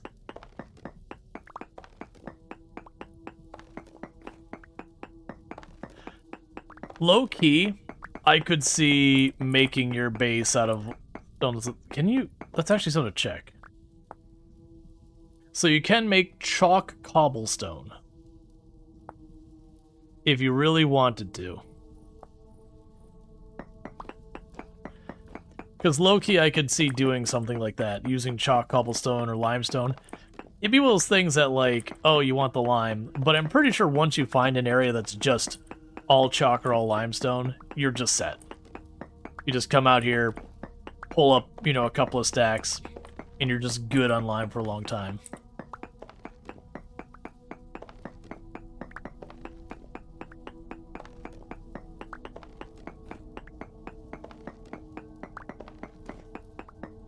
To be fair, you think that's a dumb mechanic? Like, you get why it exists, but literally, how early humans bring down large prey, chasing off a cliff or the like. I mean, you wouldn't necessarily lose any of the meat or whatever, but it would be made potentially hard to separate what you want from what you don't. Yeah. I see that we got this below here, so I'm just going to go ahead and keep mining the way I'm doing this. So it looks like most of the iron node is probably to my west, to the west. Just guessing by what we're seeing here. And how I'm seeing like this thin out more on this end.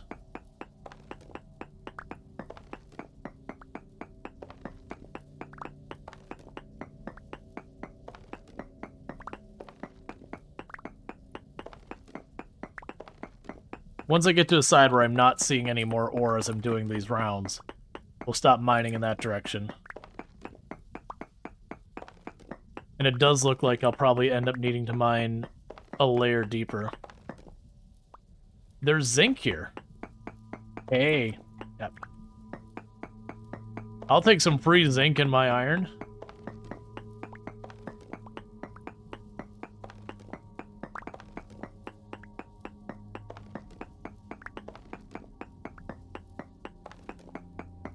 Yeah, no, I got you, Hammy. That I am going to need to go down a layer. I haven't seen any on the ceiling.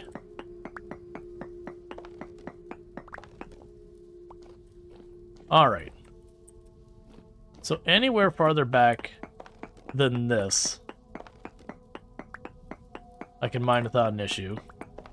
We'll cut straight across here. Clear this out and we can just do laps.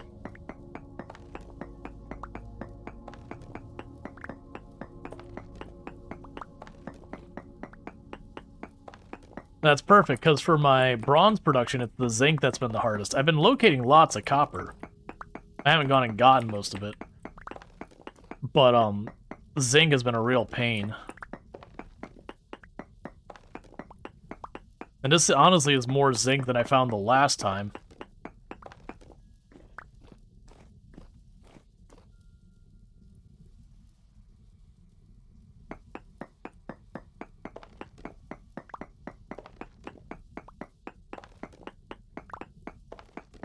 Okay.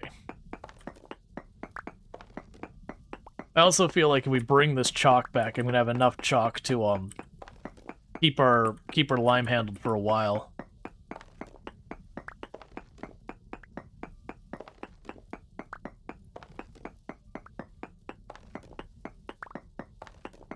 But then I figured this way, we've got all the iron set, so the moment I get the hellhammer and those kind of things, that I can hopefully get ourselves set up to just produce. All right, let's check which one it gave. So use the next bismuth hammer, because one of these is an iron. Yeah, we're good.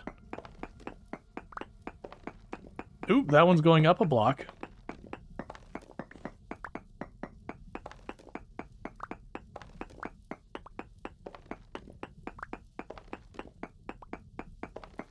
I'm also amused at like the stacks of chalk are doing there. But yeah, I can take the chalk over here. Once we get the windmill set up, we can put the CERN there or whatever, and then just have like that just feed in there and just put the chalk in there, slowly turn into stacks of lime. Get herself like a giant crate of just lime, slowly getting topped off. Because then we'll be just good on the lime.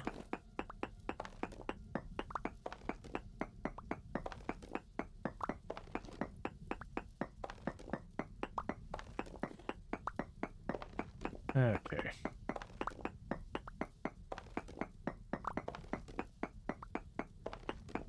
Yep, just diggy hole and getting all that iron.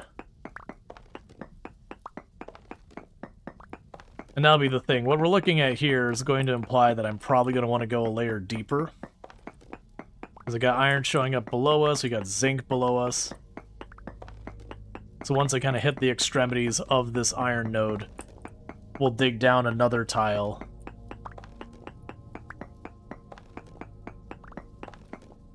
Maybe two.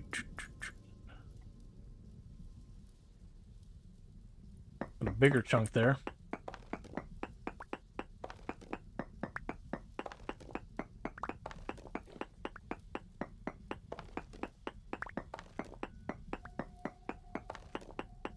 But just progress is progress. I'm curious when we break all of our bronze ones and we get to the actual iron pickaxe, how that'll go. There's probably delicious candy very deep. Absolutely. That's exactly where you keep the delicious candy. Why do you think the children keep going for the mines?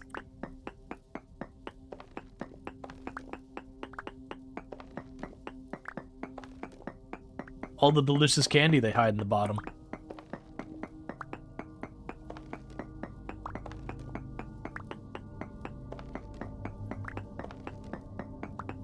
Rock candy? Yeah. That's, I don't know if they still do that nowadays. That is one of the experiments I really do enjoy, those kind of science projects as a kid where they had you do stuff like make rock candy, which those who don't know what that is, it's just sugar crystals. But usually it'll be something that you'll basically boil water with about as much sugar as you can possibly get to go in it, maybe food coloring as well. And then depending on the type you're making, you either put like a string in it or a, you know, like a popsicle stick or something like that. And then what happens is you then put that in the windowsill to start evaporating. And usually you have to put like plastic wrap, whatever, so it doesn't mold or anything like that. But what happens is as it evaporates away, the sugar will crystallize and make the crystalline structure of rock candy on whatever you got in there. You can also do it with salt, but that's way less fun, because you don't get to eat it at the end and enjoy it. It does make a lot of sense, to be honest. I know, right?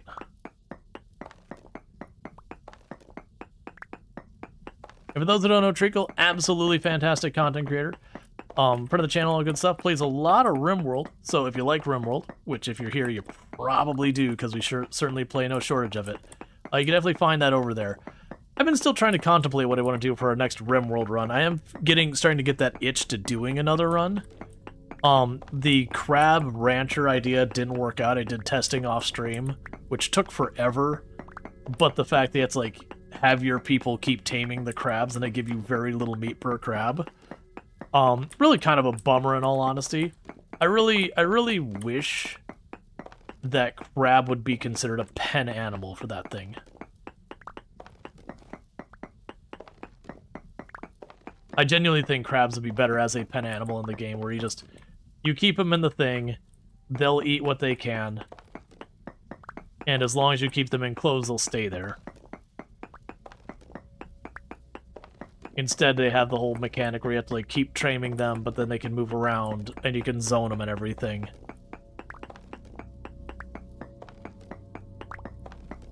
Because they had aspirations of the Crab Shack, and it's just not viable.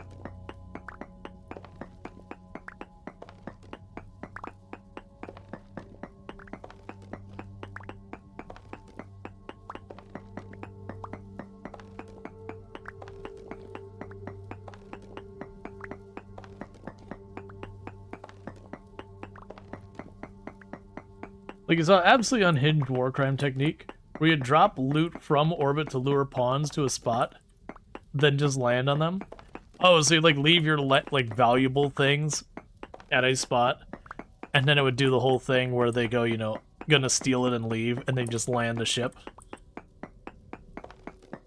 I haven't done any of the stuff with the grav anchor for the most part in RimWorld. I don't know if it's gotten better because there's been a number of updates. But I do know when Odyssey first dropped, just the way raids happen between having your grav ship and a home base, it really did seem to be factoring in the wealth of both for some reason. They probably got that addressed, but it was those things, you have like a nothing colony there, but your grav ship would be worth a fortune, and you get this ridiculous raid. And then it was a matter of, was your grav ship off cooldown to try and drop in and save, or did you know your 1 or 2 or 3 defenders have to just deal with that? Are you planning to start another RimWorld run before the Hot Potato? Probably. I would assume so, because the RimWorld Hot Potato usually happens around US Thanksgiving, which is mid to late November. So we would be talking, you know, 2.5 months, something like that.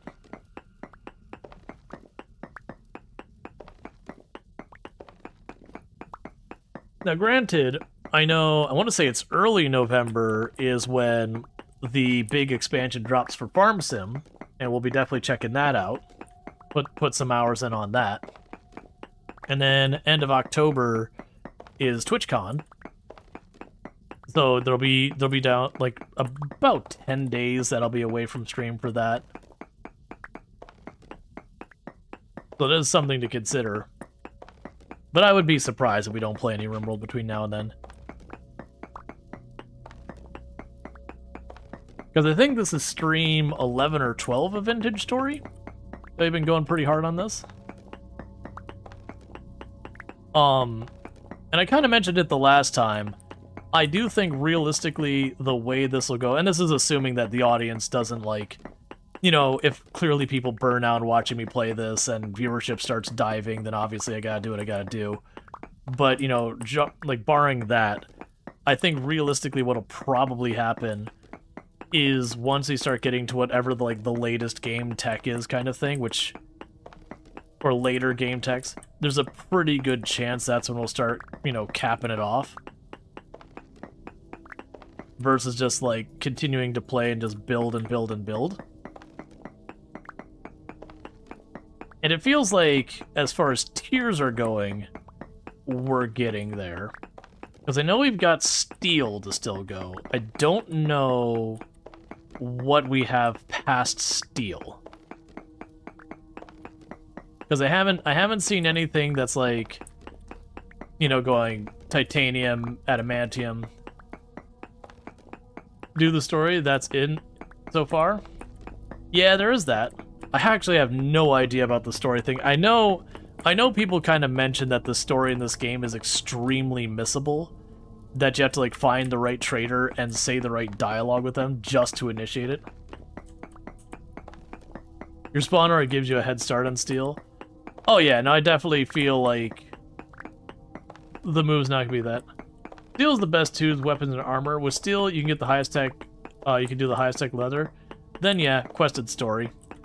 Yeah, and my understanding, the story's not done, right? The story is still a work in progress. Because that's always one of those head scratchers is, when I know I can't finish the story, do I want to invest the time to do it now? Or potentially wait?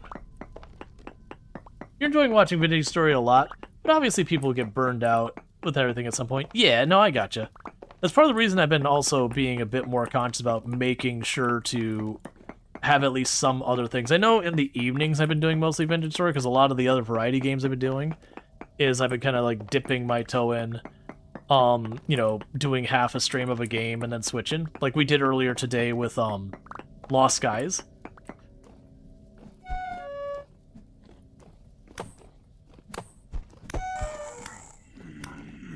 Well, that just kicked off to 11 all at once.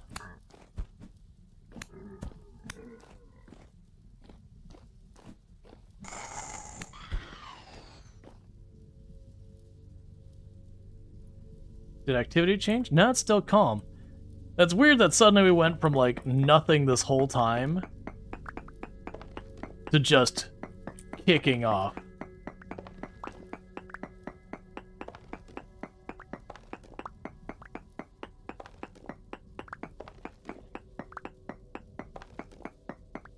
That's a fun emote. I like that one.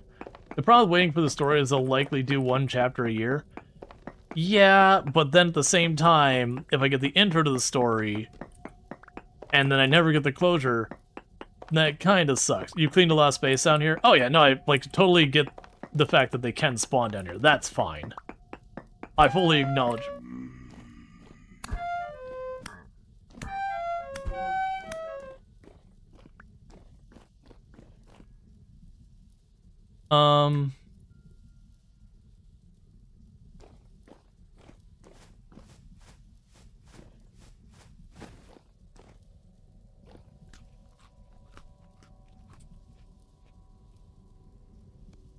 Okay.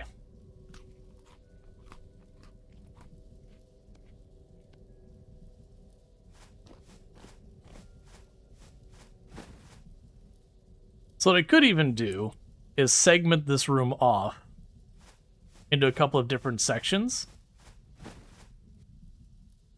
using fences.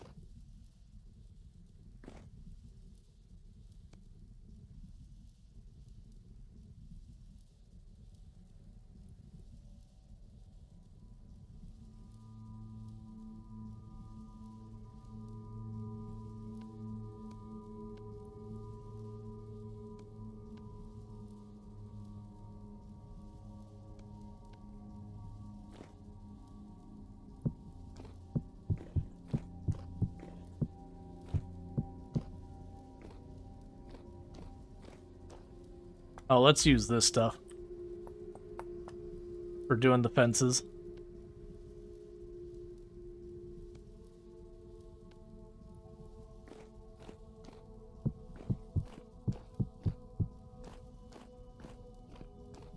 Okay.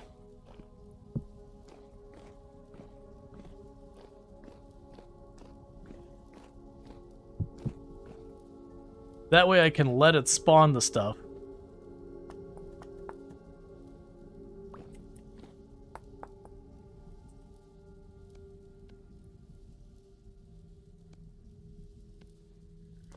Because I don't know how it handles, like, spawn limits or whatever in this game. That's pretty annoying. But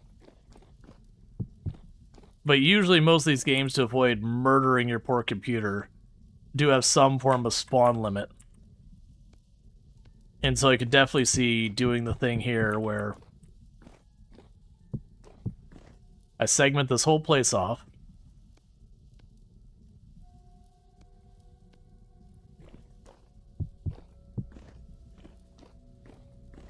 And that way, as I work around, even when it does spawn stuff in, I don't have to care that much because it'll be in the wrong segment. That's fine.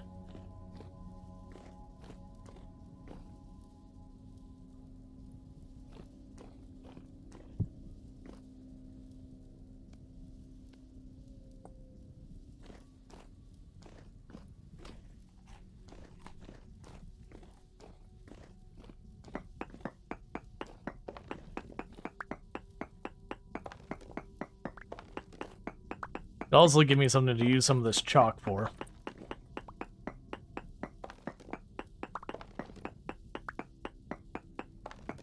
You bet to spawn right on top of you once you box yourself in for the next storm? Yeah. Well, I'll probably not stay down here. Once we get the warning for the next storm, we'll probably go up top. The other way I could have done these segments, and it's a thing I could change as we go along, is that I start working on one corner, and I box myself in on that one corner and just work on it.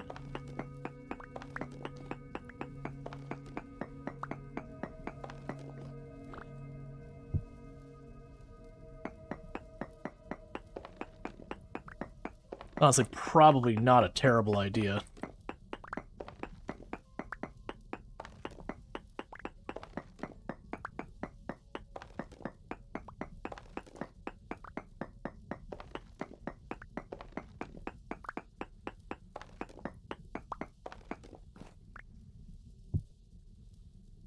Yep, I hear an enemy over behind me.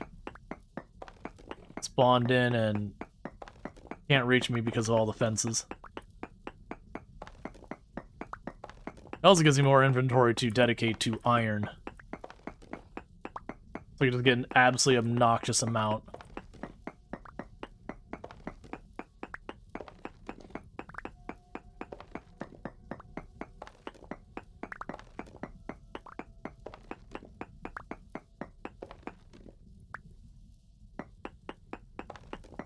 Because then when we bring that back, it'll take me a while to process it.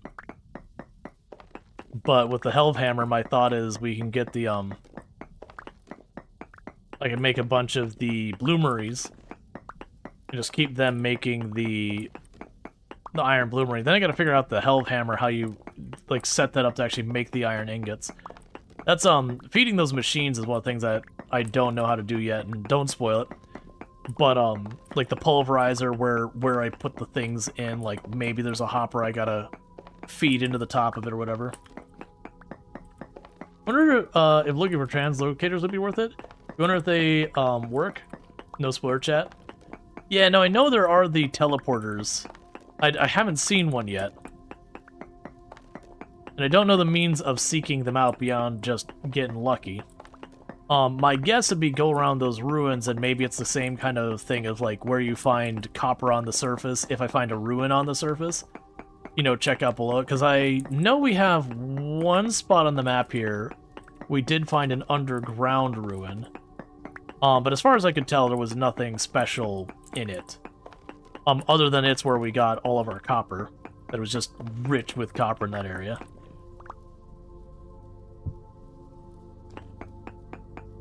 Okay, so the bodies are despawning.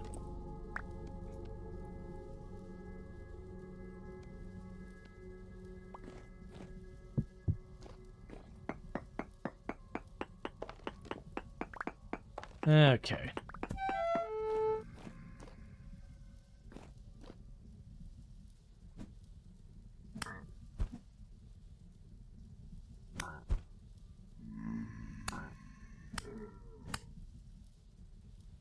That's fine. Yeah, so it just chucked rock. My big concern is when we get the tall dudes that fire spears. If we get one of those and it's not where I can get at it real quick, that'll probably be the point we just retreat out. There's demons in this? Yeah, the drifters. Hey, Sal, can we get a shout out for Sal Berry, by the way? Another fantastic content creator on the platform. Plays a whole range of games, lots of fun times. Playing some No, I'm Not a Human recently. I haven't looked into that game, and I've seen a lot of people playing it. I do hope things are going well over for you, Sal. Always good to have you.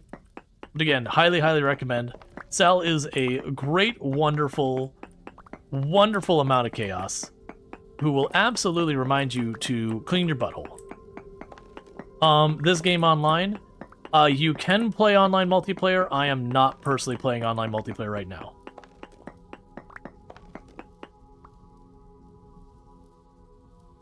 Is this just Minecraft with extra step? The way I've been describing it is sweaty Minecraft.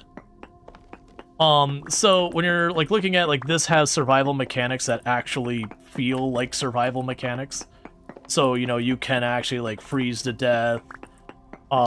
You do have to worry about genuinely eating and it not being like just a minor inconvenience. You have to kind of plan ahead.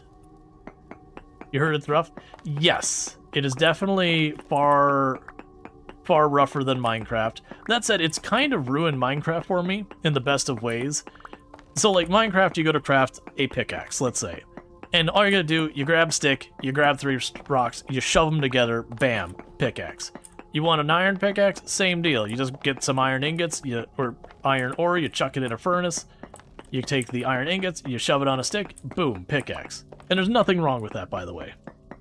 But like that's the level of crafting in this one. This one, just getting your first pickaxe is a major milestone that you're probably going to be committing multiple hours to making happen. You know, maybe when you get really good at the game, you can probably knock it out much faster. But, like, in order to do that, you've got to, like, make a knife by napping, so you get, like, 2 stones and bang them together to make a knife blade, and then stick it on a stick to make the knife. Then you gotta go and seek out clay, because you gotta make a mold for your pickaxe head. Then you gotta go and make a charcoal pit that you can bury a whole bunch of firewood underneath the ground so you can light it on fire, then bury it so it smolders versus burn to make charcoal.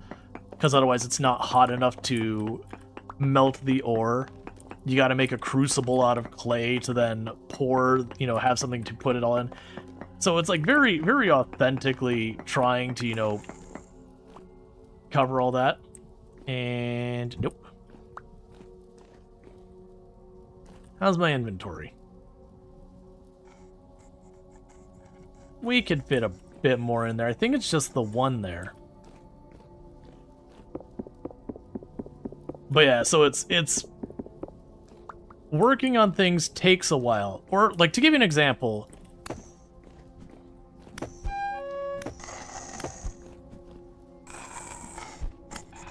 All right. To give an example, in Minecraft, if you want to find iron or, you know, diamond or something like that, it doesn't matter where you're on the map, you dig down. And it might take you a little hunting, but you can dig down and you can find it anywhere. With this, it's a little bit more involved. Let me get to about halfway through the room and I'm gonna pull up my map.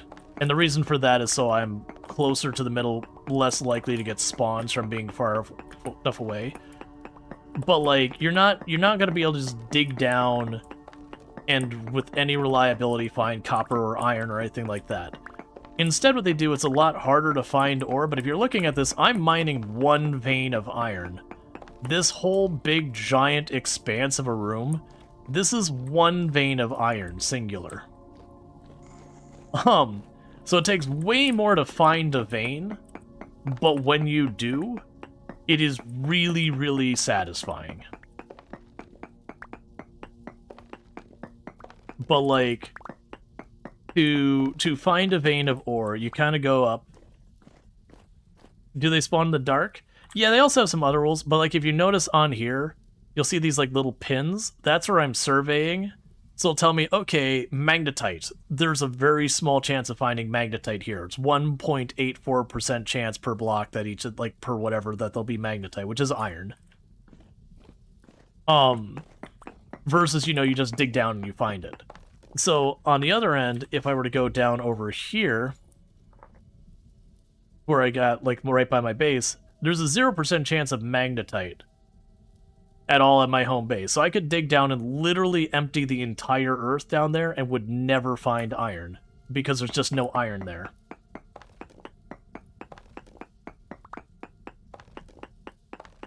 So you got to go around the world, and the way you survey to see if stuff's there is if I take my survey tool here, I can go, okay, take 1 block here, skip a few, take another block there, skip a few, take another block here, and then you'll notice over here on the side, it says I have a 1.86% of all that. Are the modes to transport in? Modes to transport in. Oh, modes of transport. I do have a little boat. I do know there is a bigger boat. I do know you can tame an elk and ride it. I don't know beyond that. Oh yeah, and there is a glider. I've seen the glider. I haven't made it. And there are teleporters. I've seen those as well. Or I haven't seen those in there, but I have seen that they are a thing. That they're hidden in the world. You find the teleporter, it connects you to another point. And then, you know, you now have fast travel between it. It also has, like... It's not just Minecraft biomes where, you know, you've got the one biome here. It's, you know, your deep forest biome. You got that's your desert biome. They also have it where there's, like, literally an equator, and as you go north farther, like, as you start going farther and farther the equator, it'll get colder and colder, that kind of thing. Just chuck those on the ground. I didn't think that through. Now I'll chuck those on the ground. And of course there's a host of mods. Yeah, it also does have a decent modding scene. But yeah, no, like I said, it's kind of ruined Minecraft for me. Because, yes, things take longer to get done here, but it's way more satisfying when you do them. The only negatives I would say about the game is I do find the combat to be pretty unsatisfying with the drifters, which are those demon things. And honestly... Ow! Stop it. I think it's time to go. The activity went from calm... Stop! You're just a bunch of bullies. Stop! You're bullying me, chat. You're just standing back there throwing rocks at me. Okay.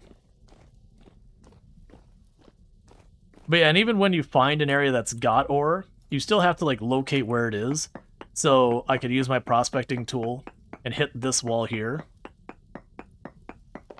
And it goes, okay, there's large amounts of magnetite and trace amounts of spellrite here. So I've got a bunch of iron, and I don't remember what the other one is. I think the other one might be lead, which I don't care about. Oh, daylight. It's been so long. Alright, so home is over this way.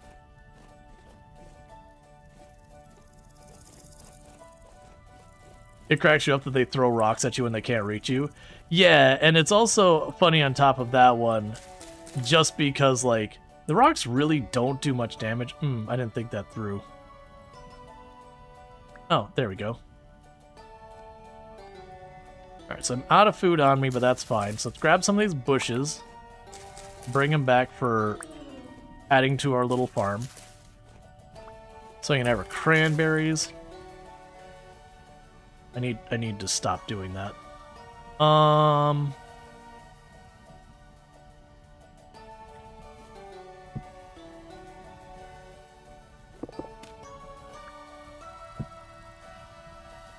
are you not letting me stack you? It's fine. We'll just not pick up the bushes. There, you can have your bush back. There you go. Alright. So, I've got over here my boat. Oh, right. Zinc, yes. And I need zinc for bronze, because you don't just find bronze ore, you have to find, like, zinc, and there's actually 2 or 3 types of bronze, which is interesting, because then you get different options. It's not that you need all of them, you just... Did you find the stuff for the black bronze, or did you find the stuff for the bismuth bronze, or whichever one, or tin-based bronze? But yeah, so what I was saying is the only complaint I really have is the combat. That, the combat with the drifters, those demonic things, it's fine. It's not amazing. It's not garbage. It's okay. But it feels very unrewarding. You do get items, but they're kind of mid-game items. And so generally speaking, you get the item, you're like, cool, I don't I don't really care. Which really kind of makes it not too exciting. And they are enemies that will pop up and harass you very regularly. So, like, that's kind of my only negative. On the other end of it, though, the combat with, like, the animals, like bears and moose and all that, that feels way better. Don't put out the torch. Ah, that's fine. Fine, I want a lit torch anyways. So that's, like, my only complaint. For me, I did eventually turn off. They've got a couple different mechanics for spawning enemies. Black bronze, the one with the silver and gold? That is a good question. So we got the black bronze. It is copper, yeah, copper, silver, and gold.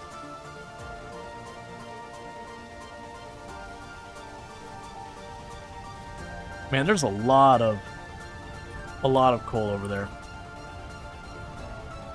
Yeah, so this time we're in like the middle of the day for going home, so it's not too bad. And that X is where I left my boat, my little raft boat. Versus there's apparently like an actual boat, like big boat.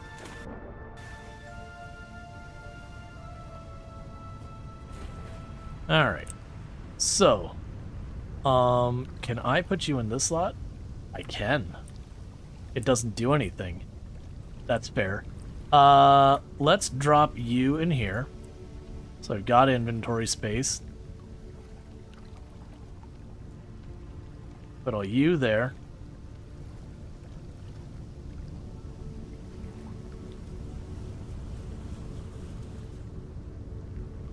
Okay, let's remove that pin, because my boat's not there anymore. There we go. Alright, and now it's time to go home. Oh man, I like that you can see my windmill in progress all the way from back here. So for the people who suggested I make a lighthouse,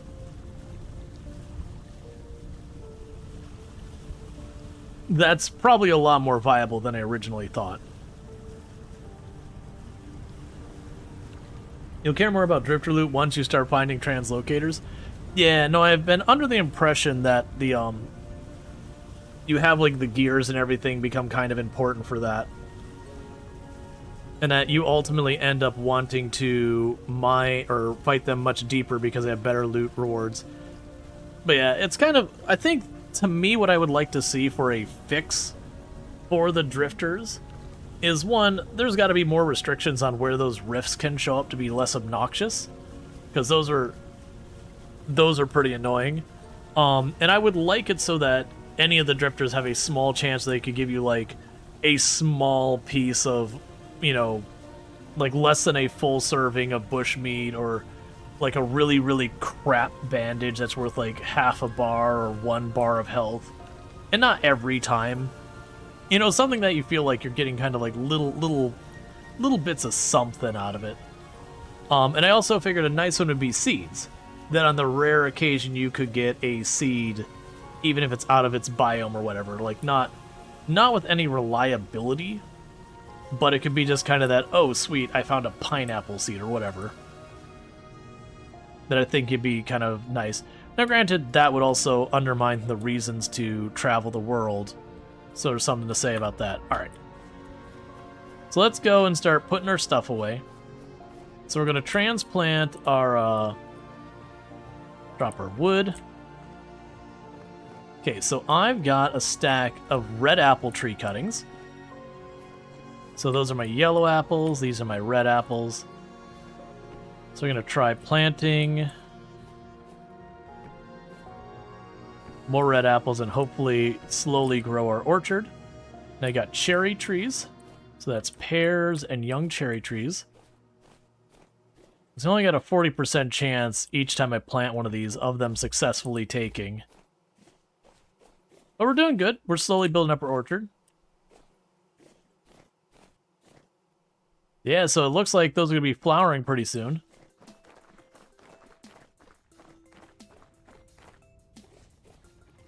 Grab the berry bushes. Okay, so this is the blueberry bushes. So we can plant all these over here. So that way we can get some heckin' blueberries. We've got the white currant. So we can plant those here. And I got the cranberries, which is always a bad time because cranberries are super common. So it's getting to be a little bit of a meme on how much I'm just slowly deleting this thing. Hopefully allergies aren't a thing in this game. Yeah, that'd just be... That was one of the ones we talked about with games like Project Zomboid, is all the mods that add, like, extra traits. So, you know, stuff like allergies. So when it's spring, you'd have a chance of sneezing or whatever. From, like, hay fever or whatever. Which is amusing, but a lot of those mods would then get to be a bit much. So I know I could do this much faster with a shovel, but I'm just adding one row, so I'm just going to be real quick and just deal with this. Then I got to find a home for all of our chalk, which might just be finding another crate. I feel like the next crate that I put all the chalk in, I feel like that should be put outside or along the side or whatever of where we're building our windmill, so that we can grind all the chalk into lime using the sir and all that.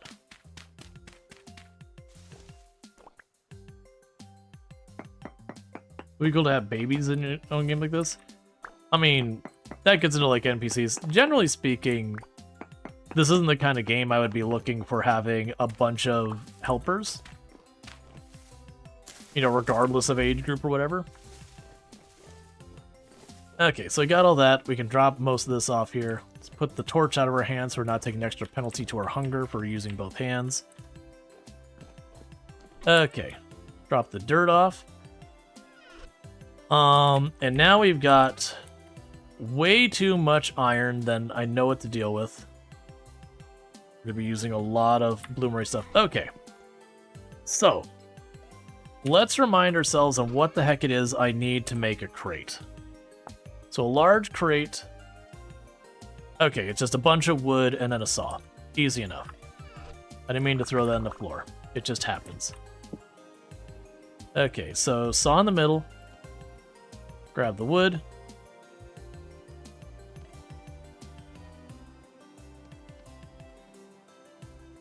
And actually, make a second crate. That way I have one crate for the lime and one crate for the chalk.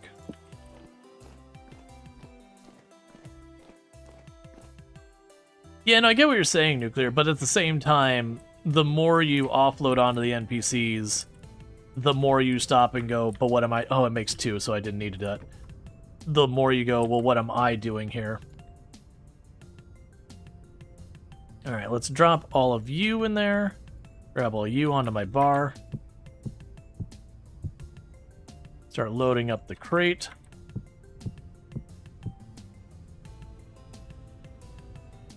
Because we can make all of this into lime.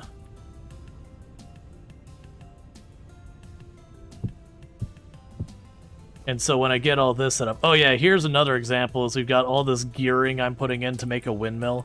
I have to wait till my flax to finish growing, though, so I can make the cloth.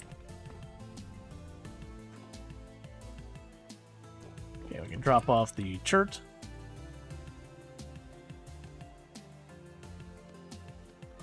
Alright, so one thing I need to start working on is let's also start moving some of this storage.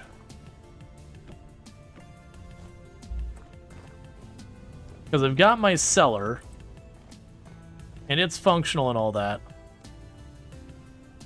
But I'm storing a bunch of things that don't actually need to be in a cellar in my cellar. And at the rate we're growing things, I'm gonna really want to use that cellar for stuff that actually needs to be underground and preserved.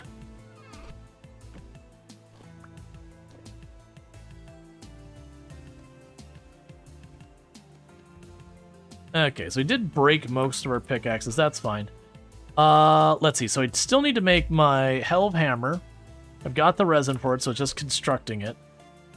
Let's go ahead and take a quick peek at our greenhouses and all that.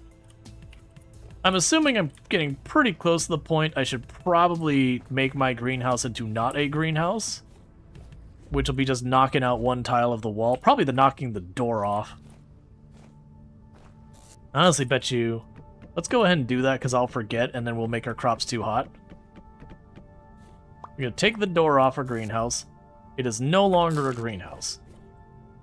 Okay, those are at stage 6 out of 7, 2 out of 5, 1 out of 7, 8 out of 9, 8 out of 9. There was one in there. Did I see 9 out of 9? I thought I saw a 9 out of 9. Okay, just my eyes playing tricks on me. 8 out of 9, 8 out of 9, 1 out of 5, 6 out of 7. Yeah, so this whole greenhouse is getting ready to be done, and like all of that is flags. So when that comes up, I'm gonna be solid. Well, automation takes the fun of the games. It depends on the game. Like, if automation is a key feature of the game, like it's designed that you are supposed to keep scaling up automation to bigger and bigger sizes, like your Factorios and your Satisfactory, automation can be good. But in games that don't have that scale to them, then yeah, it's really easy to get to the point where you're like, what am I doing in this game? Oh, I stand back here and I watch the game do. And let's check on our bees. How are our bees doing? Alright. So we're getting there. The bees are being. Alright, so we still got a couple of empty ones over here. Ooh. Looks like our reeds are ready. That's good, so that way when we pop those beehives to get the honey and beeswax out of them, I can make a bunch of them there. Okay. So with that, we didn't get new crops today, so that's fine. We'll check in our leather. Cool.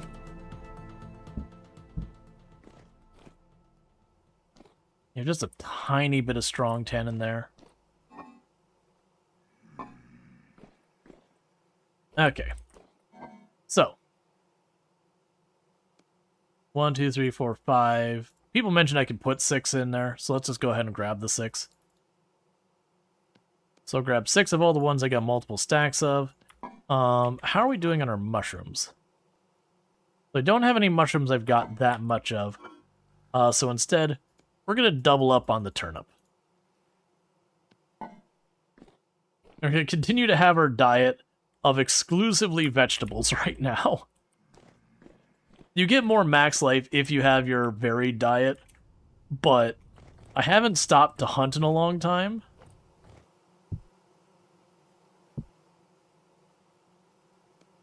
And I've got an overabundance of veggies.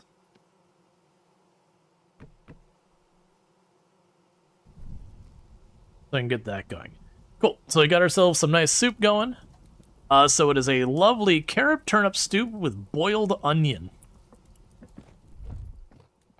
That actually doesn't sound terrible. I would definitely give it a go. I mean, I'd probably want some kind of seasoning happening with it. Again, my brain thinks little cayenne or something. But I don't hate the idea. Okay, so let's get a bunch. Let's make some knives. Onions are a bit of season. This is true. Onions do, like, especially depending on the onion. Like, if it's like a regular white onion or a yellow onion, it's pretty mild. If it's a good old red onion, now we're talking. Okay, brain, what were we doing? We were grabbing you. So I can go down here. Here, I'll actually do this the way it's supposed to be done. Oh, I can't. Yeah, because I have Napster, the mod. Yeah, so normally what you do is you chip away the one little thing at a time to make those. I'm going to make a second one because we have a lot of reed to pull up. But after you've napped a bunch of things, you're like, I don't need that. Okay, so we can grab you, make our knives. Put you on the bar. Have a spare. How's my soup going? It's almost soup time.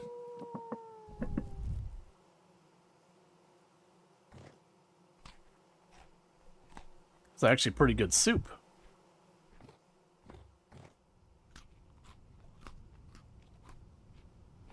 Yeah, so I took 2 of the 6 servings to top off our hunger, and I got 4 more. Okay, so let's get out here, put that back in our secondary, and let's go get some more reeds so we can make more of the skeps for keeping the bees in.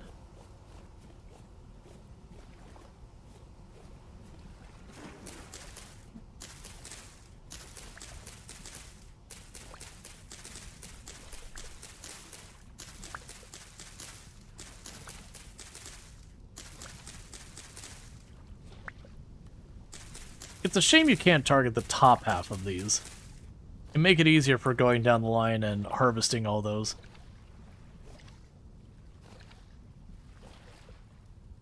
A crab farm would be more on brand. I would absolutely do that if that was a mechanic in the game. Keep an entire, like, colony of crabs. Survive almost exclusively on crab legs. I'm imagining in almost any game that would not really be a viable or sustainable thing. Like, you could probably do it in a lot of games, but it'd probably be an absolute chore compared to surviving on any other means.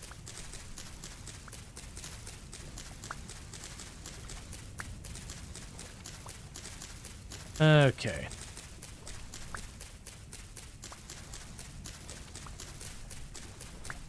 Oh, and I understand you're trying to lurk, but if you're still here, Sal, like, what do you got going on? Like, you know, this is the thumbs up, self-promote, do all that stuff. I totally understand if you're trying to lurk. Don't let me keep you from it.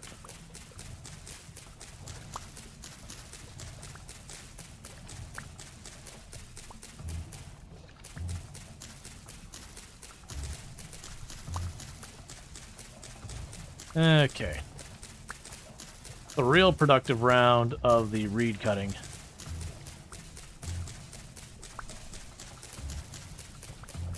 That's why I took the time to transplant these. Because now I could go through once every like 5 or 6 days or however long it takes for these to grow. That should be enough for like a skep or 2. Which means beeswax and honey. Because it's cool that we can, like, seal food in a crock pot. Like, that's neat and all. But for as long as food keeps in the cellar as is, I don't see a need for it.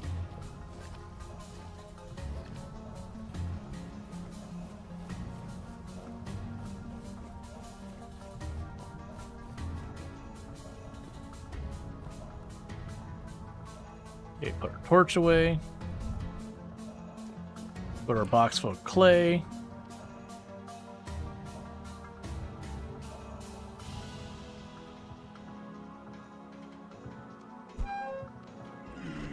Sir, I'm gonna need you to not invade my home, please.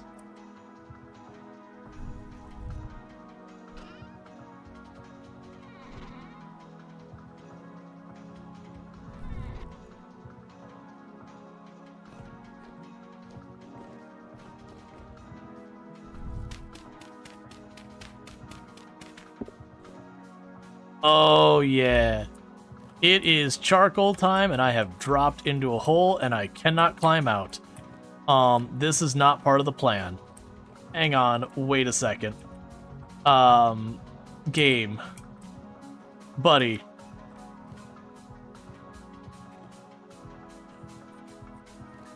The worst thing is I can't quite jump high enough. We can make this work.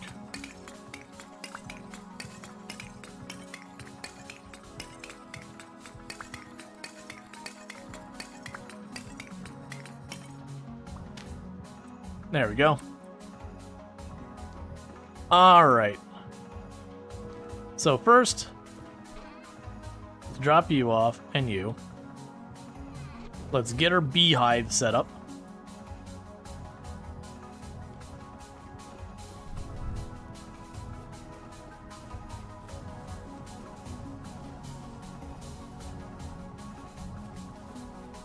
Oh, I already had them all set up.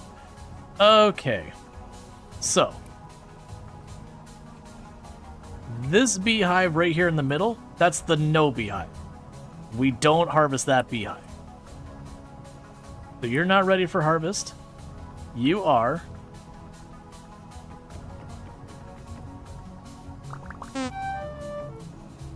It's fine.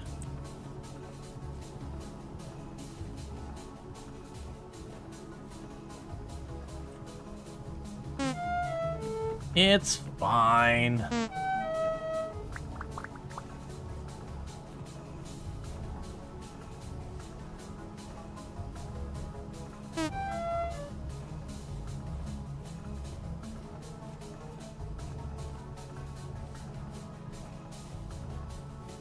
You just realize how long it'd take to break it? Oh, that's not going to be that bad.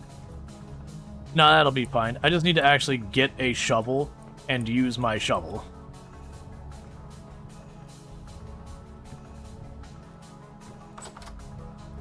Bees not welcome. Get lost, bees.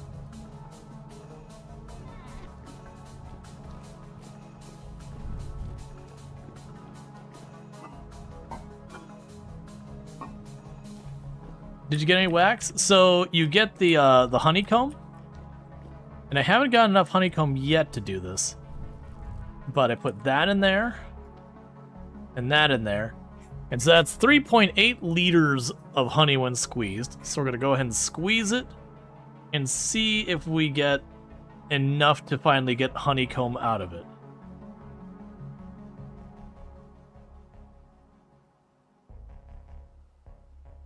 All right. So we haven't gone quite enough to get our honey.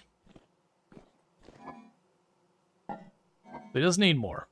I'm not on the like dire scale. What happens? That's gonna give me a bunch. So before I forget, 1, 2, 3 ladders. Let's go over here. Grab the chert. Just chuck our torch on the ground, because that's just the way we live. So shovel.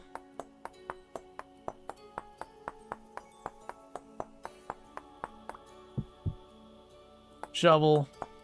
Because I'm assuming we're going to need some shovels. People don't realize how big of a charcoal pit I've made down there because they haven't seen the side in a very long time. But the reason we did it this way is now I probably don't have to worry. I probably don't have to worry about charcoal for a very, very, very long time.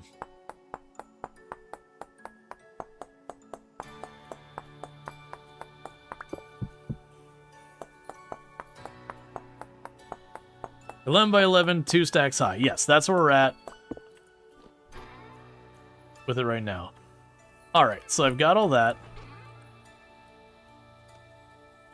We'll do this.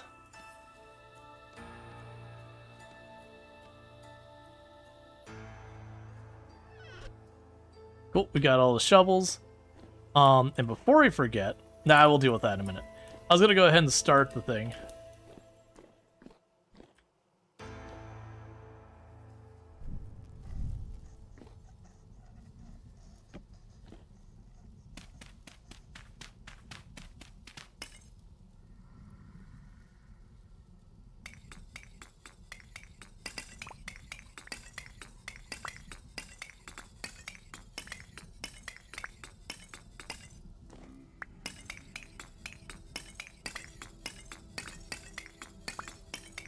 Okay.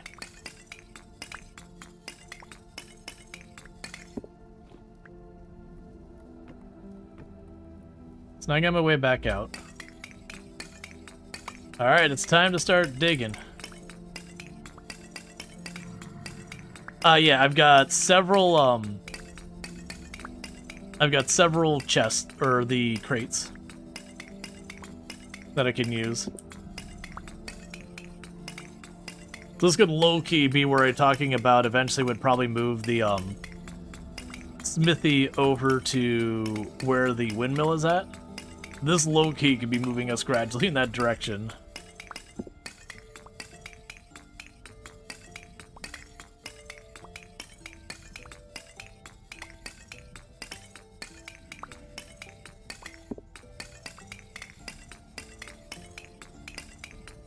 All right.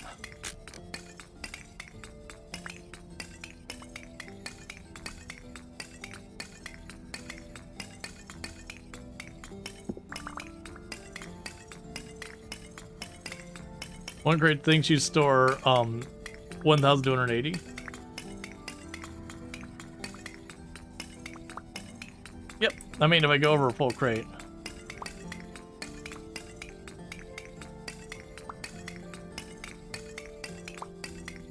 To be honest, your place probably needs a redesign. Well, yeah, no, that's one of those things that makes sense, that as you play and you get more tech and you learn more things and you get more availability of stuff, some of the stuff you did early on, you're like, nope, it's time to switch it up. Don't need that anymore. I have a better way of solving that problem.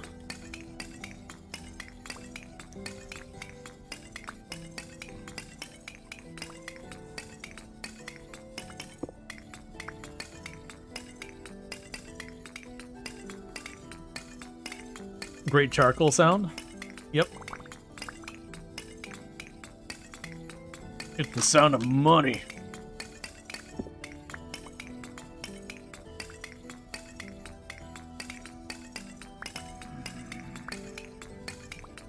And by money, I mean being able to do blacksmithy without having to stop and do this.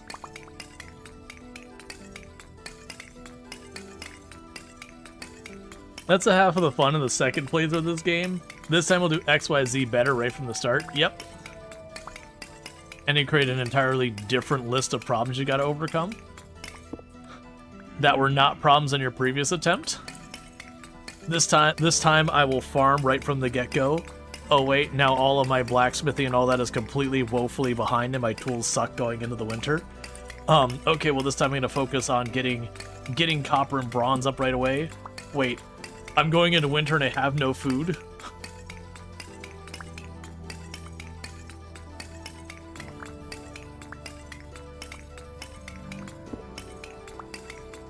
And just all of the charcoal.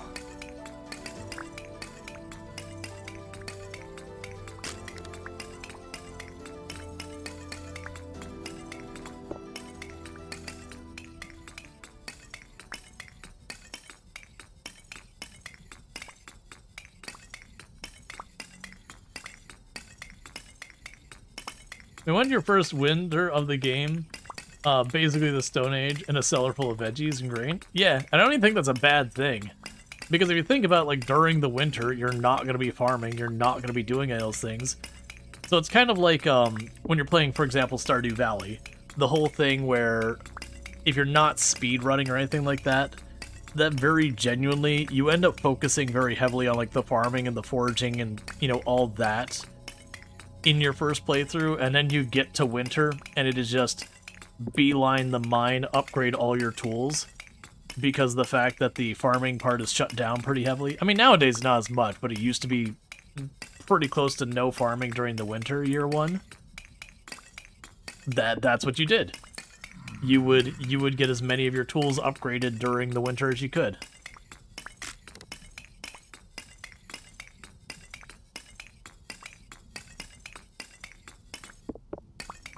Yeah, no, farming is super chill.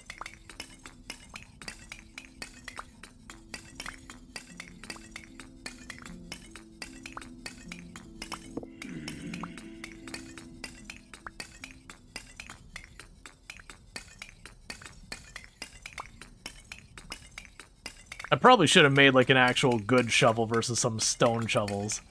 And just blasted through here with like a bronze or an iron shovel.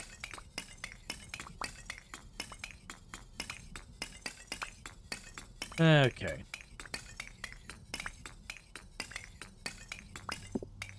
Another thing I'm probably going to need to do is get multiple bloomeries going to get the iron blooms going, since those take 10 in-game hours to process. There's a pretty hard bottleneck in how fast those can go otherwise.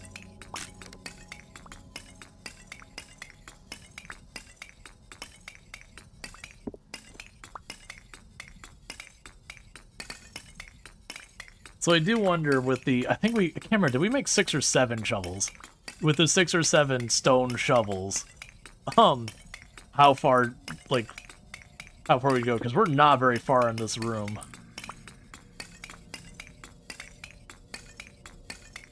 That said, we're getting a pretty solid amount. Has to be a different way to process the iron?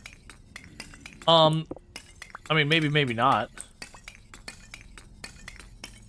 I don't honestly think the processing iron is a bad system, because when you think about it, you set up like 5 or 6 of the bloomeries, you load them up. Sure, it takes 10 in-game hours to do that, but you're looking at, you know, 50 or so iron ingots per round, and then you use the Helve Hammer. And it does seem like the iron tools are stuff that you get an iron tool and it lasts you a good long while.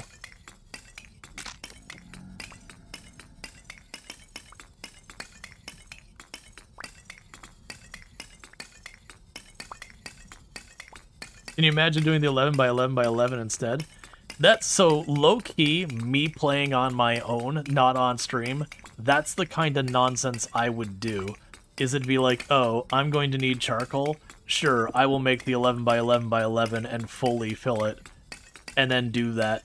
And then where people mention, you know, where am I going to store the charcoal? Probably in the hole it's in. That would most likely be true. That would most likely be true in that scenario.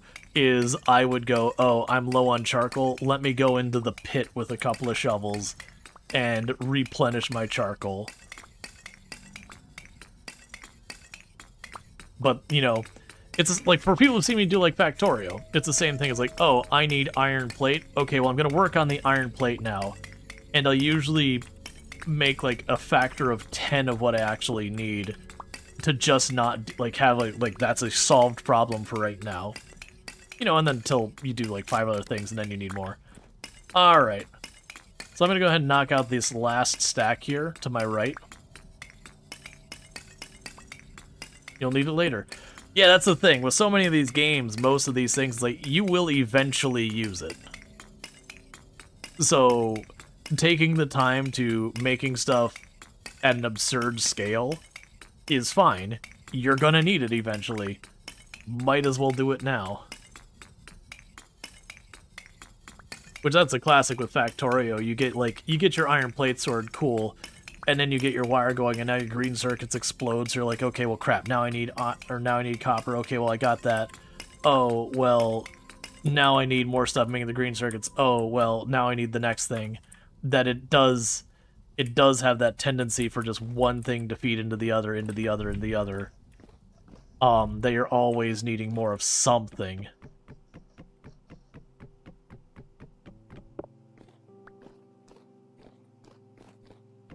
And you find a situation where you don't need something, then that means you're right about to tech up to the next thing to start that whole process of needing all the different things again.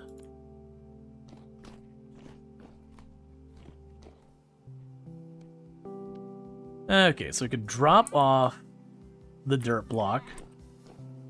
Okay, so we got some inventory woes to deal with. I want... Oh, charcoal does not go in there. So needless to say, my charcoal don't fit in that box. So what I'm going to do for right now is I'm going to take all this extra charcoal, I'm just going to shove it in a box out here.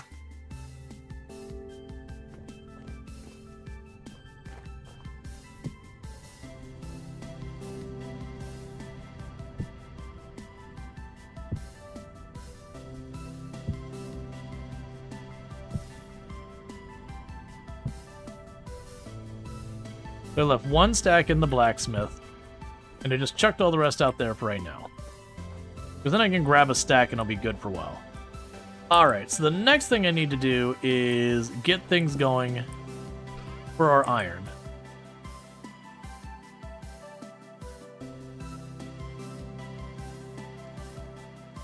So let's grab our hammer.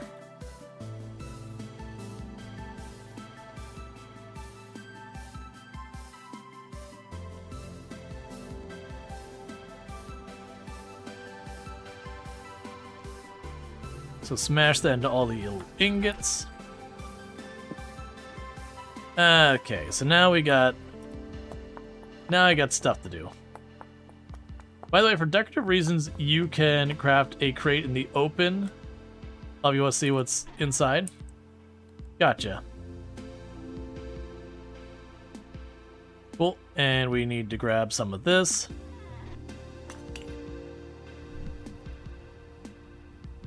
And get some more iron blooms going.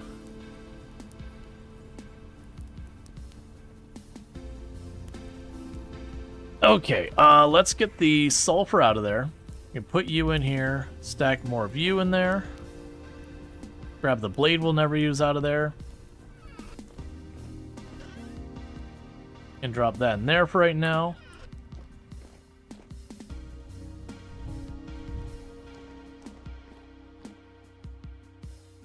Cool. So we got all that sorted. Let's put away our extra bowls.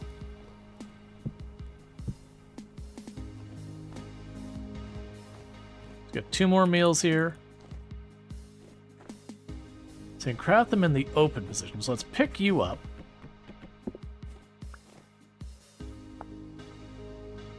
Ingredient for closed. Oh, I see. So what I do is I go like this.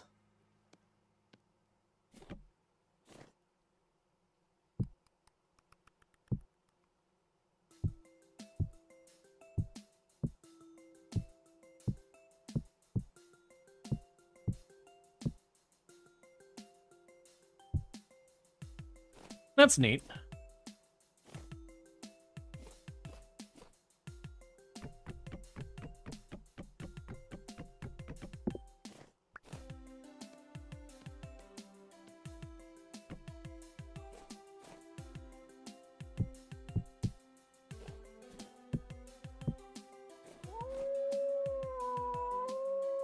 Okay, we won't bother doing that because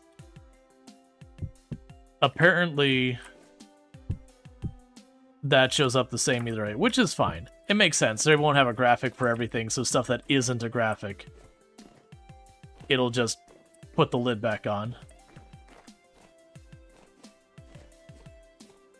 Hey, look, the horsetail is expanding and growing more. Alright, so we got you are all around 6 out of 7. You're not ready yet. You're not ready yet. 8 out of 9. 8 out of 9. 8 out of 9. All of these are like really close to harvest time.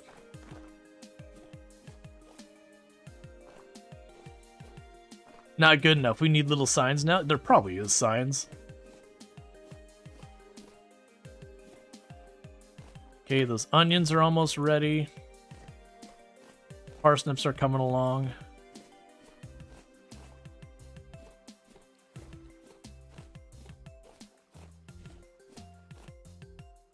The parchment's the whole thing. Yeah, no, I noticed. There's a whole bunch of stuff to that. Cool. Alright, so what we can do in the interim is I need the toggle for the hammer. The hammer, so toggle. Yeah, so it's a wooden toggle. So let's get that sorted out. So I probably have everything I need for the toggle. Okay, so I need the resin. I need planks. I will need the hammer and the chisel. Grab both the saws, because most likely I'll need the other saw. Okay, so let's check on that toggle again. I need an axle, and that's going to require a log, so I'll need the log and I'll need fat. So log. And we'll check for the fat.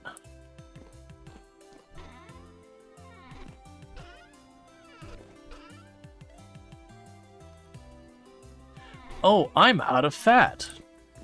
Okay. That just means I need to murder animals. I forgot we used the last of the fat.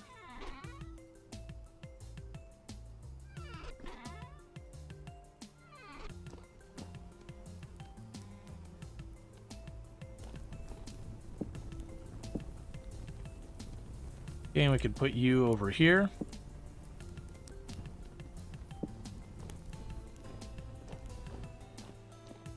All right.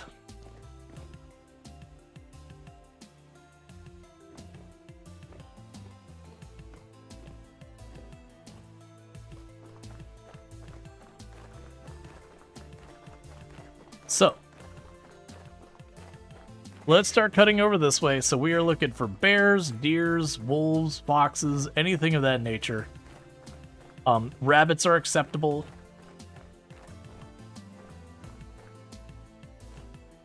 Thought I saw some peek underneath my stairs. Any critters that cross our paths, I'll be forfeit.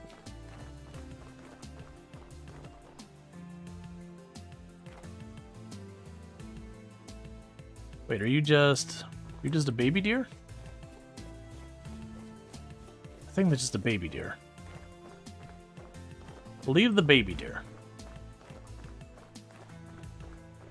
We wanna wait to hunt it until it's nice, adult, and fatty.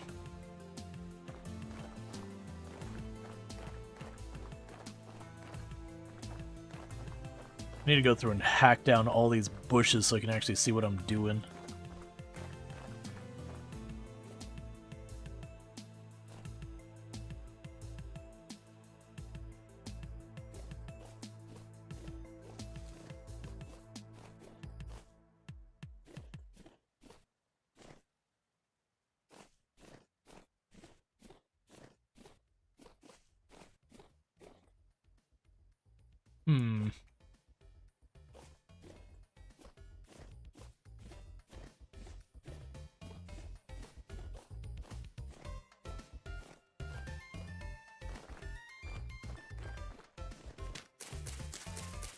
In the meantime, I'm down to grab some mushrooms while we're looking.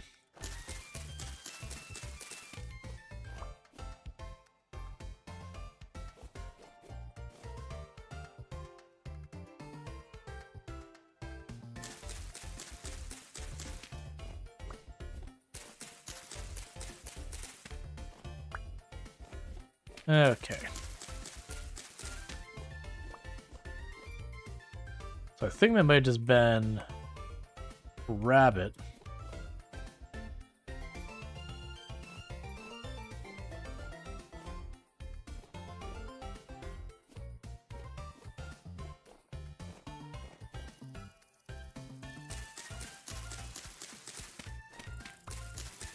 Yep, getting ourselves all the mushrooms because even though I don't eat them, I can let them rot for fertilizer.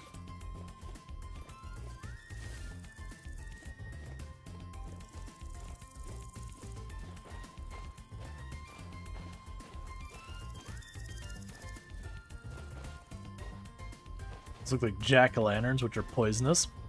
That's fine.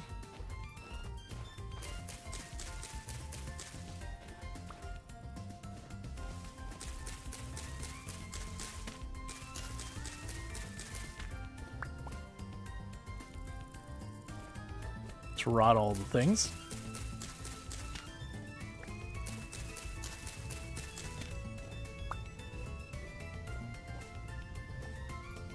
Yeah, no, the rabbit was definitely hopping around on the hills. It's funny because most of the rabbits I've seen before were getting stuck on the terrain and wouldn't actually scale it. I was a little surprised when it scaled it up that I was like actually second guessing if it was a baby deer or a rabbit. You know, I saw the ears, I'm like, yeah, it looks like a rabbit.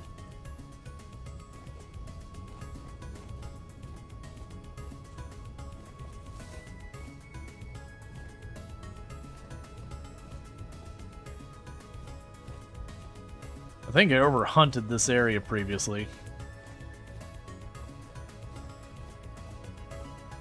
Ah, I see. So it's not anything like that. I see. Because the snow makes the blocks weirdly slightly taller, they get stuck. Yeah, no, because I ran into that every time I went to get out of where I had the trap door going into my basement. I get stuck because the snow was slightly made it too tall.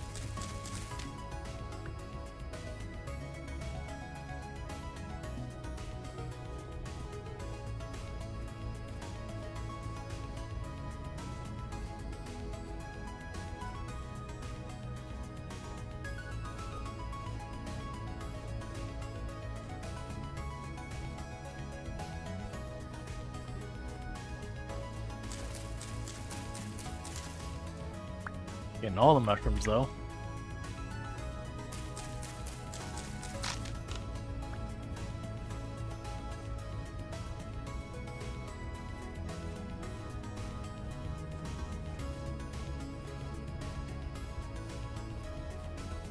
You just stone over there, or you're a critter? Ah, you're a fox.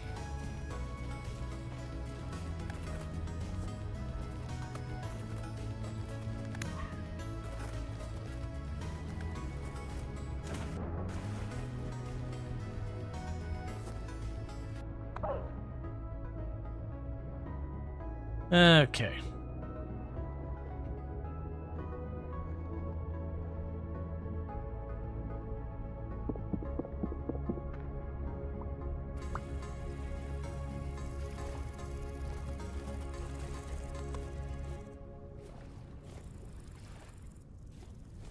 I do like the fact that like the animals will lay down and rest and all that stuff. Sometimes it's really kind of hard to tell what you're seeing, except for like the bear. You see this giant lump and you're like, oh, okay, that's what we call a bad time. So switch all those over.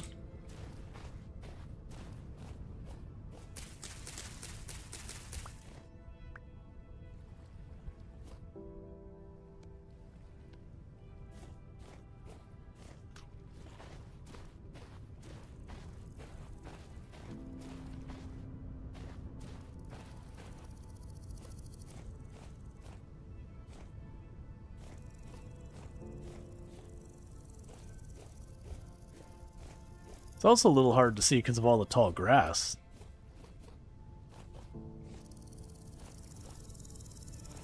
Oh, there's foxes.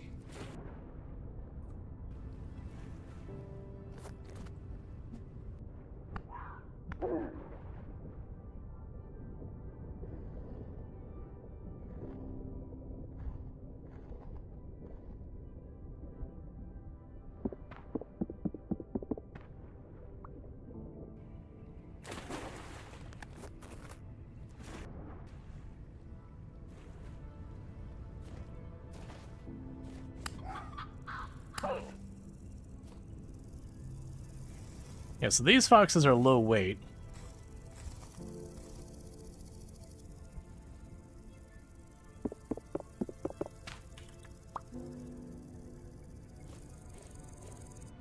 Go away, nature.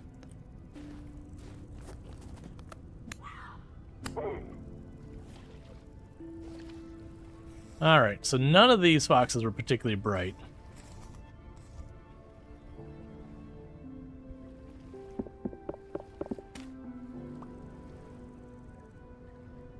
There's a good chance that meat will go bad. I'm not too worried about the meat, though.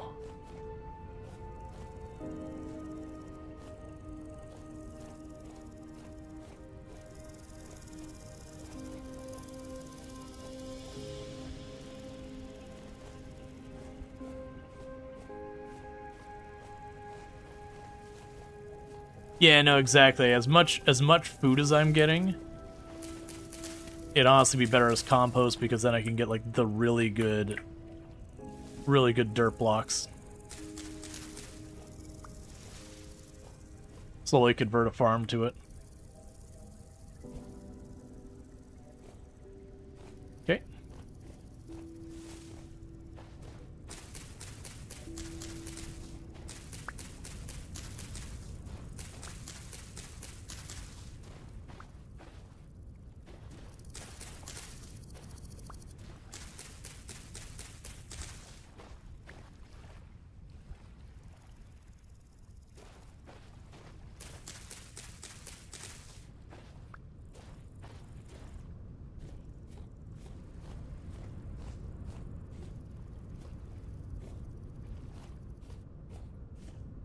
That just, it's in our bush over there.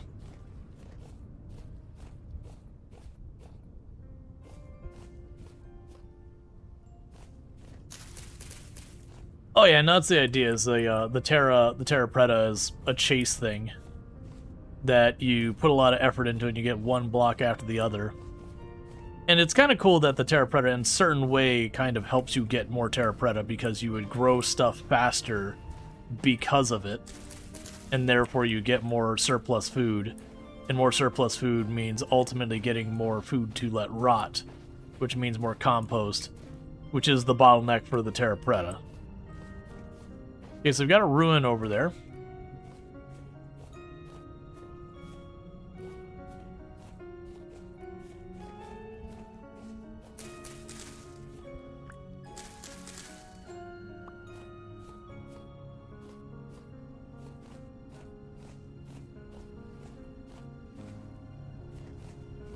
So I'll mark this. I think that's one of the things that I probably won't do it tonight, but one of the future play sessions is go to some of those rooms and start excavating around it to see if there's like more ruin down below.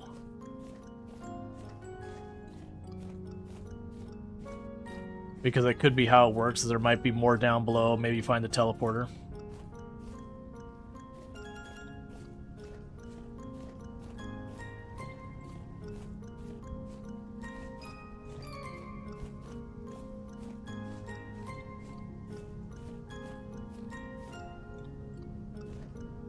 Yeah, we're probably not going to find much in the way of animals in, like, the bauxite sand.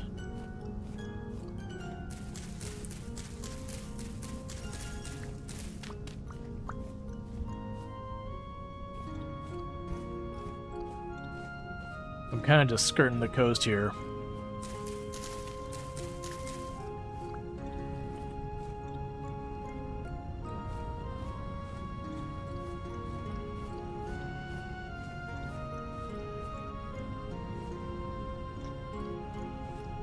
I'm not gonna bother pulling up those seeds anymore for right now, because that'll fill up my inventory, and we do need to actually get the animals.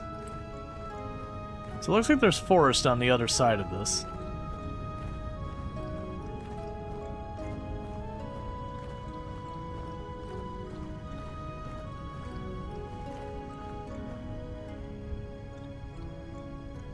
Okay, so I haven't surveyed down here. Since I'm sitting right here at a spot it's easy to survey, let's do a quick survey of this spot just in case there's any materials we want here in the future.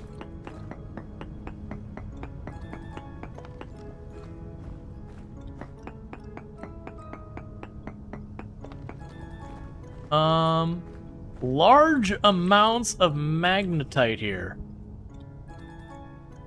Wait, what? Oh no, that's the previous trace. Okay.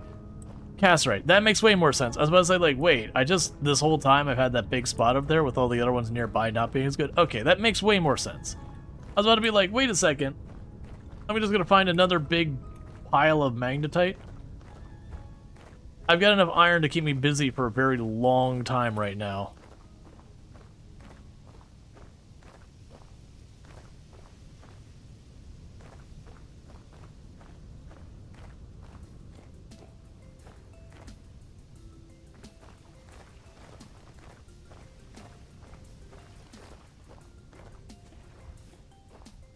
Okay, so we're getting more fields over here.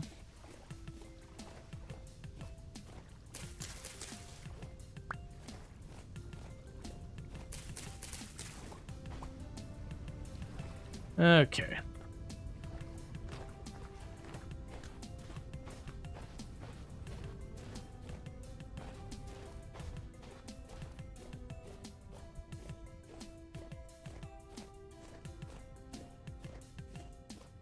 I think there's just driftwood over there.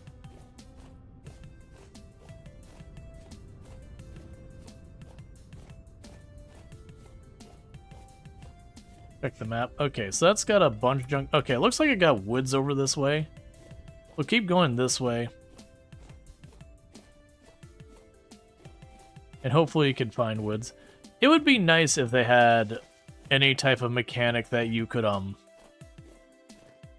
help yourself get better at the hunting so far as, like, tracking down / finding prey. It definitely feels like you wander around and there's some biomes that are going to have more prey than others, but otherwise you just kind of wander, try to take the high ground as you can, and just see if you can't spot it.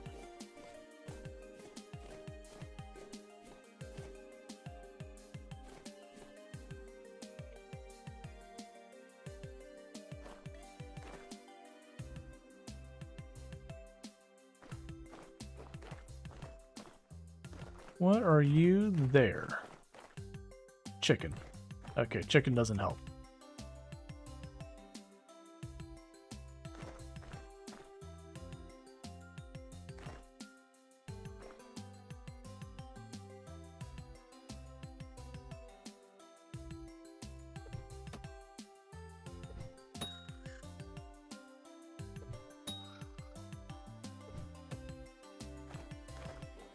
Okay, so we got the raccoon. A decent weight raccoon.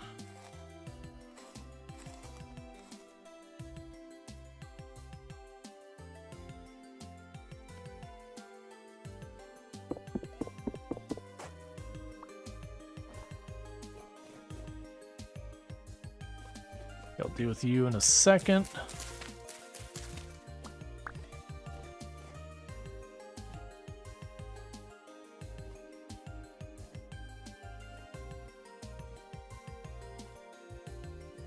Oh, it was right there. And it's also right there.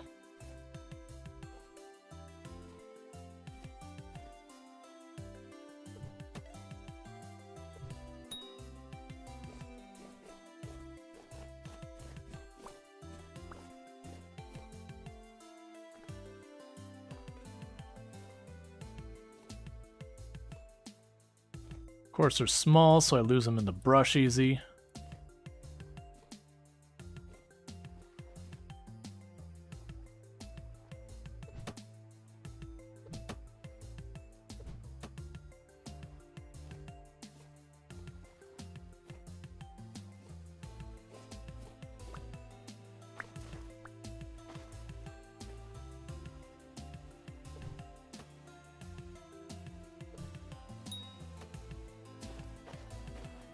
Okay.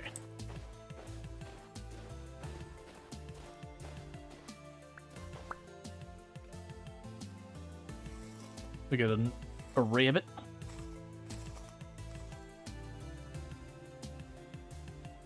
All right.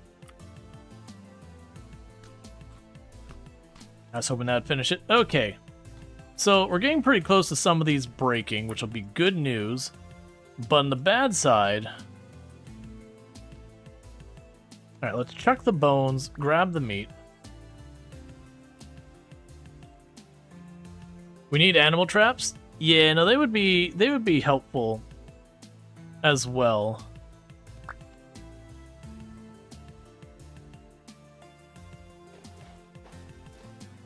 Oh, I thought I was seeing something in the bushes there.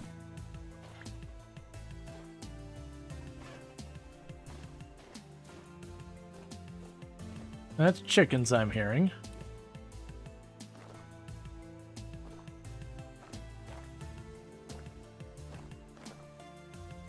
Yeah, so it's gonna be a big old bummer over there.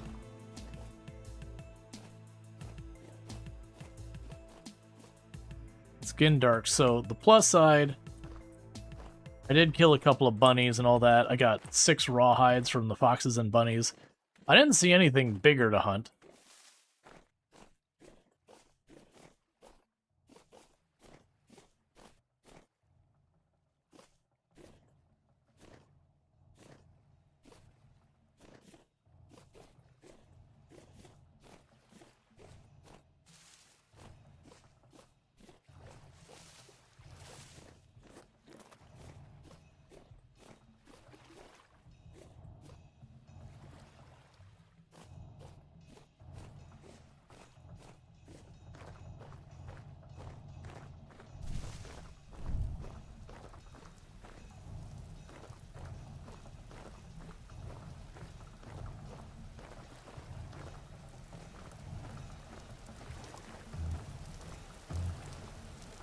And we worked our way all the way to the south and slowly east of our bases. Fortunately, pretty soon I'm not going to be able to see far enough away to hunt.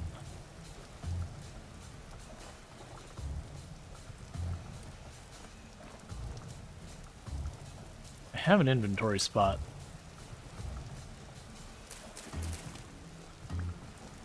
Grab some of these flowers for the bees.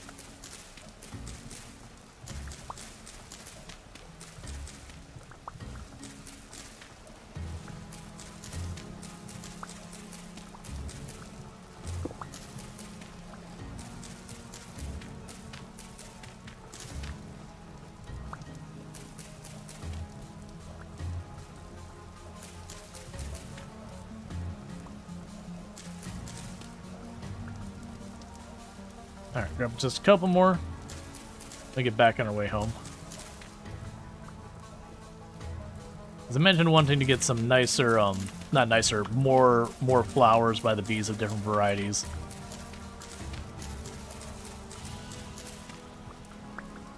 That'll do.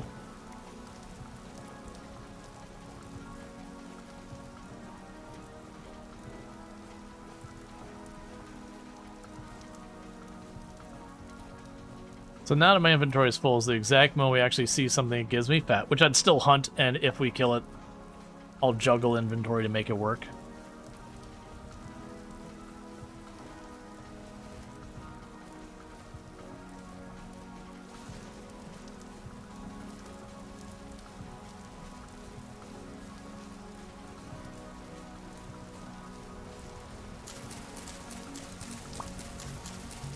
Hey, berries. Can I finish you? Yeah. Cool, so we got our first berries of the season. Which means most likely when we get home... Oh, it's a random pile of rocks I left because my inventory was full in the past. And a little fire pit that I had left there. I'm sure I was starving and had to eat something really quick.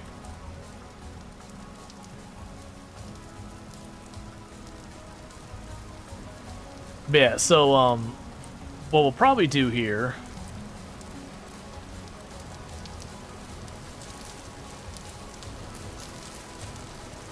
is see how many berries I need to make any type of meaningful jam, juice, whatever. I'm sure it's a lot.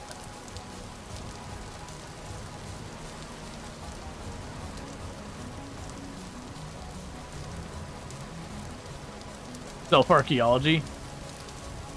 Yup. When you've been away from a place, you don't even genuinely remember where you've been.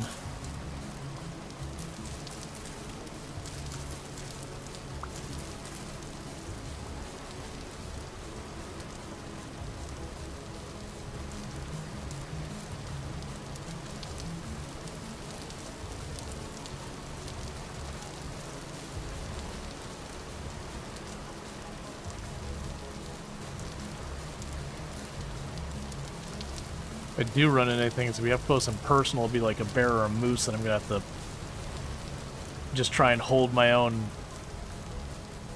fisticuffsing.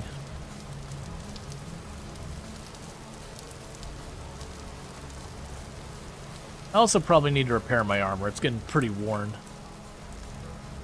But Loki, I've kind of debated with the armor, with how plentiful food's getting, taking the time to start working on, like, chain. It's one of the temptations I'm going to have right away once we get the Hellhammer and all that finished being built, and we're working properly in iron. It's going to be a very big temptation to just start working on making myself at least chain armor out of that. The plate would be cool, but all the penalties that come with it are pretty significant. That I almost see it as something that don't bring it with me until I'm going someplace dangerous, then pop it on and go with it.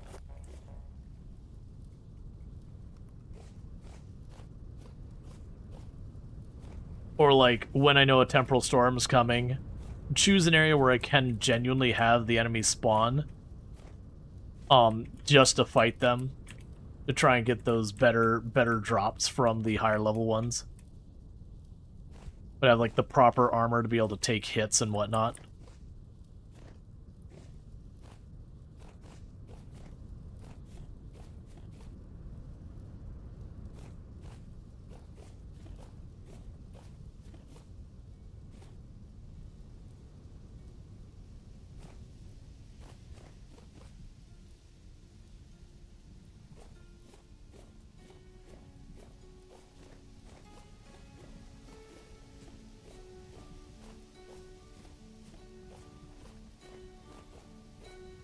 Can you make chainmail yet?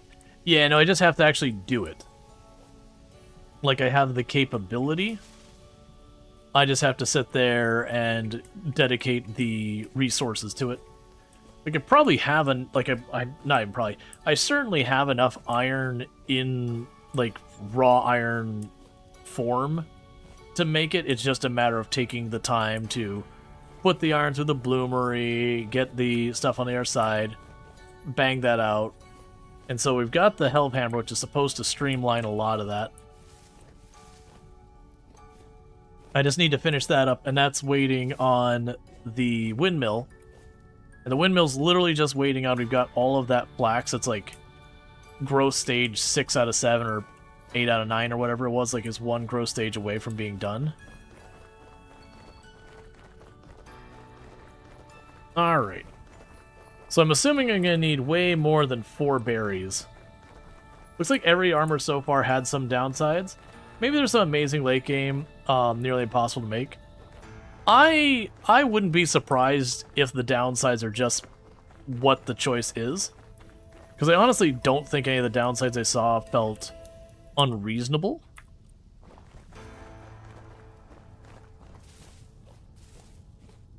Like, don't get me wrong, the plate mail's downside is pretty rough. The extra hunger and all that. But it honestly seems like something that makes sense between, like, alright, you're gonna make yourself really, really tanky. And the downside is it's not something you'd want to run around in.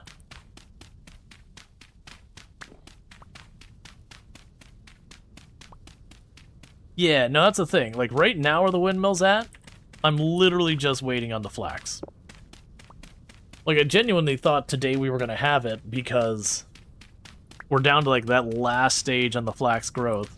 Because then I should have tons and tons and tons of fabric. But movement speed? Well, yeah, that's what I think. I think the idea is most of the time you run around with lighter armor. You do, like, the fabric armor or just leather armor kind of deal, where the penalties are pretty insignificant. And then when you're going someplace dangerous, you armor up and take those movement speed penalties. You'd probably also bring a shield with you.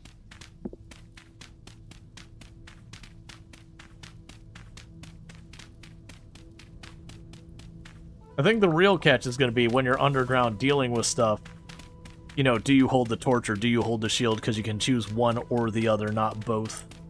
And there's probably some type of item you can equip that's like an accessory or whatever that gives you light, but that's probably something that's like rare you need to get from a trader or is a particular booger to craft or something like that.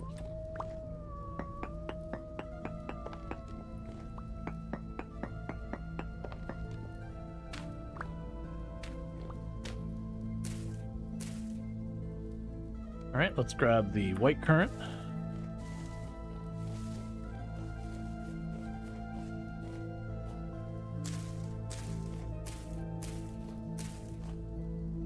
Okay, I got the red currant. That's the black.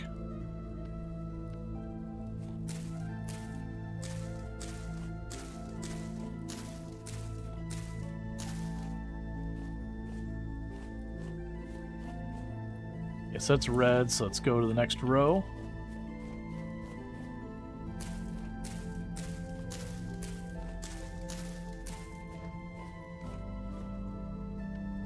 And here's the red.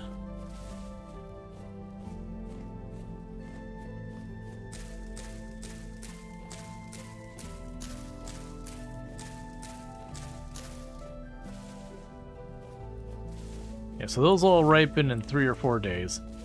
So, no more berries yet. The cranberries are in 2 days. Yeah, so no more berries yet, but we should be seeing them pretty soon. Now the curiosity... Let's wait till we have more berries. Because these only keep for a couple of days.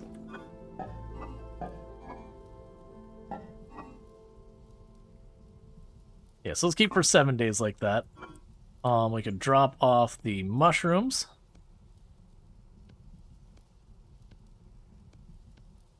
Yeah, those are poisonous mushrooms. Those we don't want to store.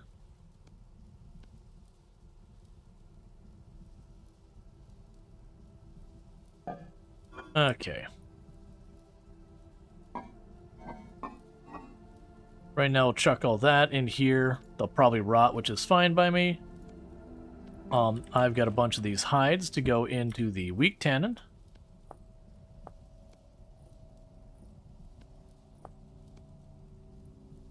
Oh, wait. I'm doing them out of order. Right, so we still want to borax this.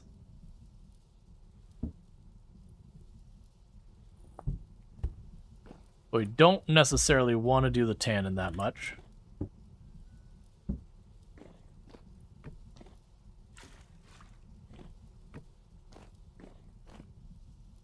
Cool, so we've got those combined.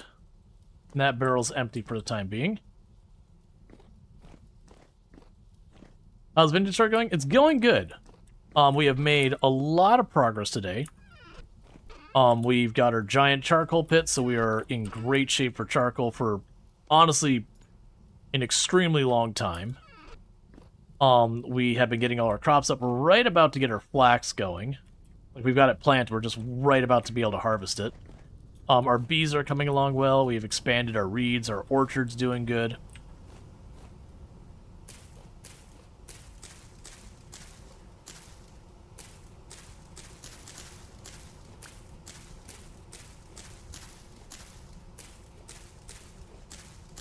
Get more flowers going for our bees.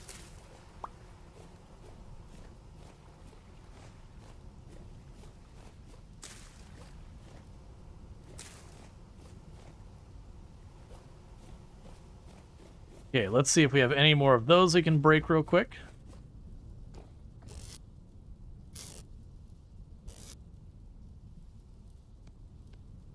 Those are all our poisonous mushrooms. Where did I put those last of these?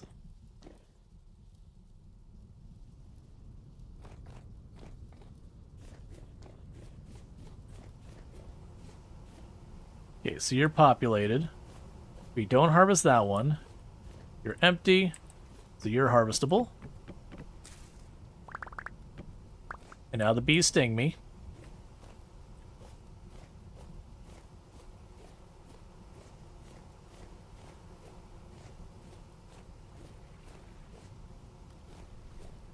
Or not, or they just leave me alone. I'm down for a freebie.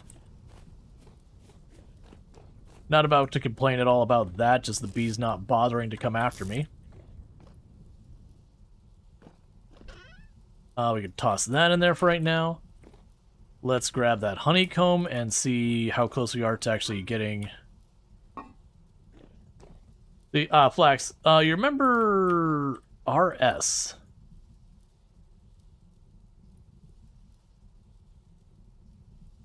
RuneScape. Gotcha. You remember RuneScape, the flax pickers, you'd in real life would like to try to work with flax, but it's not really common in Australia. Well, traditional flax. Oh, yeah, there we go. Just get that honey out of here. We're just going to keep that squeeze locked in till every bit of honey is out. Heck yeah. We got ourselves a bottle of 3 liters of honey. Let's go ahead and pop on down here. Chuck that honey over there.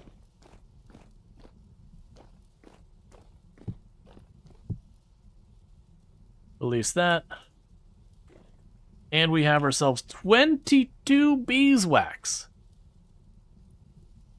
Which means candle time. And with candles, we can make ourselves lanterns.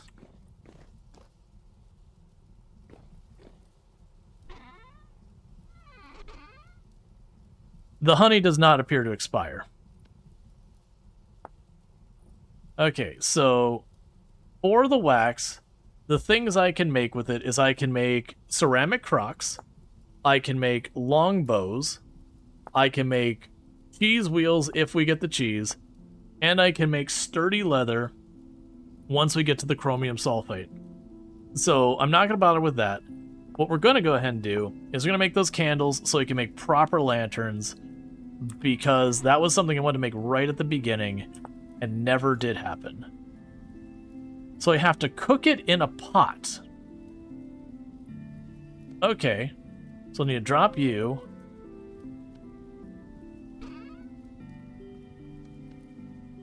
Huh. I mean, it makes sense, because that's the whole thing, is normally what you do is you take a pot, you'd melt the wax, and you just keep dipping the wick in and bringing it out again and again so that it hardens a little bit each time, and you just get to the wax gets thicker and thicker.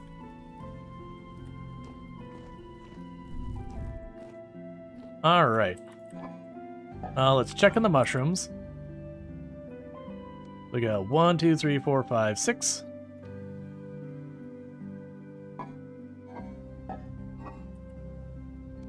We got 4. And 1, 2. And there's 6. 1, 2, 3, 4, 5, 6. Cool, learn something new? Yeah, no, it's pretty cool. You just get, basically you're just getting the wax hot enough so that it's not solid. And it literally is, you just dip it, you hold it up till the wax cools down enough that it solidifies, and then you do it again, and then you do it again, and you do it again. You keep doing it. Eventually you get there.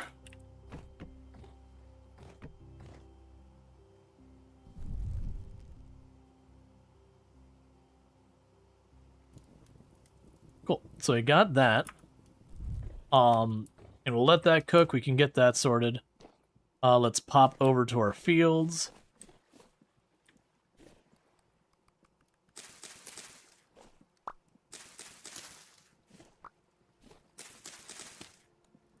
So some of the onions are ready.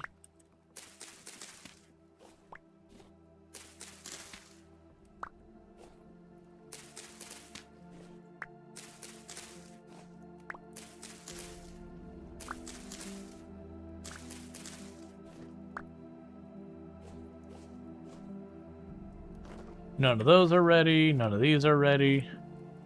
You've got one more phase. You've got one more phase. You got one unit of rye that's ready over here. Those ones aren't ready. Got a unit of spelt over here that's ready.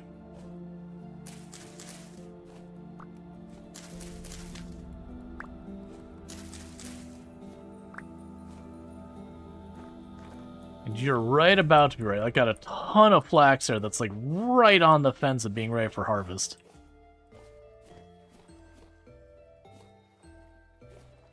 Okay, those onions aren't quite ready. Those aren't quite ready. Those aren't ready.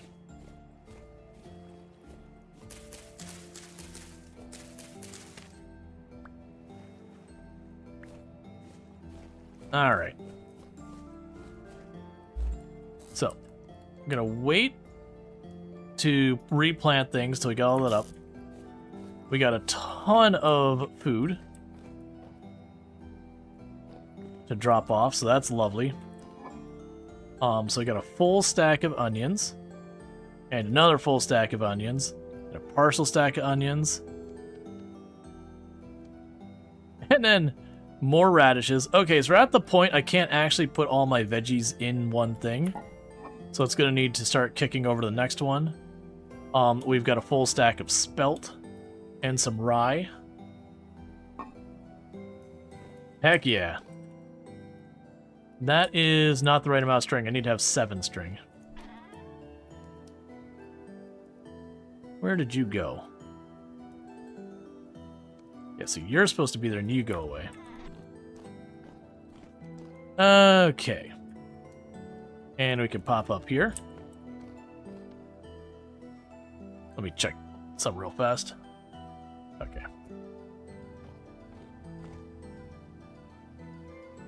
Cool. Then we got our food.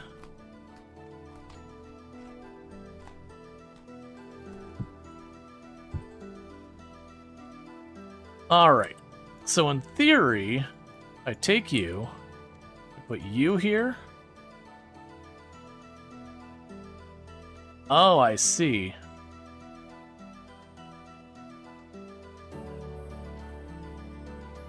Okay. So, because of the limit on how much beeswax I can put into each one of those, so it's basically one of each. Oh, I had all of that math wrong. So that creates 6 candles.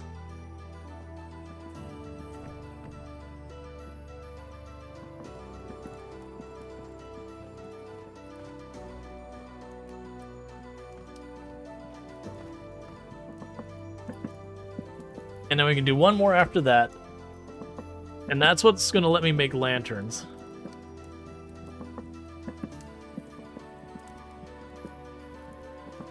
We need to learn how to make stir fry with the food we can't store. Yeah.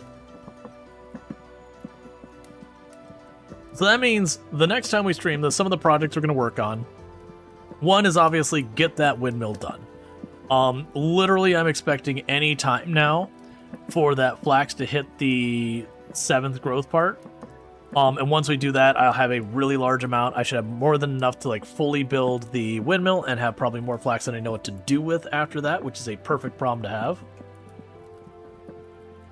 Okay, so that looks like it's going to take a while. We'll chuck a bit more in there to keep it going. But, so that'll be one thing, is get that windmill done. The other thing to do is in my cellar, I have all that stuff like stone and crap that has no reason to be there. Get that out of there. It doesn't matter where it moves. Get some other storage area for it and move it over there, so that way as I expand the amount of food I have, I can put that food down there in the cellar. And that'll be good. I can see potentially expanding where we're putting the windmill, to have the helve hammers go out have a side area. And if I do that, I want to potentially move the smithy there.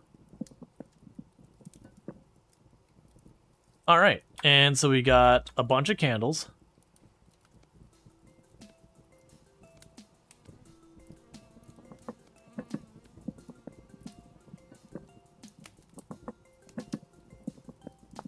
Yeah, so now the candles, the only thing we use the candles, we make chandeliers and lanterns.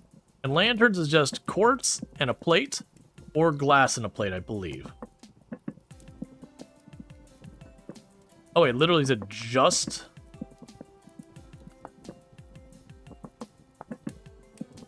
Oh, is it only clear quartz? I thought it was going to be clear quartz or glass. You can also change the color of the... you can also change... One second. Let's not waste the firewood.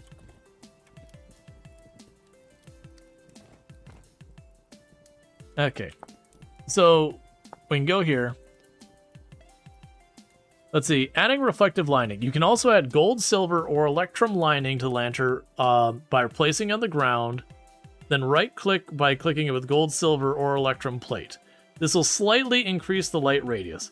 You can also change the color of glass planes by placing the lantern and clicking on the new glass. This will swap the glass in hand with the glass in the lantern. If the lantern is clear quartz, you will not get the clear quartz back. Interesting. So it looks like I will need more clear quartz of that. I think I actually have plates laying around, or a plate or two laying around here somewhere. Yeah, so I've got you. Do I have more clear quartz laying around, though? I thought I did save a couple of chunks. Yeah. Okay. So let's make ourselves our first lantern, just because we can. And a copper lantern with a light level of 18. Oh, would you look, it is so bright.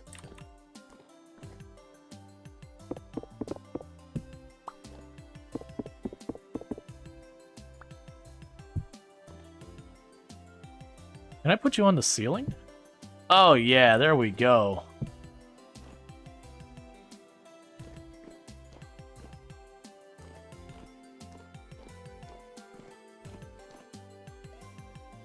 And now I kept saying I need more lights to be around here. There's another one. But yeah, so I think the projects for next time is this area over here. We'll go ahead and we'll make a little expansion here. That way when we get the mechanics for the helve hammer, I'll make a side room over there that'll be the forge that'll have the helve hammer. So this will be our forge area over here for all of our blacksmithing stuff. I'll keep all that there. That'll probably have to move up for the quern. We can figure that out. If I need more space, we got space over there to work with. And with that, we'll be able to go down here to where I've got my forging stuff down here. all of this goes out that way, opening up a bunch of storage space here. And with that storage space opened, then we can move this crap up there. I can also see trying to get our tannin and all that, well, all of our leather working out of here as well.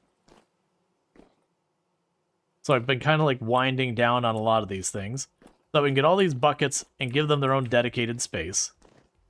So again, I could see this becoming basically just a glorified storage room. And maybe those pit kilns also move. Honestly, with the iron unlocked, we'll probably be at the stage with the kilns that will be able to make like the actual kiln room. Could you calm down, Nightmare Fuel over there?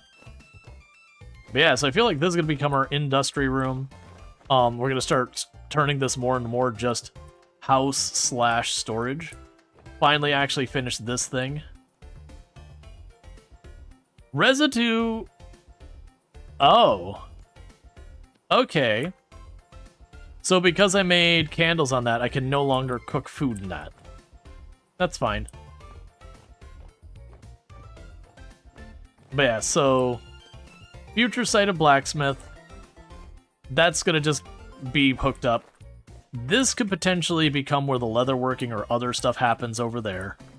The top floor stays the top floor. Down here becomes just regular non-perishable storage. Down here becomes perishable storage.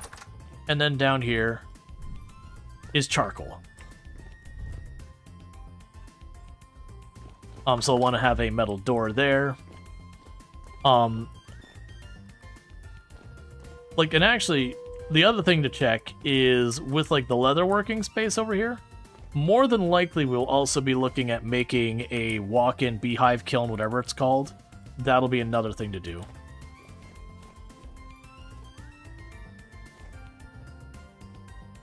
There's a couple more onions that are ready for harvest.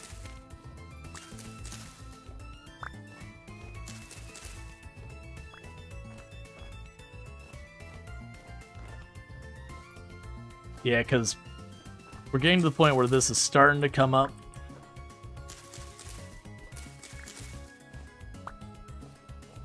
And I fully expect, yeah, like right away at the beginning of next stream, this flax is going to be done, and that's a lot. Does it replace the ladder with stairs after you make the kiln? Yeah, no, I could do that.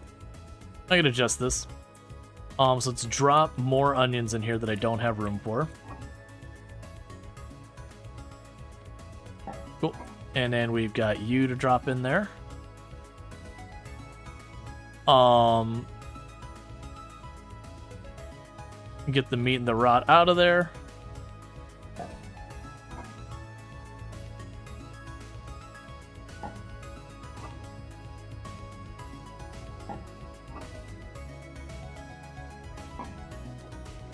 And we can go up here and put the rot in the mushroom box because we're literally rotting those mushrooms since they're poisonous. I'm honestly surprised at how long it's letting me store those. It does mention that... No, actually, okay, it's perishing at almost just barely shy of normal rate. So this should all start rotting pretty soon.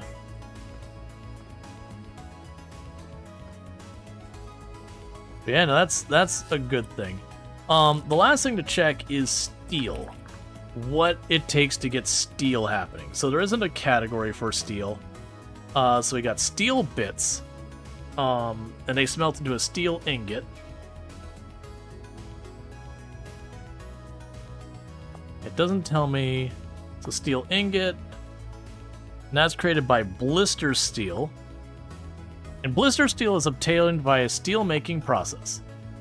Scorching hot ovens abound, telltale of signs of industry. The earliest form of steel, blistered steel, requires the construction of a cementation furnace. This structure is used to slowly enrich iron with carbonization. Construction.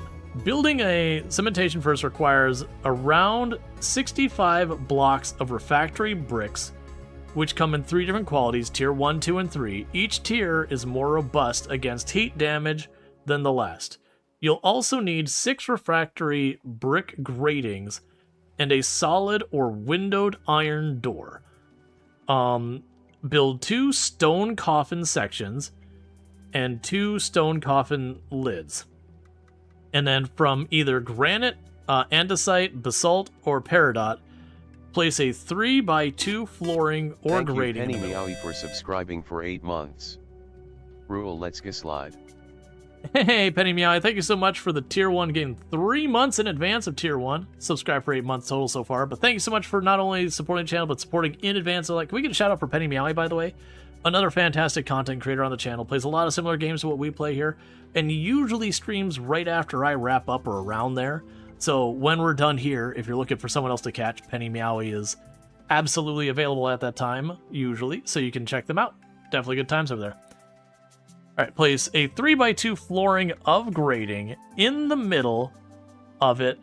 Place both the stone coffin sections in opposing directions so as to create a large container with control plus mouse button. This is entirely complicated to read. You have to place the remaining refractory bricks and the iron door. You can add additional refractory bricks out on the outside of the structure if you wish, but keep the air pathways in the interior of the structure clear. Firing. Once this is ready, fill the stone coffin to the top with 16 iron ingots and charcoal or coke. Then dig out an empty space 2 blocks below each stone coffin section. This is where you will place 2 piles of coal or charcoal in order to fire the furnace. You can use a chisel to build a small retaining wall so that the coal doesn't fall to the sides while piling. Once all that is ready, ignite the coal piles. You can verify the furnace is working by looking into it through the door. We do not recommend you go inside there, it's quite hot. Fire particles should emanate from the burning coal, and smoke should exit from the chimney. You will need to replenish and relight the coal piles approximately once a day, but leave the stone coffin closed. Firing will take about 1 week in total, after which you can break the stone coffin to get the blister steel. Blister steel needs to be worked on an iron anvil to create steel. You can create an iron anvil by smithing the bottom and top halves of a bronze anvil. Place the parts on the ground of top of each other with some flux in between. Then hammer the 2 tiles, or hammer a few times to create an iron anvil. This description here is horrific. They need a picture. No, you're all good. You're all good, Treacle. This needs a translator. So it sounds like I put 2 sections. It sounds like I put 2 coffin sections in the middle, put the lids on top of that, and then I've already lost it. It's fine. It's interesting that the steel doesn't show up here.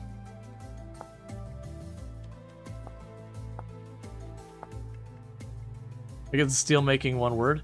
Yeah, so you do that. So you put the steel sections in the middle next to each other to make a container with the lids on top of them after you fill them up with iron. Yeah, so you fill them up with iron bars and then charcoal. You put the lids on. You also need the 6 refractory gratings on the top. You need an iron door on the front. Yeah, it needs to be 3x2 grating in the middle. Wait, 3x2 flooring of grating in the middle of it. 3x2 flooring of grating in the middle of it.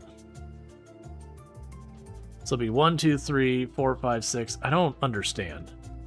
Yeah, this big thing, they need a picture is what they need here.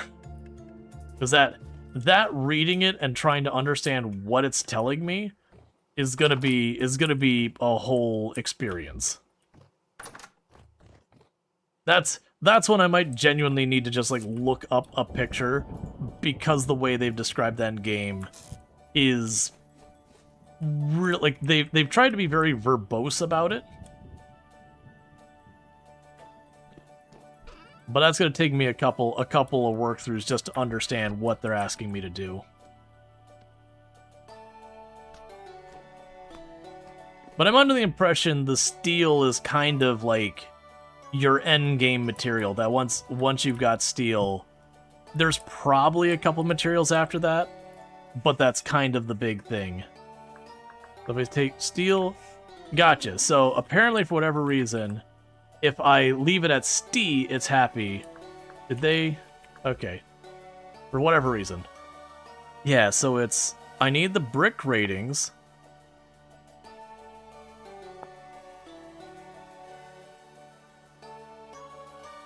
Okay, so refractory brick ratings will become damaged over time and need to be replaced with new ones. Gotcha. So you get that. And that's the refractory brick tier 3,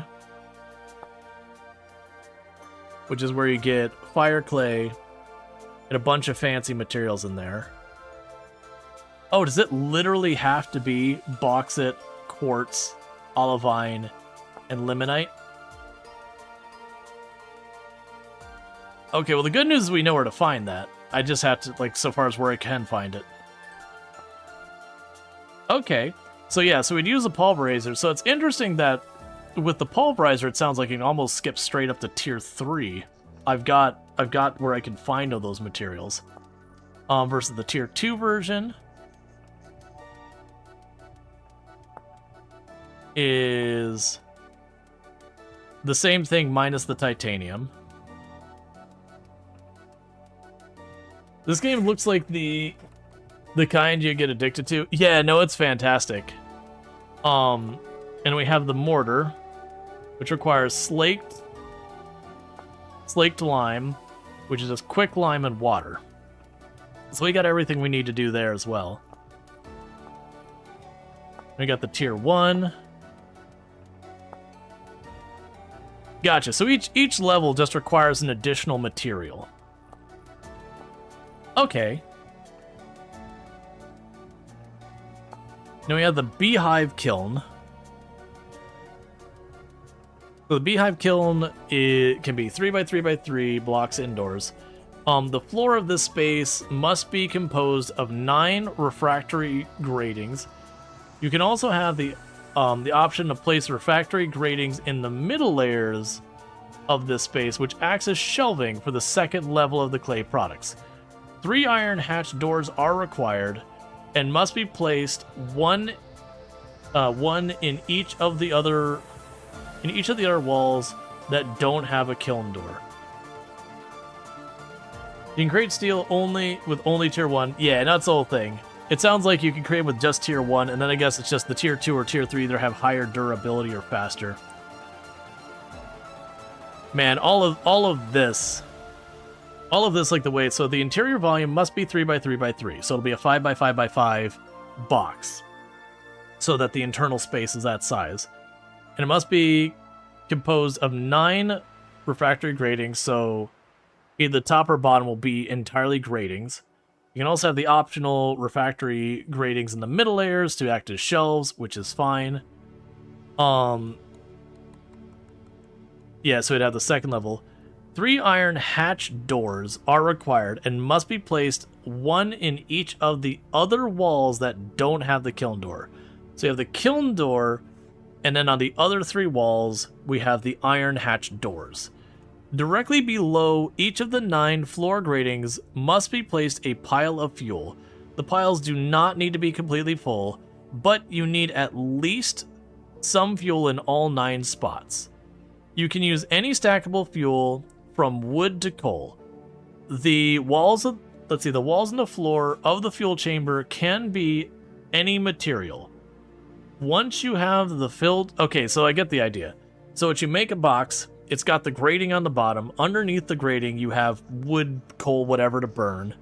You would pile your clay stuff on there. You've got your front door is like the actual kiln door. And then the sides are the other vent whatever things.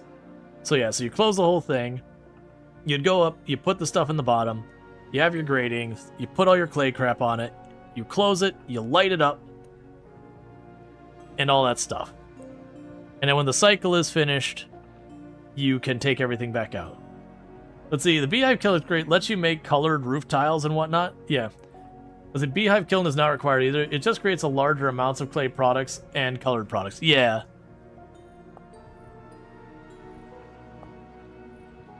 But yeah, it looks like the big thing is the steel, the cementation process. That we can produce our blister steel from that. And honestly, I'm imagining, is that the last of our tech, by the way? Let's look at our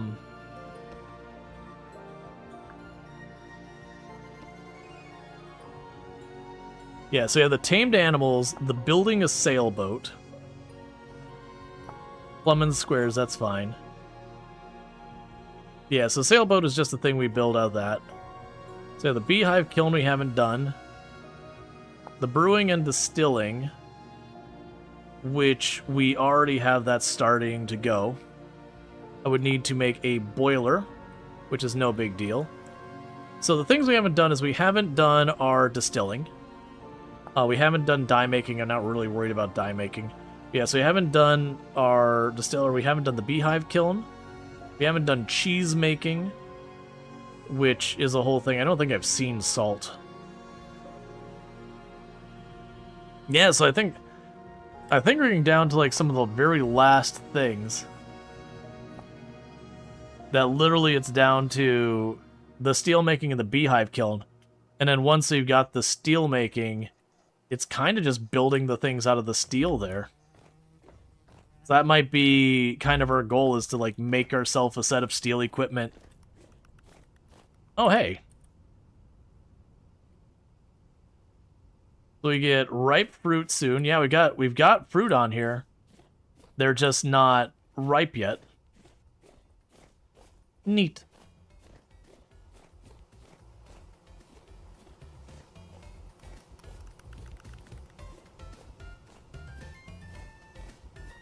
The last thing is the night vision.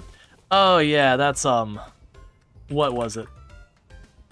The night vision helmet. So we had the Jonas subassembly, and that's finding the locust nets.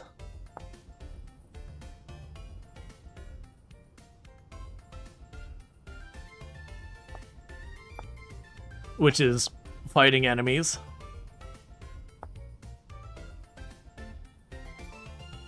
Oh, and you have to refuel it with temporal gears? Gross. And what is that? A cupro nickel bar. Does that have to be specifically that? We have an electrum plate, which comes from silver and gold. Yeah, so that's definitely a chase item. The resonator. Base return teleporter. Oh, that's only single use. Terminus teleporter.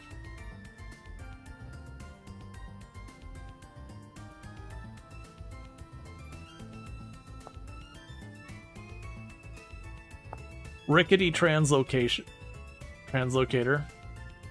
Yeah, so that seems like your chase items at the end. So you can get the night vision helmet, which it's a little upsetting that it uses temporal gears as fuel.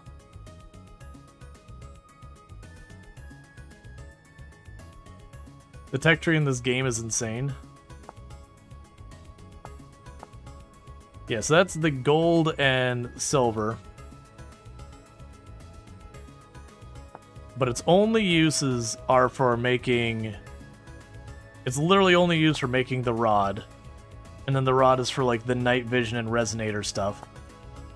And I got the Jonas parts here. That's more, like, that's the same thing. And then the temporal gears we only use for a tuning spear. There's a chance to turn a locust into an ally for a little while. but only if we have the Tinker trait, which we don't, so we won't worry about that. And then the Electrum. Yeah, that was the silver and gold, that's right.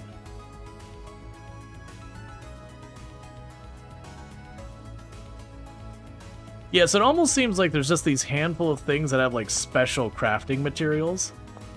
And don't get me wrong, like, it's night vision and teleportation. The base teleporter being a one-time use for this crafting material cost. Then kindly go fly a kite. That's way too much effort to just teleport back. Versus I'm assuming the Terminus teleporters, I would be able to... So it's what? Terminus teleporter and rickety translocator?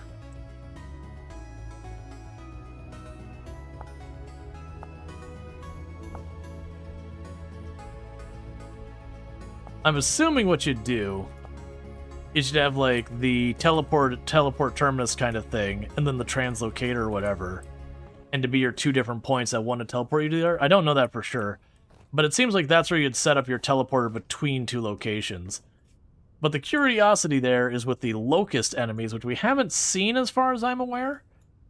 We did have one horrific time. I think I got it on the mini map here somewhere. There's a skull and crossbones,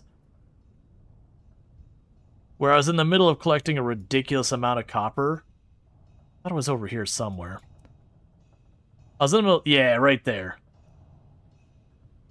I was collecting a bunch of copper, and there was something summoning a crap ton of enemies that is just like, you know what? We're leaving. I have this pile of copper I want to get home. And no inventory space, and no healing with it. I mean, you travel twice as far. Well, I mean, the idea is you can keep going a really long distance and then eventually teleport home. But yeah. Okay, so yeah, no, that's the thing. It does seem like, I feel like the thing I would want to do as like the major milestone is I think I would like to properly get the steel making.